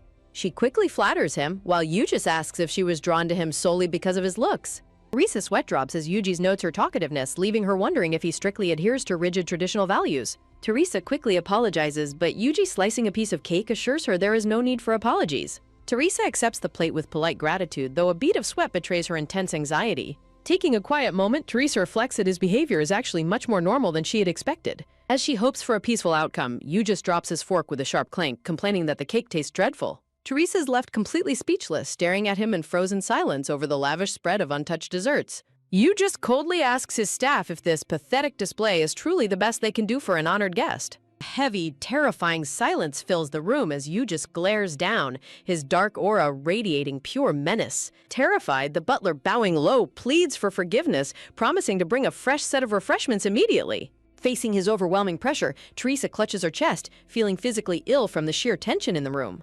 Standing up, Eugis decides to take her on a tour of the Scent Palace while the staff prepares new snacks. Eugis steps closer and politely extends his gloved hand, offering her a tour after a brief walk. Forcing a bright, trembling smile, Teresa accepts his hand, expressing that it is a great honor. Teresa gasps in pain as Eugis squeezes her hand tightly, mocking her for trembling so heavily. Standing amidst dark lilies, Eugis claims he only meant to escort her, mockingly noting her wariness of him. Feeling like she has been caught by a wild beast, Teresa weakly stammers that she has no such intention. Yu just smiles with chilling amusement, pulling her forward as he simply tells her to follow him. Heavy rain pours over the Grand Imperial Palace, setting a somber and foreboding atmosphere. Walking along the sheltered terrace, Yu just mentions hearing about a recent angry commotion involving her father, the Duke. Yu just asks if the matter has been amicably resolved, quickly dismissing it as unimportant compared to the present. Teresa looks down warily as Yu just assumes she expects a reward for her distinguished services. Stopping by the rain-slick courtyard, Yu just offers to make her an imperial mage with her own magic tower. Teresa politely declines the grand offer, prompting Yu just to question her refusal with narrowing eyes. Looming over her, Yu just demands to know what she truly desires, as Teresa realizes this is a deadly test. A mental scale weighs golden coins against a bloody dagger, illustrating Teresa's struggle to find the perfect balanced request. As the servants return with refreshments, Teresa fretfully wonders what in the world she should ask for. Yu just holds Teresa close under the dim light, watching her reaction intently as she stares up in stunned silence. Clumsy servant prostrates himself in the rain, frantically apologizing to the Emperor for his oversight. Teresa observes the servant's muffled footwear, realizing Yu just is in a deadly, highly volatile mood. Teresa grows anxious, realizing she cannot stand by and let the poor servant be executed. She resolves to intervene immediately before a tragedy unfolds right in front of her. Teresa boldly speaks up, requesting to visit the Imperial Garden to see the ice-storm monkshood. Yu just expresses skepticism about the flower, but his butler confirms it is kept in the Imperial bedchamber.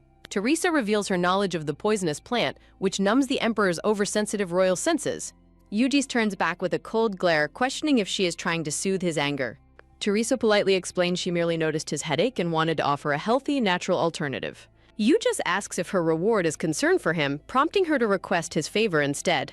Yu just quietly considers her request, acknowledging that his royal favor is indeed the ultimate prize. The rain continues to fall as Yu just commands her to lead the way to the garden.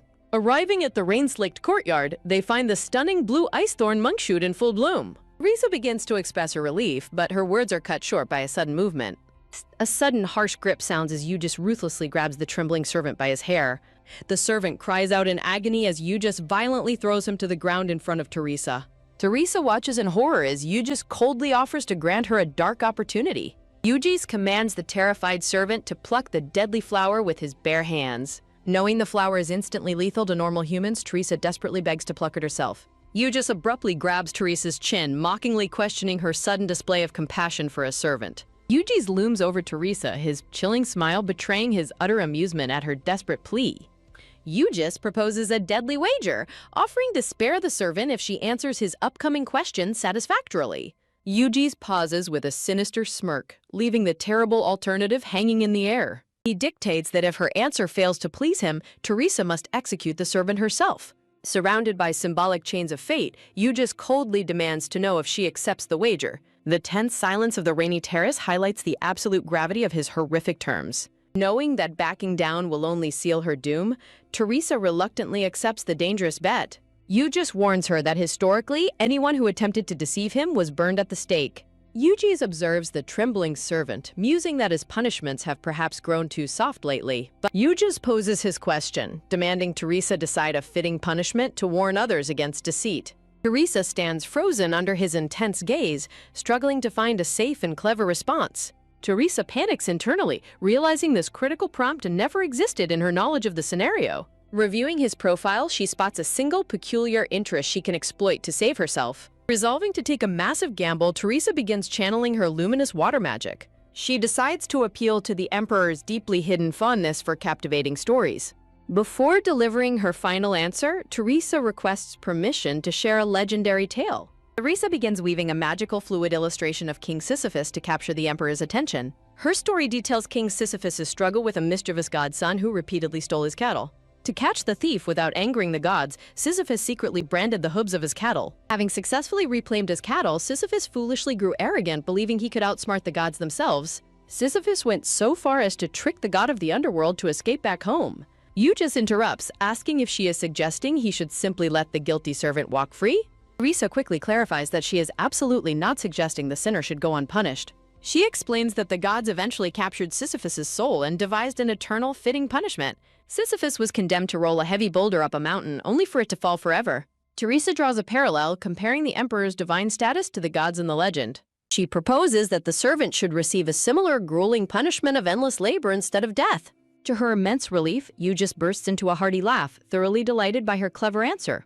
Teresa's gamble pays off as the Emperor's terrifying mood visibly softens. Teresa exhales a deep, trembling sigh of relief, having narrowly avoided a lethal bad ending. Teresa expects the servant's release, but Yuji sentences him to the endless punishment of rolling a boulder. The terrified servant desperately begs for mercy, reminding the Emperor of his promise. Yu just coldly retorts that he technically spared the servant's life by not executing him. On the Emperor's command, the guards ruthlessly drag the struggling servant away. The unfortunate servant's desperate cries for mercy quickly fade into the rainy courtyard. Teresa stands in stunned silence as the weeping servant is dragged away. As the rain continues to pour, the dark atmosphere begins to shift. Picking the blue monk's hood, Yu just muses that even Teresa's bad etiquette no longer irritates him.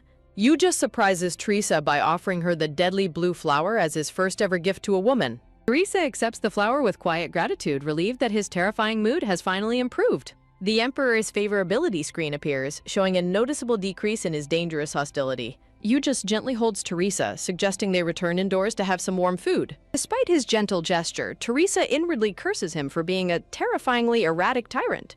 Delighted by the intense drama unfolding, fascinated celestial observers shower Teresa with generous sponsorships. Staring at Eugenius, Teresa silently labels him the absolute worst male lead she has ever written. Under a serene night sky, the scene transitions to chapter 40 of her perilous journey. Back in his private chambers, the butler notes the Emperor's apparent satisfaction with today's meeting. Yu just reflects on his long life, noting he has survived long enough to witness surprising events. Yuji smirks, highly amused that a lady from the Squire family managed to entertain him. He recalls nearly choking Teresa, yet his curiosity about her remains thoroughly piqued. Looking out at the full moon, Yu just concludes she is definitely not a devil contractor. The butler pours red wine as Yu just describes feeling an unpleasantly favorable sensation from her. Picking up his wine glass, Yuji ponders Teresa's unexpected, captivating effect on his senses. Yu just vividly recalls the breathtaking magical aura that momentarily captivated his highly guarded heart. Yu just grimly warns his butler that Teresa remains a highly dangerous and unpredictable variable. Raising his wine glass, the Emperor offers a silent, intrigued toast to Teresa. Back at the academy, Teresa is left utterly speechless by a sudden, shocking discovery. She is horrified to see an overwhelming caravan of lavish imperial gifts arriving for her. Morning sunlight filters through the lush green leaves, marking the start of a chaotic day. As she stands outside the Grand Academy building, someone loudly calls out Teresa's name. A sensational rumor about the Emperor proposing to Teresa instantly spreads among the Academy students. Excited classmates swarm Teresa, eagerly questioning her about the massive parade of imperial gifts. Teresa frantically denies the wild rumors, explaining the gifts were simply rewards for her service. Rumio stands closely behind Teresa, darkly noting that the Emperor has never gifted flowers before. Growing increasingly unhinged with jealousy, Rumio frantically scribbles notes, muttering about Teresa's allure. Teresa panics, realizing that Rumio's growing rage threatens to summon a dangerous devil right there. To prevent a disaster, Teresa desperately declares to her friends that she only loves Clyde. She dramatically proclaims that she will never marry anyone else if it is not Clyde. Blushing a bright, furious red, Teresa shouts out her fake confession to quiet the rumors. A sudden, calm voice cuts through the garden, expressing dry pity at her passionate words. Teresa freezes in absolute horror as she realizes who is standing right behind her. Clyde calmly approaches her, teasingly asking how much of her dramatic proposal he has heard. Teresa inwardly panics over the intense humiliation, while her excited classmates squeal over Clyde's arrival. Looking thoroughly annoyed by the screaming girls, Clyde coldly tells them to get lost. Turning his attention back to Teresa, Clyde demands that she follow him immediately. Stunned and sweating nervously, Teresa points to herself in absolute confusion. From inside the academy, a mysterious dark-haired man silently watches their interaction through a window. In the sunlit courtyard, Teresa quietly follows Clyde, wondering why he was searching for her. Clyde quickly mutters a brief dismissal, attempting to cover up his sudden desire to see her. Teresa sighs in deep relief, glad Clyde's timely arrival successfully prevented Rumio's demon-summoning rage. A crisp clack sounds as Teresa takes a step forward while Clyde walks nearby. Walking through the sunlit grounds, Teresa asks Clyde if she may walk beside him. Looking away with a slight blush, Clyde quietly mutters that she is impossible to read. Clyde commands Teresa to follow him, prompting her to ask what he just said. A polite notification announces that Professor Ilya has requested Teresa's presence in his grand study. Observing Teresa's pale complexion, Professor Ilya warmly notes that she does not look well. Teresa lies about having an upset stomach while inwardly blaming her sickness on Eugis. A gentle hand reaches out, presenting a small bottle of glowing blue liquid to Teresa. Professor Ilya offers a kind and reassuring smile as he extends his helpful gift. Presenting the medicine, Professor Ilya gently takes her hand and asks for her cooperation today. A pink system notification reveals that several celestial observers highly support the Ilya romantic route. Startled by the sudden physical contact, Teresa asks why he is acting this way. Ilya presses the blue potion into her palm, telling her to drink it to feel better. Teresa inwardly notes the extreme cost of potions, attributing his generosity to his high affection. Holding the valuable blue bottle close, Teresa politely thanks her professor for the medicine. An ominous dark aura frames a comment noting Teresa's apparent closeness with the professor. Clyde expresses surprise that the two are close enough for Ilya to gift her potions. While Ilya remains silent, Teresa glances between them, inwardly questioning Clyde's unusually prickly attitude. With a swift grab, Clyde suddenly snatches the medicine directly from Teresa's hands. Clyde coldly offers a brief thank you, while Teresa inwardly grumbles about being treated like a child. Ilya explains he summoned them for a highly confidential request from the House of Bernstein. When asked if the request is from his family, Ilya calmly confirms that it is. Ilya details that a mysterious magical beast has been repeatedly trespassing in his family's garden. Teresa recognizes this as a game event, while Ilya warns the beast is beyond his power. Teresa worries about the extreme danger of a beast that even Ilya cannot defeat.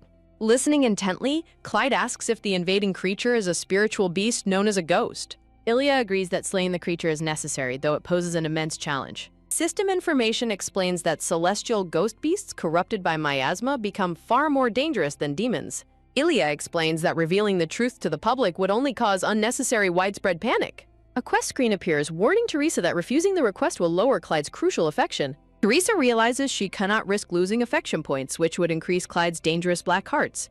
Teresa recalls that the 4 remaining dimensional gates are hidden within each male lead's home.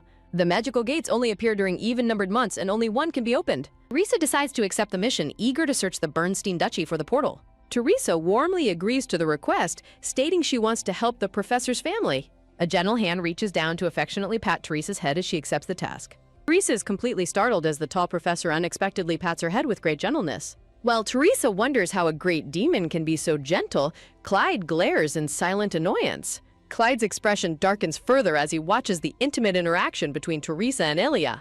Ilya speaks up, shifting the group's focus back to the details of the magical beast. Ilya reveals that the mysterious beast trespassing in their garden is a giant glowing humpback whale. Ilya gazes up into the dark night sky, reflecting on the bizarre and majestic beast. The scene transitions to the sunlit, majestic white stone building of the Academy's annex. Reviewing her status screen, Teresa wonders why her intelligence rating remains stuck at B rank. Teresa ponders how to raise her intelligence while receiving a generous donation from a constellation. Chibi Teresa struggles under a massive stack of books to complete her library visit requirement. Chibi Teresa sits attentively at her desk, working hard to fulfill her lecture attendance count. Teresa realizes her 4th-year status means she has far fewer naturally scheduled classes to attend. Teresa realizes she must enroll in Professor Felix's class to boost her per academic record. Teresa gasps in shock upon checking her channel statistics and seeing her massive coin total. Teresa watches her interface, wondering when her channel rank climbed back into the top 100. A system message registers a 10,000 coin donation from a critical arguing constellation. Teresa watches in disbelief as constellations spam her screen with heavy donations and petty arguments. Teresa questions why hostile viewers bother donating massive sums of coins just to insult her. Grimacing in sheer exasperation, Teresa complains aloud about the endless stress of her live broadcast. A flashy young man wearing a yellow suit walks up to her with confident strides. The yellow-haired man smiles charmingly, greeting her as Oswald's new little darling. Teresa eyes him suspiciously, wondering why he is dressed in a style so similar to Oswald. Kissing her hand, the stranger introduces himself as Chekhov, manager of the top-ranked channel. Pulling her hand away with a slap, Teresa coldly demands that he state his business. Chekhov scoffs in amusement, mockingly asking if she lacks basic noble etiquette. He points out her lack of skills and slow progress, ignoring the chat screens flashing behind him. Chekhov criticizes her bad pacing, questioning why she has not crippled the original female lead yet. Glaring fiercely, Teresa warns him to watch his mouth regarding his cruel suggestions. Chekhov laughs off her anger, claiming Oswald has always been harsh toward his creators. Chekhov warns that Oswald is deliberately driving her into a corner to get her killed. Teresa retorts that Oswald would have killed her directly if that was his true goal. Chekhov starts to reveal his system's secret before quickly covering his mouth in shock. Teresa inwardly deduces that channel managers are forbidden from directly killing their own creators. Teresa demands to know how a rival manager managed to access her personal broadcast records. Chekhov reveals that all broadcast logs are stored within the mystical Akashic records. Chekhov leans in close, teasingly mocking Teresa for her complete lack of cosmic knowledge. A pink system screen shows a protective viewer donating coins to defend Teresa from Chekhov. Chekhov gestures grandly, claiming he only wants to share the harsh cosmic truth with her. He reveals that her rapid rise is solely due to Oswald's first romance broadcast. As she looks at the stars, Chekhov warns that mediocre creators never survive the War of Stars. Chekhov grabs her collar, promising to make her #1 if she transfers to his channel. Before Chekhov can finish his proposition, a sudden burst of magical energy flashes behind him. Chekhov gasps in excruciating pain as a hand ruthlessly pierces directly through his chest. Oswald stands behind him with a chilling smile, reminding Chekhov of the severe penalties for interference. A horrifying crunch echoes aloud, crack, as Oswald ruthlessly crushes Chekhov's glowing golden core. Chekhov screams in absolute agony, furious that Oswald actually dared to destroy his core. Oswald smiles calmly as a system window confirms complete compensation for the damage. Terrified and defeated, Chekhov begs for mercy, promising never to touch Oswald's streamer again. Clutching his glitched, pixelated back, Chekhov stumbles away into the darkness while cursing. The final system announcement confirms Oswald has blocked the hostile constellation as he apologizes for the unpleasantness. Oswald calmly pulls off his stained black glove, calling Chekhov's intrusion an amateurish move. Teresa watches him closely, noticing cold droplets of melting snow resting upon his shoulder. Oswald looks down at Teresa, catching her staring and blinking in mild confusion. He ruffles his vibrant purple hair, causing cold snow water to splash directly onto Teresa's face. Wincing from the cold splash, Teresa complains while Oswald notes her touch felt surprisingly cold. Oswald reaches out to wipe her face, warning her that rejecting his kindness is unpleasant.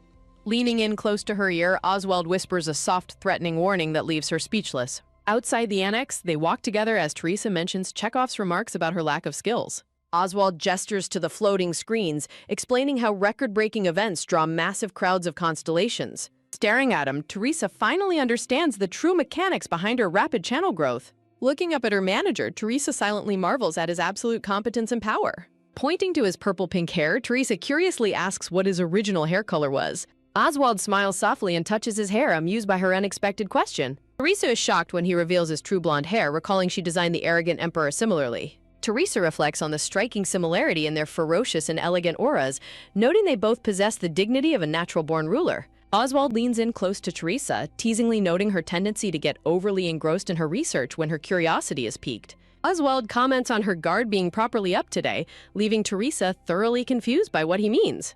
Declaring he is running past his schedule, Oswald abruptly takes his leave and departs. Teresa stands in quiet solitude under the falling leaves, processing the brief but intense encounter. Teresa aggressively wipes her face while grumbling in exasperation about her manager's irritating personality. A heavy, echoing thud shakes the quiet personal reading room, causing the desk to tremble. Teresa gasps in shock as she accidentally drops her books and research papers onto the floor. Teresa sighs while picking up the papers, wishing she had her own research lab to avoid the annoying cleanup.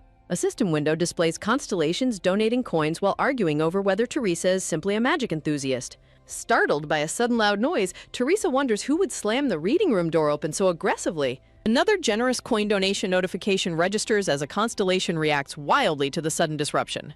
Clyde stands at the entrance of the reading room, looking in at the messy scene.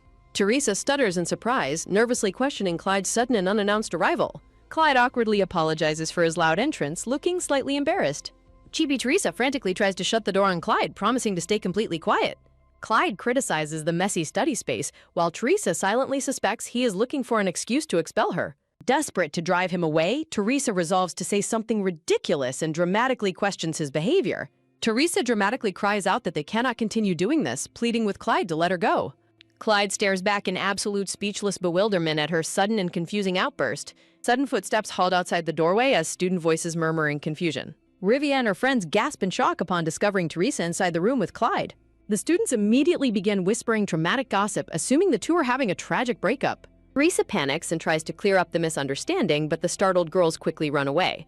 A system notification appears as a constellation gleefully predicts the dramatic rumor is bound to spread. Clyde dryly observes her talent for worsening situations, leaving Teresa to lament her self-inflicted disaster. Clyde reminds her of their urgent mission, while Teresa grumbles that he should have said so in the first place. Teresa hastily gathers her fallen papers on the floor while Clyde stands waiting impatiently. Clyde coldly warns her not to waste any time as she gets ready. Clyde announces that transportation is ready as their carriage speeds through a dense forest at sunset. An awkward, suffocating silence fills the carriage as they ride together.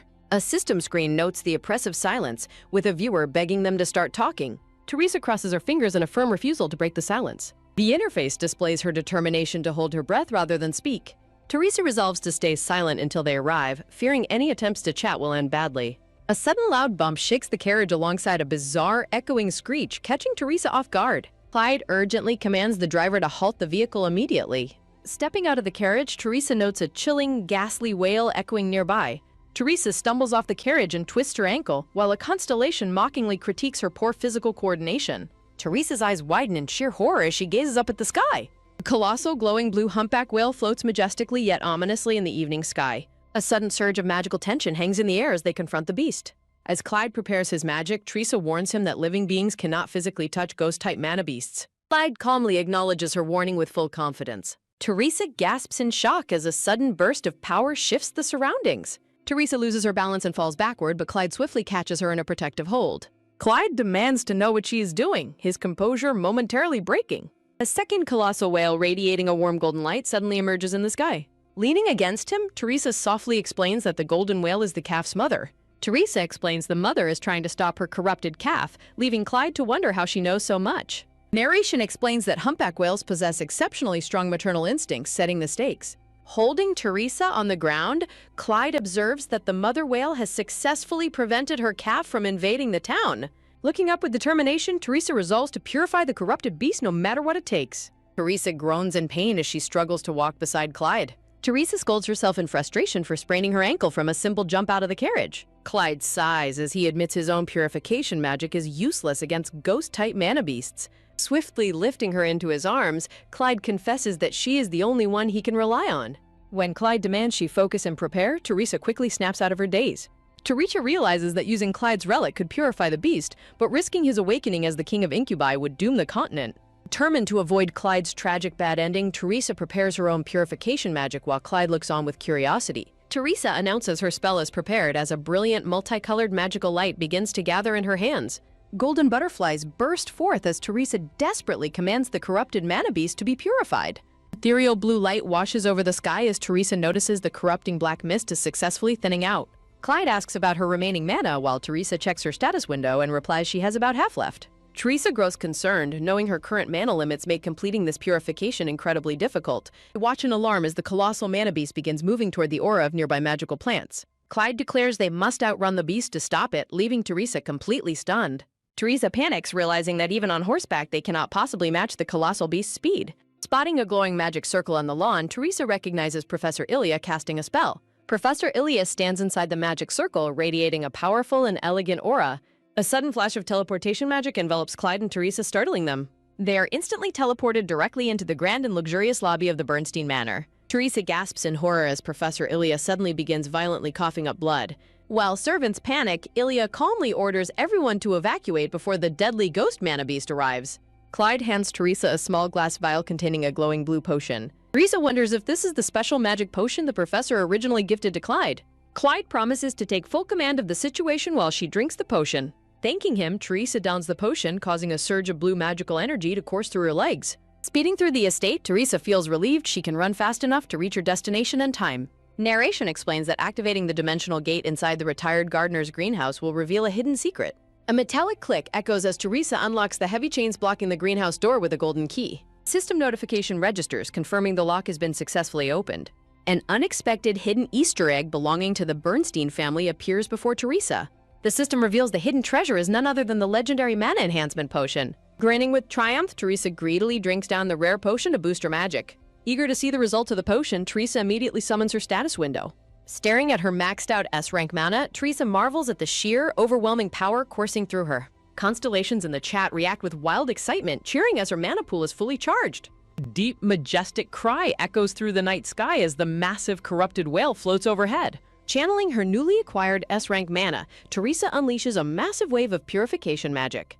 Countless glowing butterflies ascend into the sky, bathing the giant beast in dazzling purification light. A brilliant burst of pure energy cleanses the corruption, restoring the whale's majestic glowing form. The fully cleansed mana beast glides peacefully above the grassy fields, completely free of corruption. Teresa smiles with profound relief, glad that her dangerous plan succeeded without any casualties. System windows confirm the purification succeeded, though Teresa's immense S-rank mana has been completely depleted.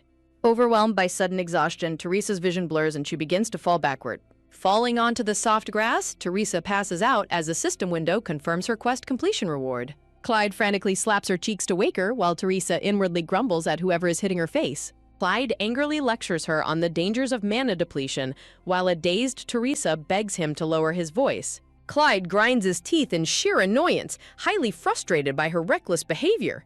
Clyde pinches Teresa's cheek as she groans in pain, lecturing her for nearly dying. Clyde holds Teresa's mouth shut, complaining she pisses people off whenever she speaks. Clyde demands Teresa get up now that she is awake, helping her to her feet. Teresa wonders if Clyde's affection increased as a system notification displays 3 out of 5 hearts.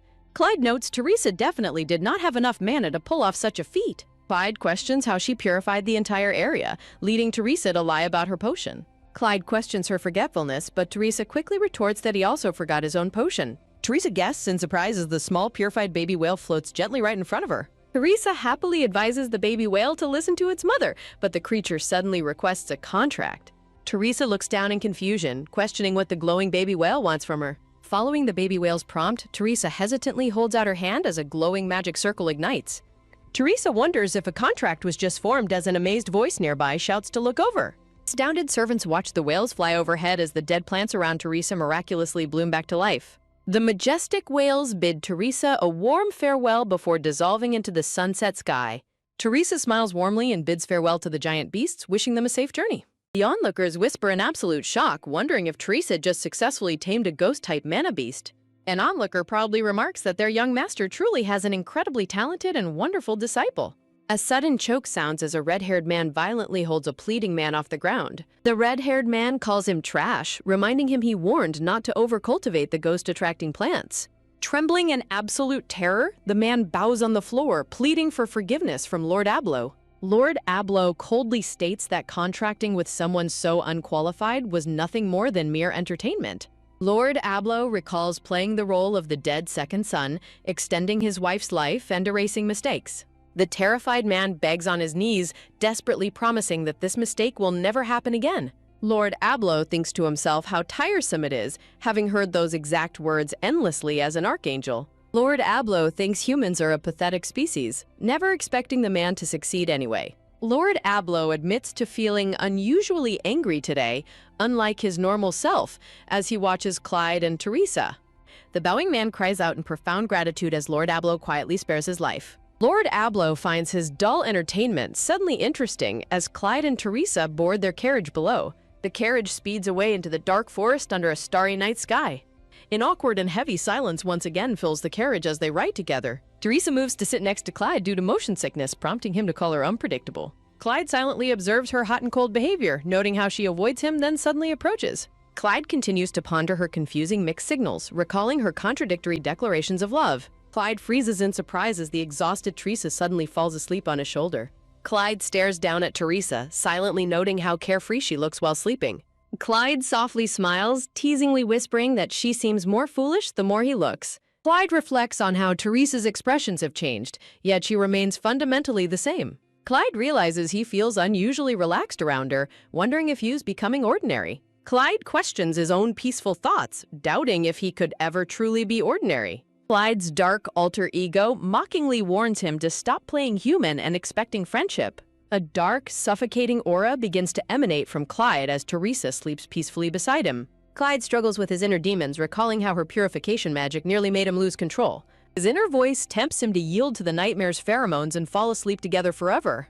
A sudden drip sounds as a single line of blood trickles down Clyde's lip. Clyde bites back his dark urges, commanding the voice to get lost as it sighs in boredom. Narration explains that Duke Bernstein canceled his birthday party, unable to avoid blame for the attack. Despite the Duke's silence, dazzling rumors of the glowing whales had already spread everywhere. Teresa holds a mysterious letter covered in elegant, indecipherable fantasy script. The system screen reveals that Joseph is highly curious about Teresa being the legendary Dawn Mage. Teresa stands completely flabbergasted by the letter, deeply confused by the ridiculous new rumor. Servants whisper that Teresa must belong to the Celestial clan for taming a ghost-type mana beast. Flustered by Mimosa calling her a wingless angel, Teresa quickly flees toward the library. Walking down the path, Teresa internally cringes at her ridiculous new angelic nickname. Teresa frets as a system quest warns of expulsion if she fails her midterm exams. Staring at her disastrous report card with a D- average, Teresa despairs over her chances. The constellations debate her high score in evil extermination as Damien watches her closely. Teresa realizes her extermination score is high only because of her student council volunteer work. Constellations express severe doubt over Teresa's survival, fearing a sudden tragic expulsion ending. Regaining her composure, Teresa confidently tells herself in her chat to remain calm. Teresa summons her status window, revealing her impressive new A-rank magic stats. Teresa recalls how drinking the legendary enhancement potion permanently boosted her immense mana capacity. Constellation donates coins, marveling at how overpowered Teresa's hidden Easter egg potion is. Smug about her developer perks and increased intelligence, Teresa looks forward to taking her rank test soon. Quick, rhythmic footsteps echo as Teresa walks confidently toward her destination. Teresa is suddenly stopped by an annoyed Mimosa complaining about her morning mood. As Teresa and Mimosa bicker in the courtyard, Damien silently approaches from behind. Damien steps directly between the two bickering girls, greeting them with a pleasant smile. Mimosa's annoyance instantly melts away as she swoons over Damien's sudden arrival. Mimosa cheerfully greets Damien with hearts in her eyes while Teresa watches dryly. Damien returns the greeting, prompting Teresa to internally judge Mimosa's dramatic attitude shift. Other students invite Damien to the gym later, confirming his massive popularity at school. Teresa notes Damien's popularity, fully aware of his hidden dark assassin identity. Teresa suggests they head to the library to focus on their studies. Teresa assumes her ordinary status protects her from dealing with high school popularity. Teresa returns to her library desk to find it absolutely covered in unsolicited gifts. Nearby male students panic in embarrassment when they realize Teresa has spotted their offerings. Teresa wonders if the boys left the gifts, while the constellations scream at her dense nature. Teresa starts writing a reply, assuming this is just a standard exchange of notes. Teresa leaves a polite note telling them to retrieve their misplaced belongings. Constellations laugh in agony as Teresa completely crushes the boys' hopes with her dense reply. Teresa stubbornly concludes that the boys simply left their gifts on the wrong desk. Over the following days, mysterious gifts and lockers stuffed with presents follow Teresa everywhere. Even at restaurants, waiters continuously deliver elaborate, unordered desserts to their table. Teresa immediately orders the waiter to return the unsolicited treats, much to the sender's shock. Rainy Rose warns Teresa that a fan club is forming, but Teresa dismisses the idea. Teresa widens her eyes as Rainy Rose asks if she knows who won the popularity poll. Narration explains the prestigious monthly voting system for the most charming student in school. Teresa guesses the school's top popular figures, but Rainy Rose quickly shuts her down. Teresa sits completely frozen as the shocking truth of the student's advances finally dawns on her. Blushing furiously, Teresa coughs and desperately refutes the rumors of the Emperor's interest in her. Damien walks up to their table just as Teresa frantically tries to clear up the misunderstanding. Damien hovers over Teresa's seat, casting a calm and comforting shadow over her. Welcoming him to the empty seat, Teresa silently notes how frequently she runs into Damien. Damien politely introduces himself to a highly flustered Rainy Rose, maintaining his perfect prince persona. Shrugging off the drama, Teresa turns her focus back to enjoying her meal.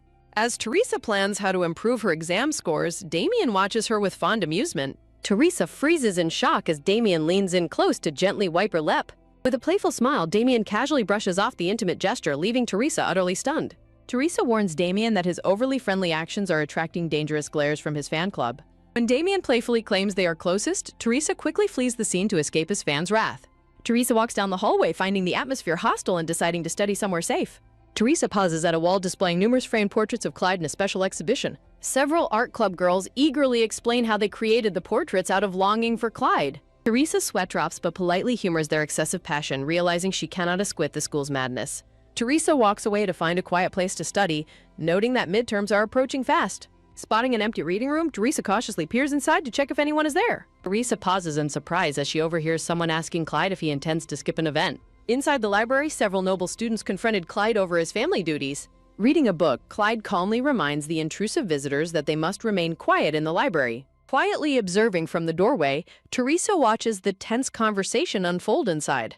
A polite knock on the door interrupts the group's conversation, causing everyone to look back. Teresa steps inside, casually calling out to Clyde that she needs to speak with him.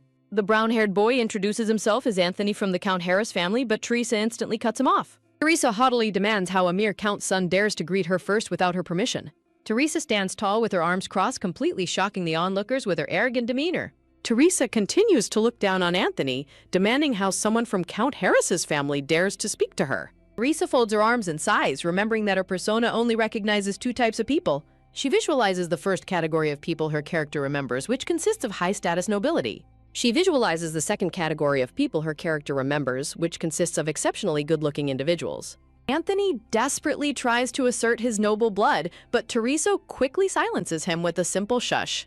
Teresa's magical blue butterflies fly around Anthony, completely sealing his lips and preventing him from speaking. Smiling warmly amid the butterflies, Teresa receives a coin donation from a constellation amused by her psychopathic behavior. Standing up from his desk, Clyde coldly asks Teresa if she feels proud of bullying a first-year student. As Clyde demands to know what she wants, Teresa notes that he is pricklier than usual. Determined not to show any weakness, Teresa firmly blocks the doorway with a loud slap of her hand. Leaning close to Clyde, Teresa boldly suggests they find a private place to have a conversation. A system notification announces a Constellation's coin donation, amused by Teresa's blunt and harsh attitude. Clyde groans in exasperation at Teresa's confusing choice of words, while another constellation donates coins. Grabbing the door handle, Clyde commands the boys to leave as they stumble away with sealed mouths. Clyde casts a bright blue magic circle that binds the door with chains, sealing it shut. As they walk away, Teresa is shocked to learn that only professor-level mages can unlock the door. Nearby, Delve stands quietly in front of Clyde's portrait, unaware that Damien is approaching him. Damien friendly greets Delve, asking if he stepped out because the library is too crowded. Delve flinches and looks down nervously as Damien continues to speak with him in the hallway. Delve admits that unlike Damien, he lacks any talent for magic despite his parents' private tutors. Standing under Damien's giant portrait, Delve wonders if his father would have been happier with Damien instead. Damien kindly changes the subject, asking Delve what other things he enjoys doing besides magic. Delve admits that he has recently found enjoyment in crafting handmade toys on his own. Damien holds up a beautifully detailed wooden drummer boy toy, praising Delve's talent for toy making. Delve smiles sadly, explaining that his father would never allow him to pursue any career besides magic. Damien softly encourages Delve, stating that pursuing his own desires is the only thing that truly matters. Damien continues his philosophical advice, noting that there is no single correct way to live life. Handing the toy back to Delve, Damien declares his determination to live life on his own terms. Staring intensely into Delve's eyes, Damien advises him that only he has the power to define himself. Delve clutches the toy tightly as dark thorns manifest around him, whispering his agreement with Damien's words. The scene shifts to a beautifully decorated, quiet hallway filled with sunlight. Clyde and Teresa walk down the empty hallway, discussing where they should go to find privacy. A small wooden toy dog suddenly comes to life and runs across the marble floor. The wooden dog runs past Clyde and Teresa, pursued by 3 calling girls running close behind. 3 girls, led by a cheerful blonde student, run toward them with bright and excited expressions. Clyde silently ignores Rivi's cheerful greeting, prompting Teresa to internally judge his complete lack of social skills. Clyde curtly announces his departure, but Teresa quickly grabs his coat and excuses his awkwardness to the younger student. Rivi eagerly shows off a wooden dog toy, explaining that it moves on its own when infused with mana. Rivi reveals that Damien gifted her the toy, leaving Teresa utterly shocked that his creations are already circulating among students. Internal narration explains that Damien's wooden toys are actually cursed dolls designed to amplify people's darkest negative thoughts. A dark, chained vision reveals how these cursed dolls are distributed during the school festival to trigger a demon summoning. Staring grimly at the wooden dog, Teresa grows increasingly anxious about the premature appearance of Damien's toys. Teresa warns Rivi that Mimosa will react aggressively if she discovers Rivi received a gift from Damien. Clyde, coolly chiming in, advises Rivi to be extremely cautious of the ubiquitous and fanatic Damien Love Club. Rivi admits she always felt hostile glares whenever Damien spoke to her, wondering why Clyde is smiling. A green-haired girl suddenly rushes up and urgently whispers to Rivi to step away with her. The green-haired girl whispers that Clyde wants Teresa all to himself, leaving Rivi flustered and Teresa highly defensive. Clyde casually asks if the rumor is true, leaving Teresa frozen in shock and complete disbelief. The younger girls run off cheerfully, wishing the 2 seniors a wonderful time together. A system notification alerts Teresa that a thrilled constellation has donated 10,000 coins over the romantic misunderstanding. Teresa fumes about impending rumors, but Clyde dryly reminds her of the rumors she once spread about them dating. A sudden, powerful tremor violently shakes the corridor, startling Clyde and Teresa as debris falls from above. Teresa nervously questions the noise, while Clyde dryly assumes someone is destroying school property. Teresa gasps as the wooden toy dog dropped on the floor suddenly spins and runs away on its own. Realizing the magic toy is moving by itself, Teresa and Clyde quickly chase it down the empty hallway. The wooden toy leads them straight to the grand locked door of the professor-only library. Clyde and Teresa throw open the heavy doors, only to find the interior overrun with twisted dark branches. Peering into the dim, corrupted room, Teresa instantly senses the overwhelming danger of their discovery. A swirling vortex of red energy reveals Delve trapped in the center of an emerging demon realm. Clyde identifies Delve as a 4th-year student, while noting he has never spoken to him before. Delve clutches his toy drummer tight as a heavy clattering sound echoes through the menacing red energy. Massive, dark, thorny roots suddenly burst from the floor, shattering the library's foundation. Clyde screams Teresa's name in desperation as she is pulled backward into the rapidly expanding demon dungeon.